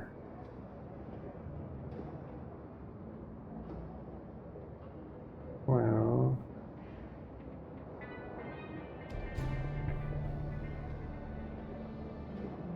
Think about the 12 damage.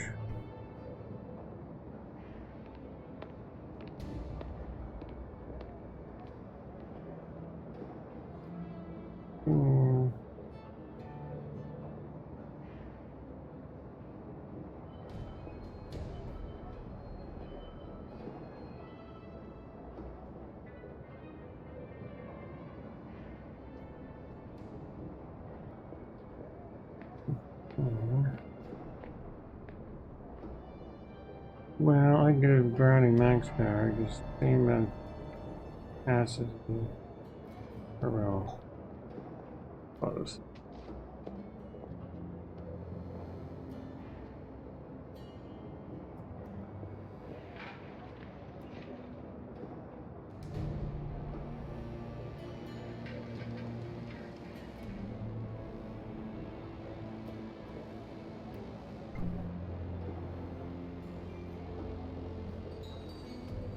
Okay,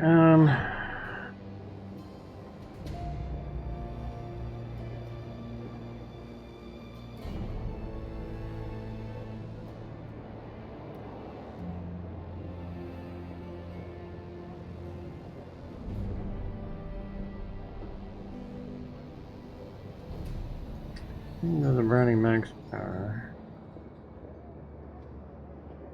will give me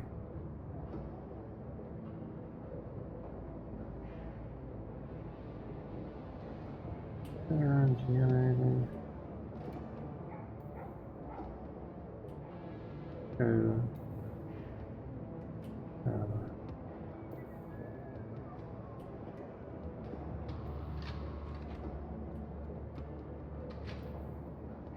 So 10 first. I don't use that one.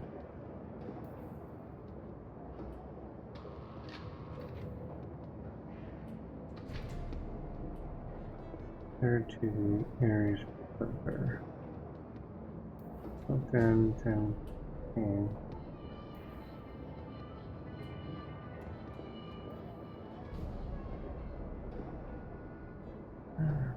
Sounds better. Okay. Well, this 3-round, it can do 3-round burst, but max power is take 2-round burst.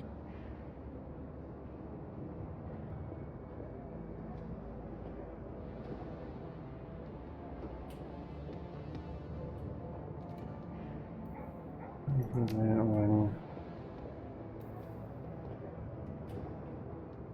Let's back down to the 3-round burst.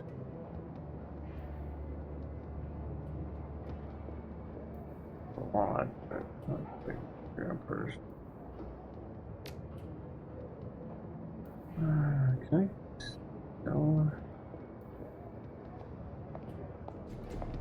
there we go. Okay. That.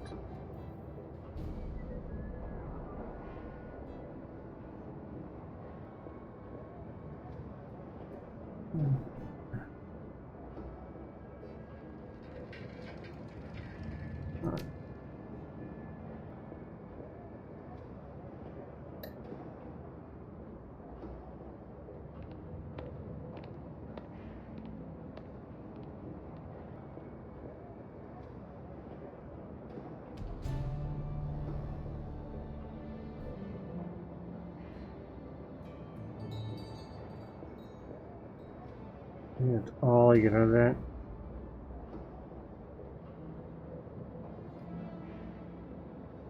Yeah, that's alright. Fill that stuff.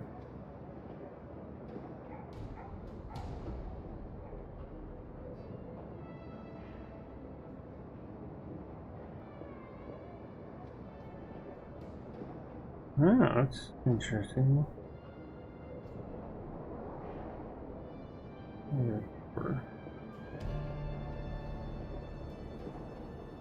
Oh, that's fine. Oh, I got a half.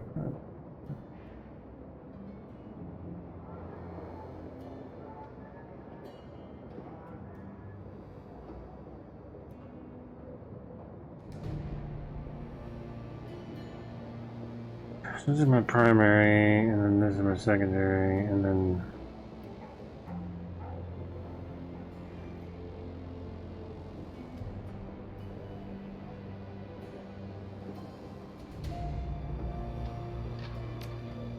what's that? Boom, boom, boom, boom, boom, boom, shot, boom.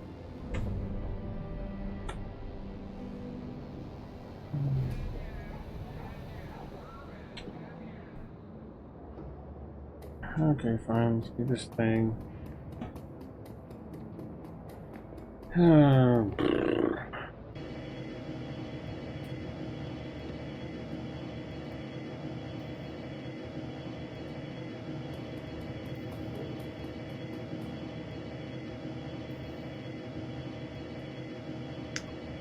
Yep. Alright, let's go.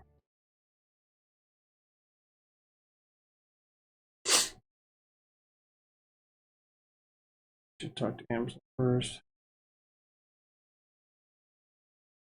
As you run arms toward the Frankfurter tour, you tug idly at the fabric of your maintenance uniform. You found it in a duffel bag on your seat when you boarded, along with a note from Durer.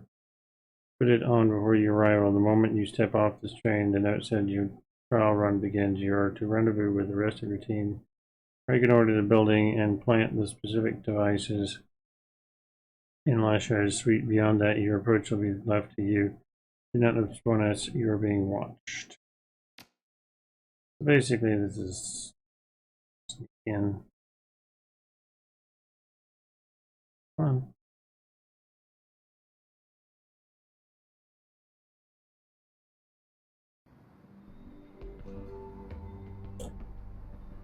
As you emerge from the dingy confined U-Bahn terminal and step into the light of day, you find yourself surrounded by a wall of muscle in a knight errant uniform. You're with maintenance? It isn't a question. He stands impassive, waiting for your response.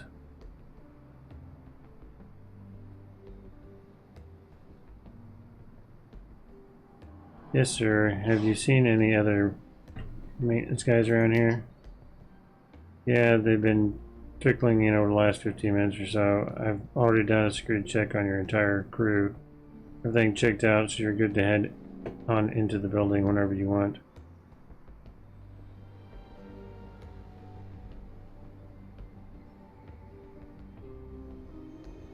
Thanks for your time. Now, you have a good one.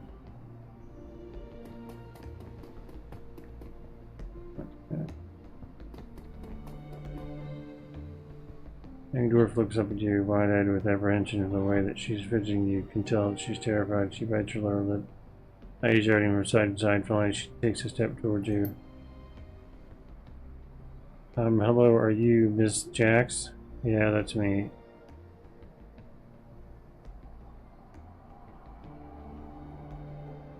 Picture on my maintenance crew. Yeah, I am. My name is Jonah. Eyes on a smile, it falls away almost immediately.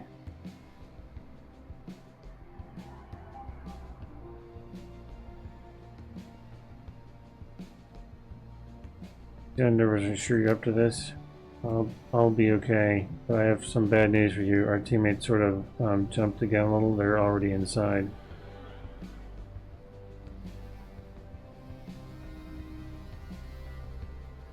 Great, that's just great. I'm sorry I told them to wait, but they didn't listen. They just muscled on past me and waltzed through the front door.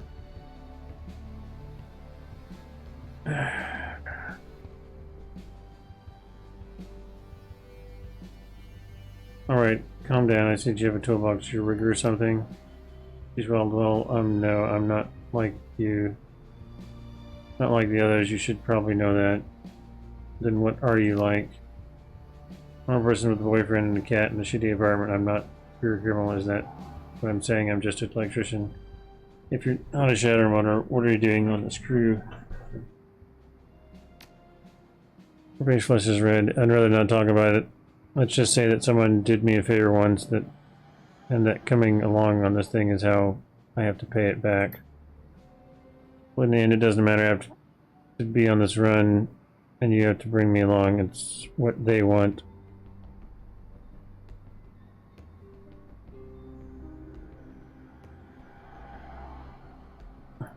Alright, fine. Sadly, I don't want anything to do with that. I don't even want to be here.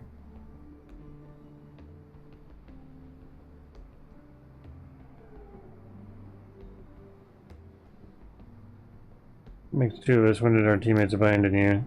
About 10 minutes ago, I watched them storm through the front doors of the building we're going to hit. Oh, it can happen in 10 minutes. Can we freaking go already? I was still on the first floor. Nobody's getting upstairs until I bypass security locks on the elevator. That's why I decided to wait for you. Out here, I figured that they couldn't get too far ahead of us. I didn't go inside with them. Alright, let's get in there before the others blow the run. Yeah, okay, let's do it. Okay, fine. Let's go.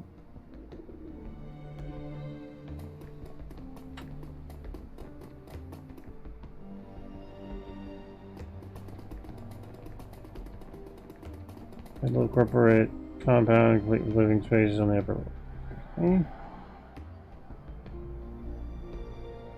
He's waiting for a freaking bus.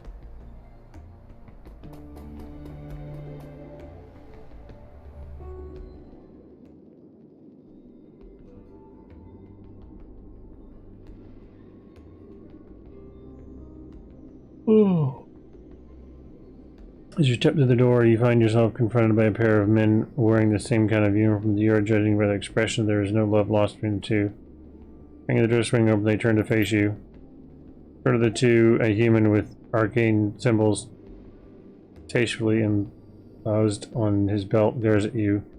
You're here finally, and you brought our little mouse of an electrician with you. Better late than never, but not much better. You're tardy enough as it is.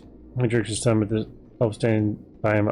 I'll leave it to you to keep our pack mule in line. The elf's lip curls into a snarl. Hanging from his back is a bulging pack that looks incredibly heavy. His broad shoulders sag under the weight of whatever is inside. He's dumb as a post, but he can lift heavy things. Might not be bad in a fight either. At the very least, he can soak up a few bullets for the rest of us. Jaying daggers at the mage, he spits out a long string of foreign words in a single susurrant breath. The sound of it is lovely, but his expression leaves little doubt that he message behind the words is an ugly one. Oh, and hope that you can speak his Parethial. He shakes his head in disgust. Damn useless immigrants.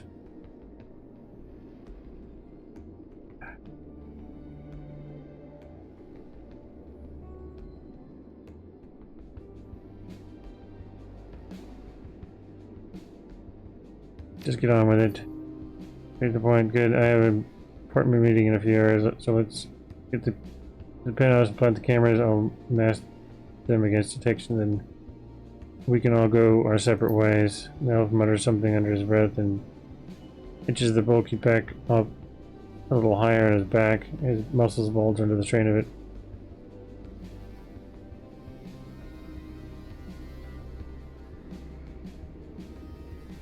True that our friend here only speaks Spirithel. My immense disappointment, yes, a Tyringer delight by the sound of it. I wish that he'd do us all a favor and go back. You understand me at all?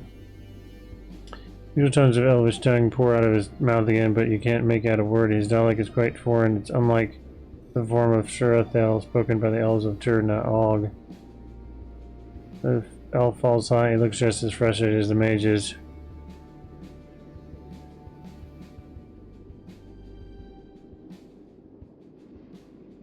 Just relax and concentrate on the job.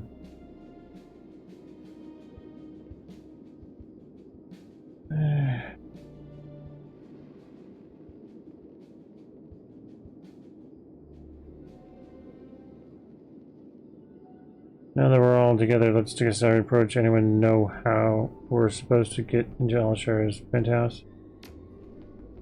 I do. If you can get me to the building's access panel that's on the same circuit as the penthouse, I should be able to put a security system into maintenance mode. The job will take some creative rewiring.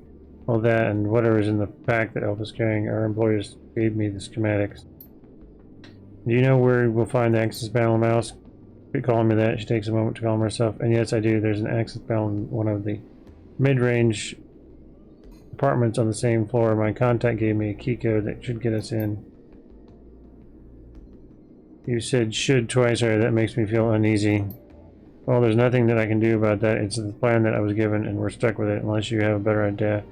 We'll just have to follow our instructions and hope for the best. Turns of face, you give me to the building access terminal on this floor, and I can rewire the elevator. That's the first thing we need to do. Once we're upstairs, we use the code I was given. I rewire Alishar's security system. We hide the cameras in his apartment. That's the theory, anyway. Alright, let's go.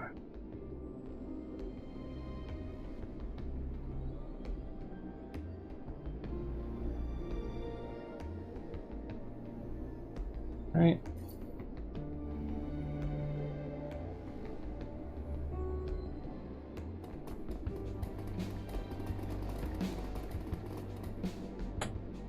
Quick save.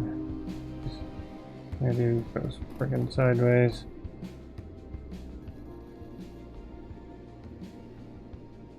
There's sweet stuff all them show their price. Okay.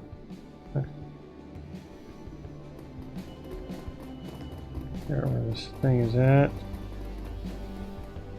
Healer. How do I care? Oh, there's the panel.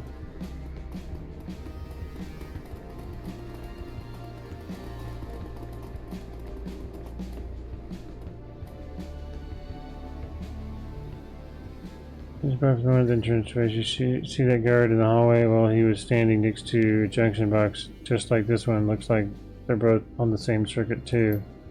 So, I could use this one to overload the one that the guard is standing by. She looks at the junction box again and nods. Yeah, I could feed a nice power spike into that one from here, you know, if you wanted me to. What would that do? Make a blood bang, arc enough voltage into that hallway to knock out a gang of trolls.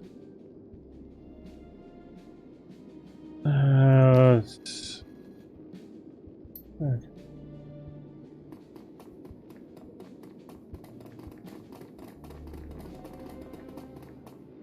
I'm gonna get in there.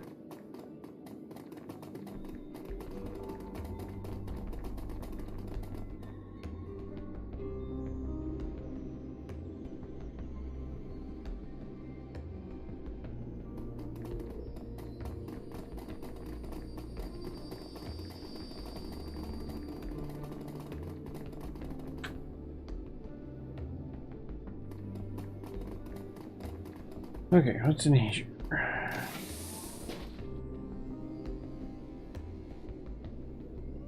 No, we're going there. I'm talking to this.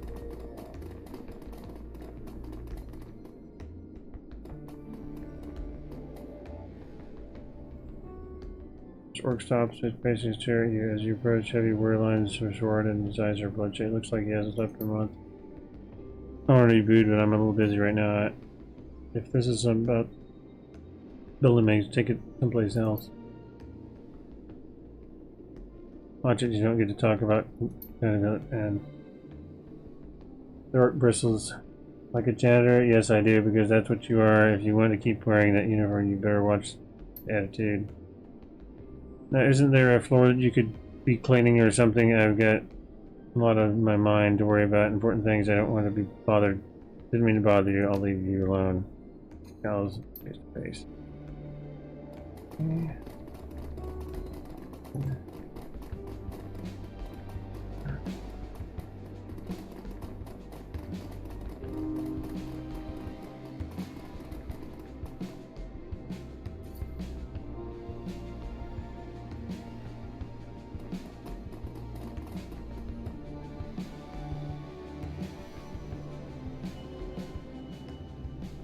Yeah, did you open the door to the utility area? We have work to do in there. Here's the guy's pressing through his weird face mat, but things make sure that he's staring at you. Door is security coded Delta grade. Your ID says that you're just a data, so no, I can't open the door. Listen to me, we have to work down in there. I heard loud and clear mop jockey. Now, you listen to me. Nobody without Delta clearance gets through the door, period. That's it. You talk to management if you really do need to be in here. They'll upgrade your clearance, otherwise piss off. Sorry about that, we'll be on our way. Yeah, you do that. Just see if maybe. Otherwise, it's going to cause a freaking commotion and.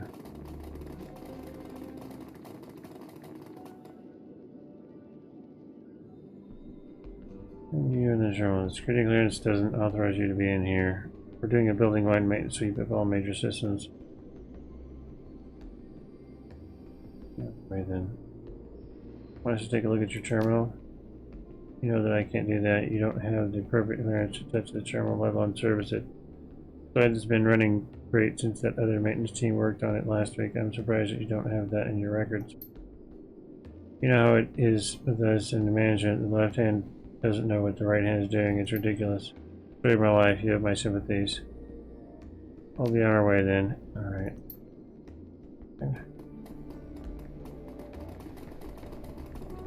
Trying to avoid.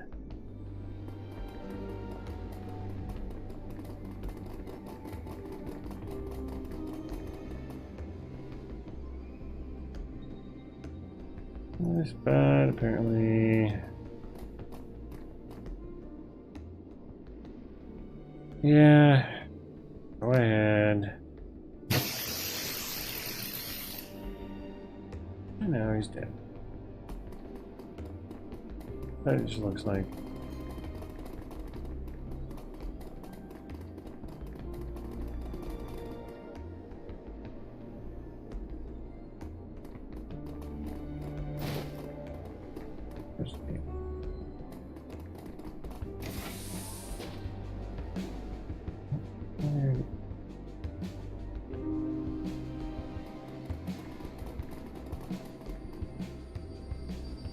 This Janet pops an access panel at the base of the terminal and begins snipping wires. A few minutes later, she replaces the panel cover and stands. Alright, that should be good. To bypass the security lock on the elevator. We're good to hit upstairs. That was quick. I know my way around electrical systems. My father used to own rental properties all over Munich and helped him maintain them. Outside, I've been rewiring buildings since I was a very little girl. Catching, I don't know what this has to do with getting me to my meeting, but please allow me to keep waltzing down memory lane and we'll wait. Care less about your meeting, but we should keep moving on the same.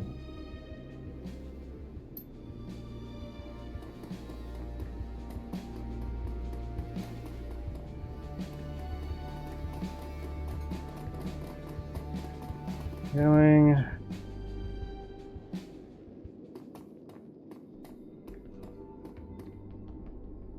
Alright, I'm gonna need you to get me to this floor's access bound. That'll be in room 303 on this floor.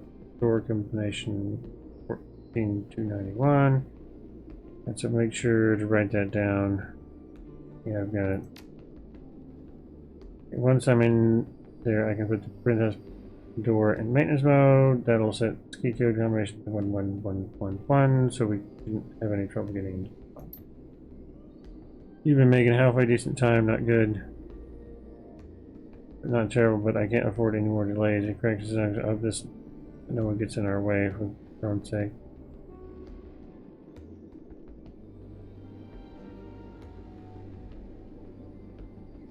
You aren't hurting anyone unless I order you to. You got that?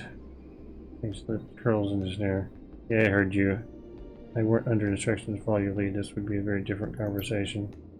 Yeah, well, you are, so shut up and deal with it. She shakes her head in disgust. God, I wish that we didn't need you to finish this job.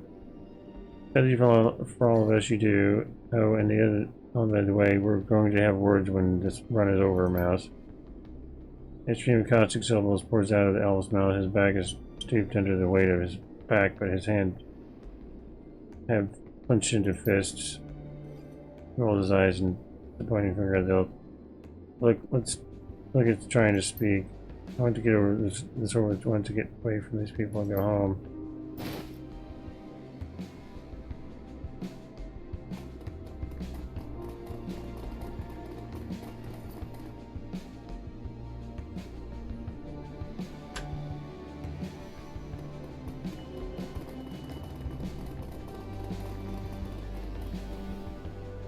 Okay, I don't know which one's which.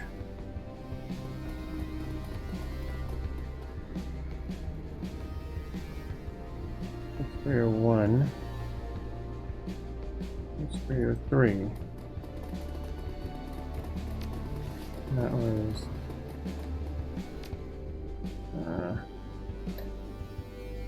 14291.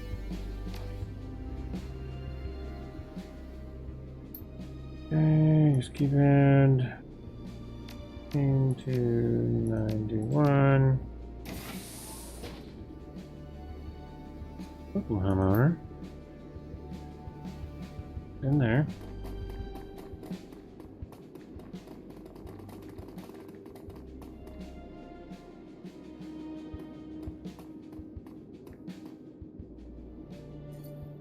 This absurd assault, you frown on our face. I guess this is me. The girl from her belt. Pulling up schematic of a pitch. Here you have woman thinking that works for me. This is complicated.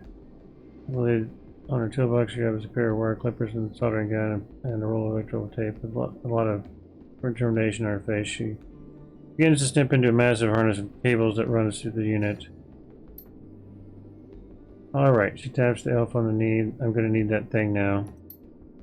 He nods and reaches back to unsung his pack, placing it on the floor. He opens it and pulls out a large blue canister. It takes all of his strength to wrestle it up from the ground and into the space in the access panel that Jana has cleared. There you go, you dumb ox. Do you something useful for a change. The elf says nothing. Unburdened by the heavy pack, he stands up straight, and for the first time you appreciate how much larger he is than the corporate mage. He stares down at James, and his hands bunch into fists.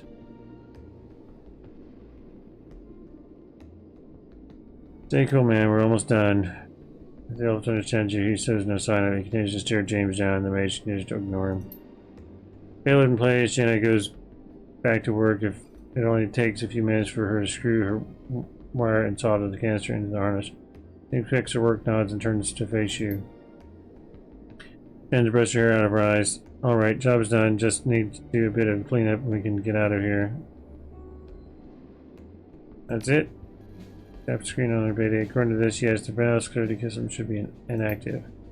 True, then hell with the cleanup will be gone before anyone notices anything anyway.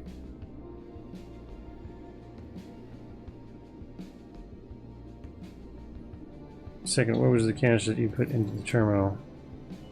Face me, for all I know, it could be full of pixies of dust. That said, I had to wear it into the wall at this junction, so I did.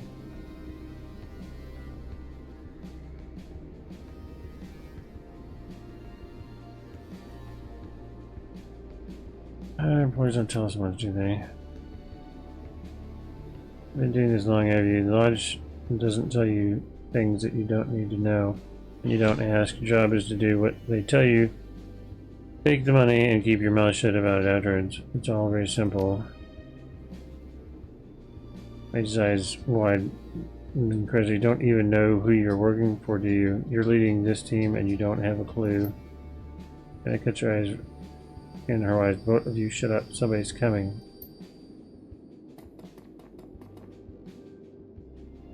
Tall, gray-tanned man in an expensive suit rounds the corner. And John comes bustling into the room. He stops short when he sees your team. His eyes flicker from you to the panel. Janet pried from the wall, and the smile falls from his face. What the hell? This is my apartment. I own it. What are you doing in here? For maintenance, look at the uniform. Yeah, I see that, but you can't be in here without my consent, and you sure as hell can't be tearing up my walls without giving me advance notice. James shoots an irritated glance. This is a waste of time, and I'm already running late. If you don't take care of this idiot, I will. Those are something James. The sound is uncomfortably ugly, all harsh consonants and syllable hisses.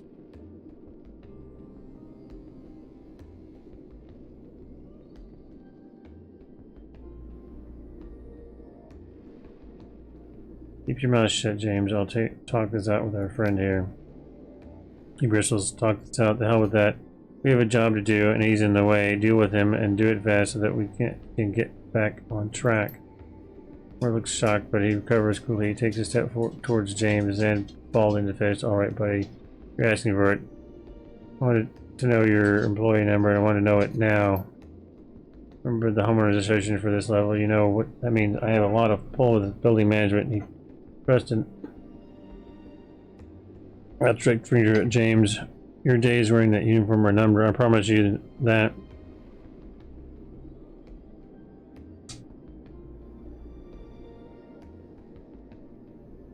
Calm down, sir.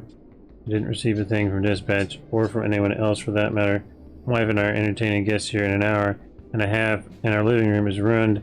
I need to know that you're going to fix this, and that you'll clean the place back up, and that you'll put a new coat of wax on the floors. I need... Over that, I don't have time for this. His hands twist into claws, and he raises them high. An instant later, they are wreathed in an unnatural purple glow. James, stand down. We do not need to kill this man. Glow intensifies into scintillating torrent of light. The energy lances and stabs out of James' hooked fingers as if it were alive. The man in the doorway pulls an alarm. His palm taps on a plastic disc that has been clipped to his belt. Too late, you recognize the object. A panic button. The air fills with a cacophonous wail of screaming alarms. James jerks back, his concentration broken. From down the hall, you can distinctly hear the sound of heavy footsteps approaching at a run. Meanwhile, the homeowner's backpedals, trying to put a wall between himself and James. He's moving too slowly, much too slowly. James, let him go, damn it. Mage's response comes out of a snarl. Bastard tried to bring security down on us. He isn't leaving this room. He runs the scream, cuts off the mage's sentence. In your perfect vision, you catch a flurry of motion. The elvish companion is moving, making a beeline towards James. Janet is hanging off of him, trying to slow him down, but he barely seems to notice. Stop, down. We need him alive to complete the run. The kick, he sends her tumbling to the ground, then turns back towards James.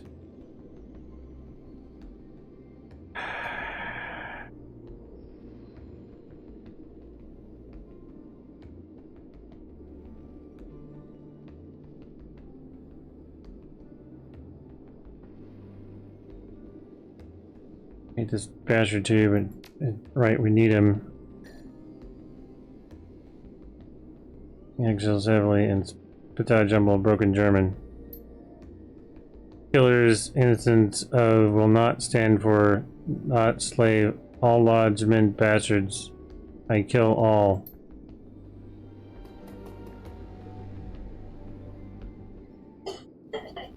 Oh, for fuck's sake.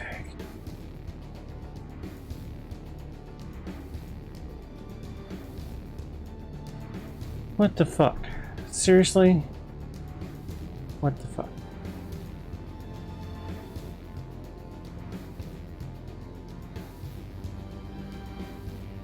Alright, I don't like the way this went. Let's see if I can restart. Level.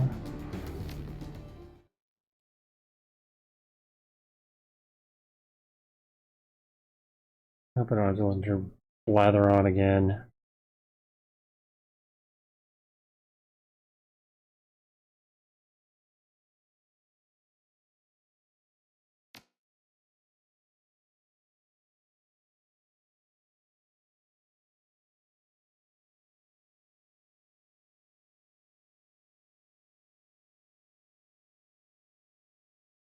Come on, damn it.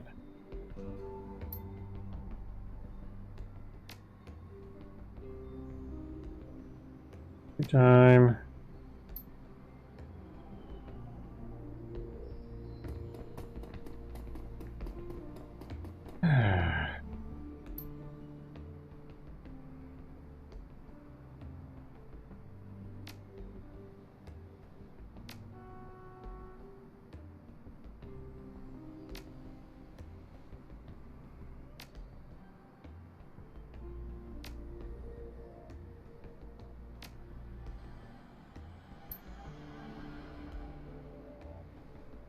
Alright.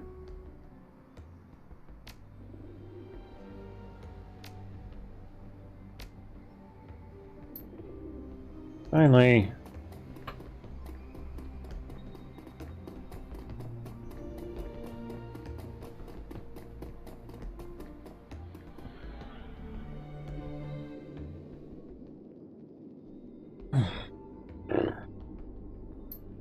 Okay.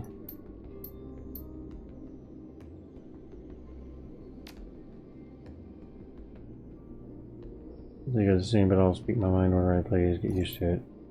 Oh, and by the way, I think you could get in here a little later, Belle. Yeah, yeah. Okay, hurry up.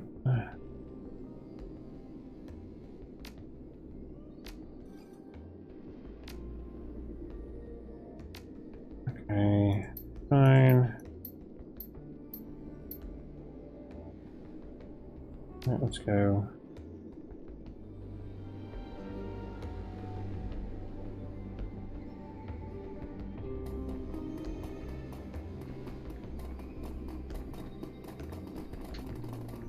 Alright.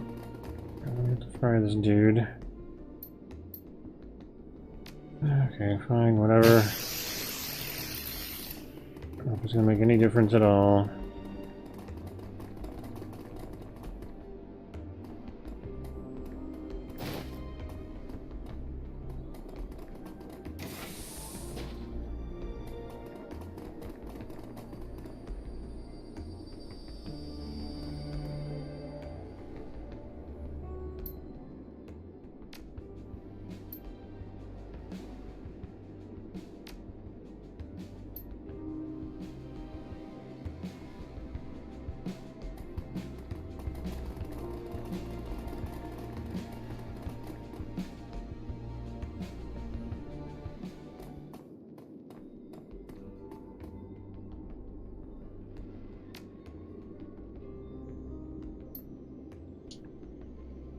Okay.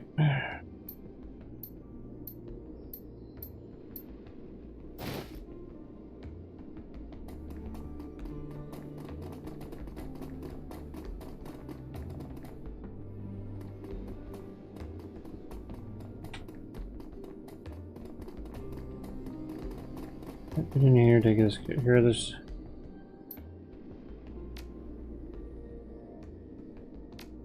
What?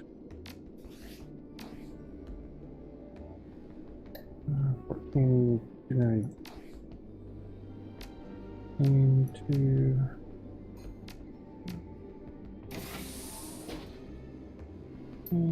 Oh, go.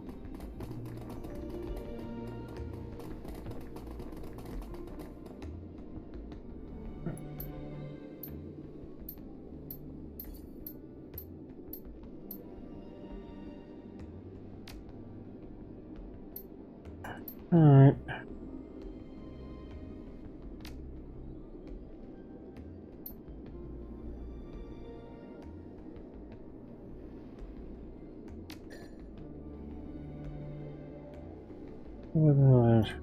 Let's just go. The things you don't need to know. Launch. Fuck still.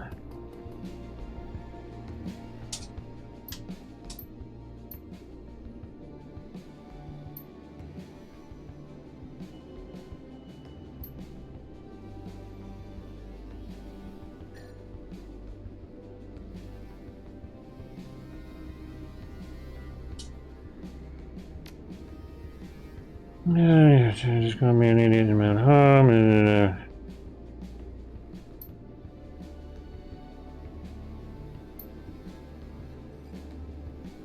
Okay, let's see where this is going. Just frame.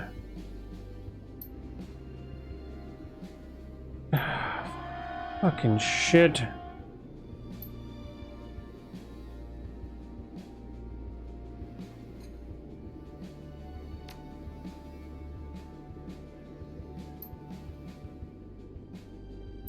And then else.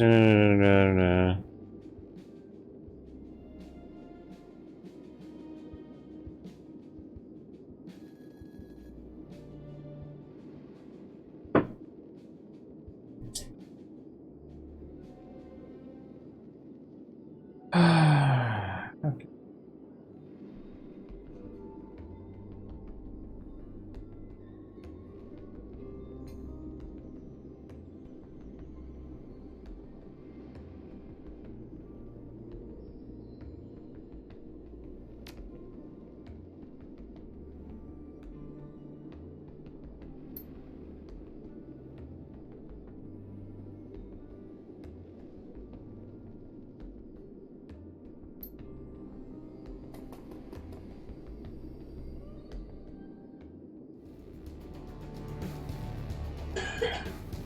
Dude, I'm gonna kill you.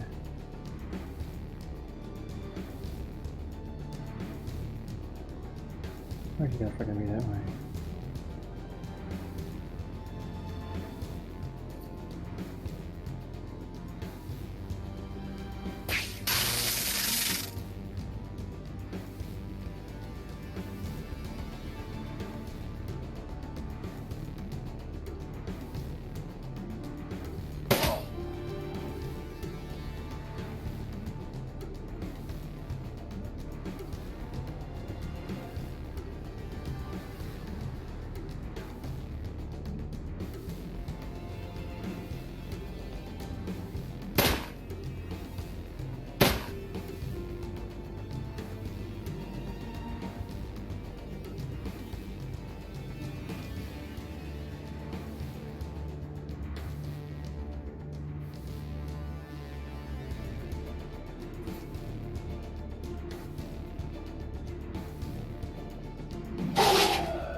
Where's my...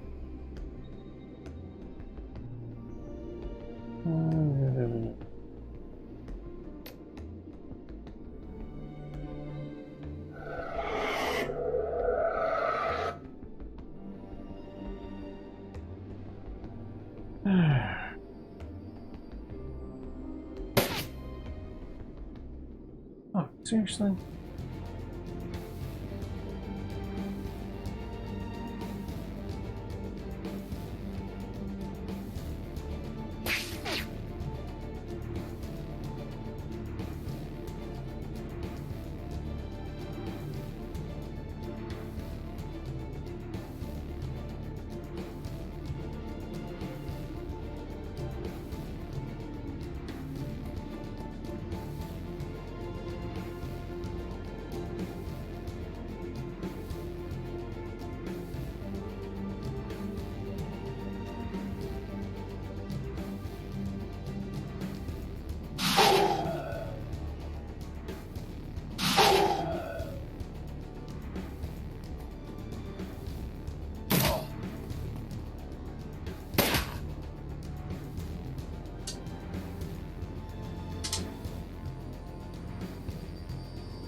I hate it when they do that.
Alrighty, where's my damn...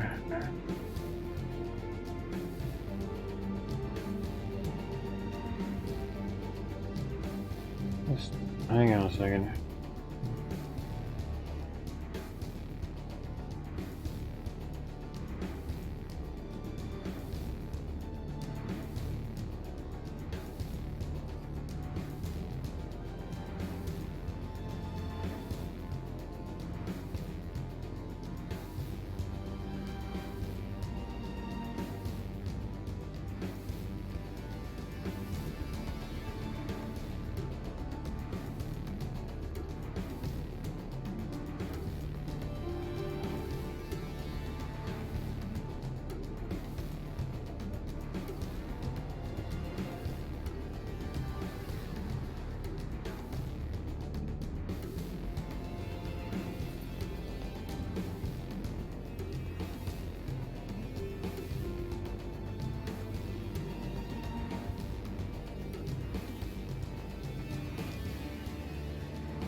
Okay, let's try and wrap this up. Alright, I don't know why. Oh, I'm on a ley line, okay. Why does that matter? What does it do for me if I'm on a ley line? What does being on a ley line do? Nice.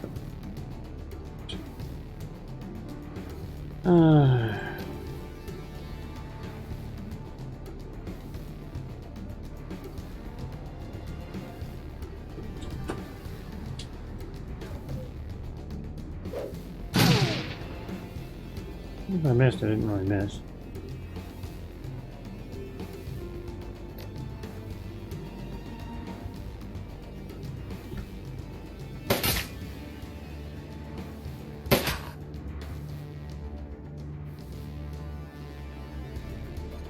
Okay,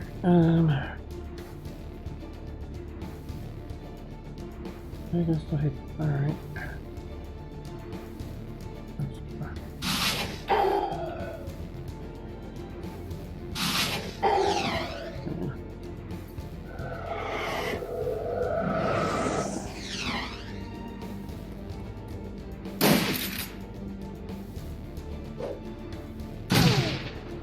Oh, Jesus. Okay.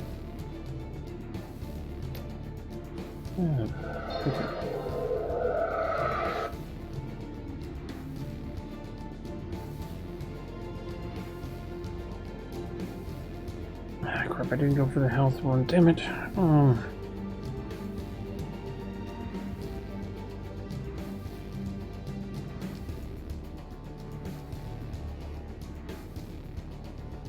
If you want to get that damn close to me.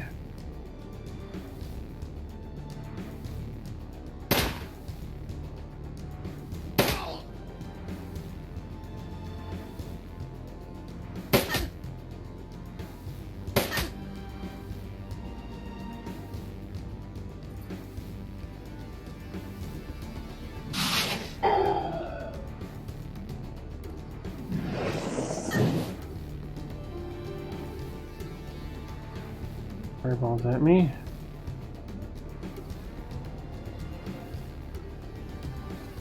Alright, let's see. Get over here.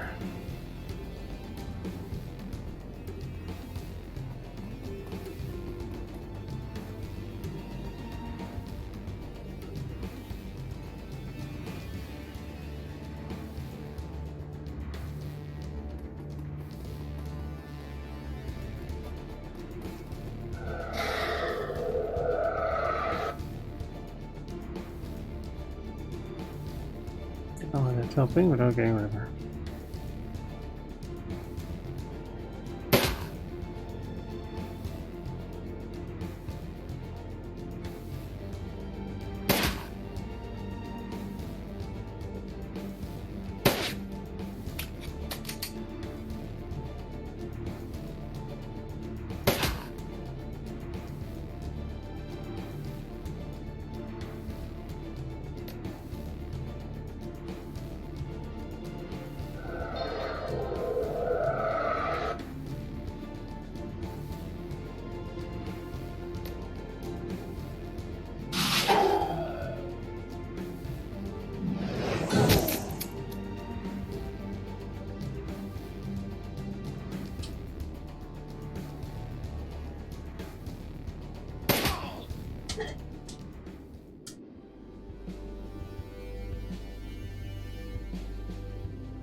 The mage wife spatters a blunder in his cheek with the back of his hand. He attacked me, our elf.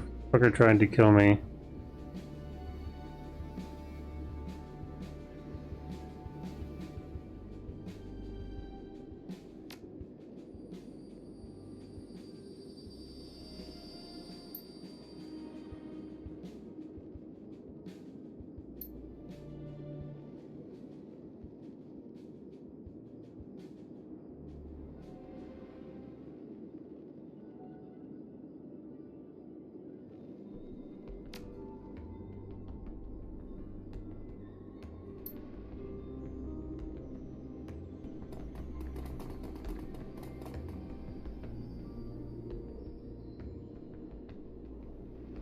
Okay.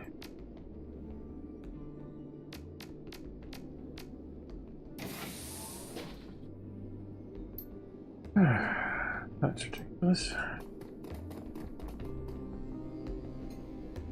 Camera.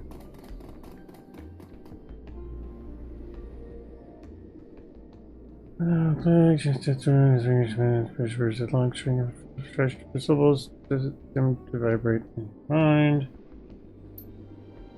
Nothing seems to happen. Then you blink and the camera's gone. Done. Get moving on to the next one.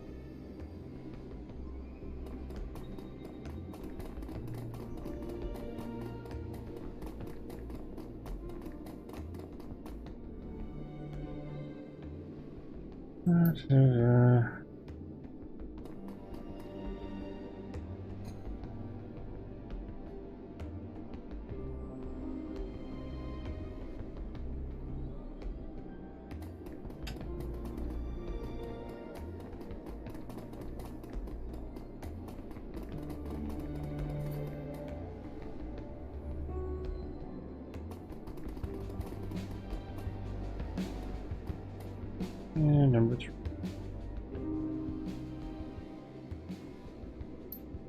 When we get through with this run, I'm going to tell my handler all about you. You won't work with the lodge again, not because you're an incompetent leader, but I've full and I don't like you very much. What do you have to say about that?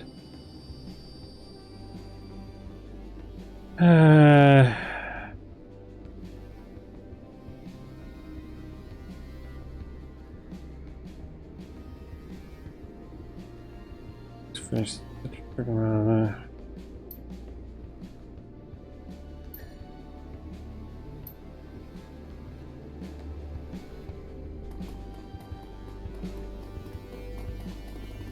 So, everybody's gonna notice the fact that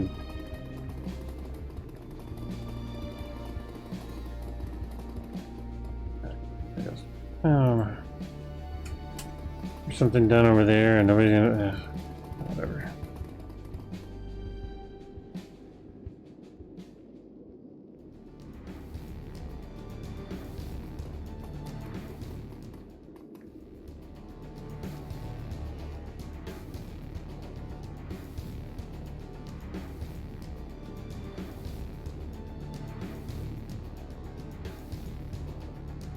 Can I just get the hell out of here?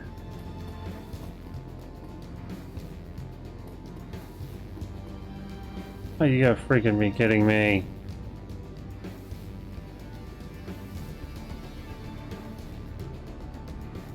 Shit.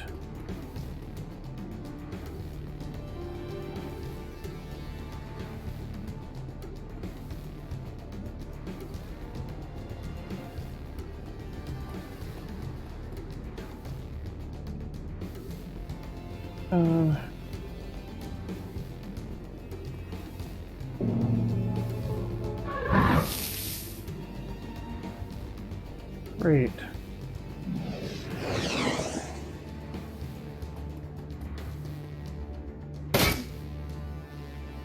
What? Okay. Nothing in for it. Let's bring the frick out of here.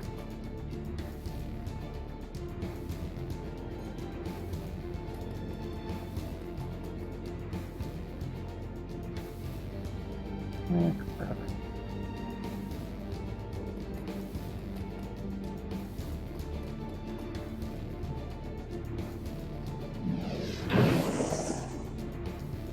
Oh, you're not doing too good there, dude.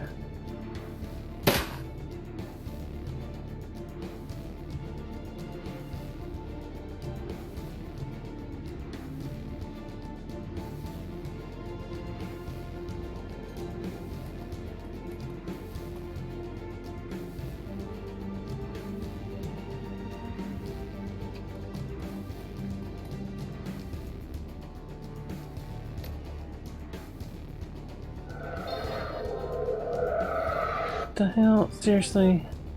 Because one was high and one was low, and then the one that was low. Shit.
Alrighty, well.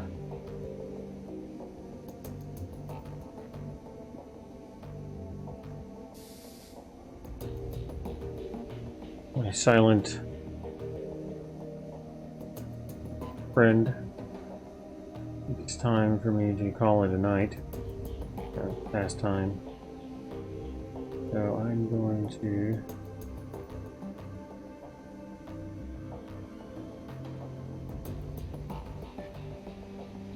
be done for now. So if you enjoy watching me play Shadowrun, we'll be back with more adventures next Friday about 9:30, unless I get delayed, and then it'll be more closer to 10. Good night, or morning, or wherever it is where you are.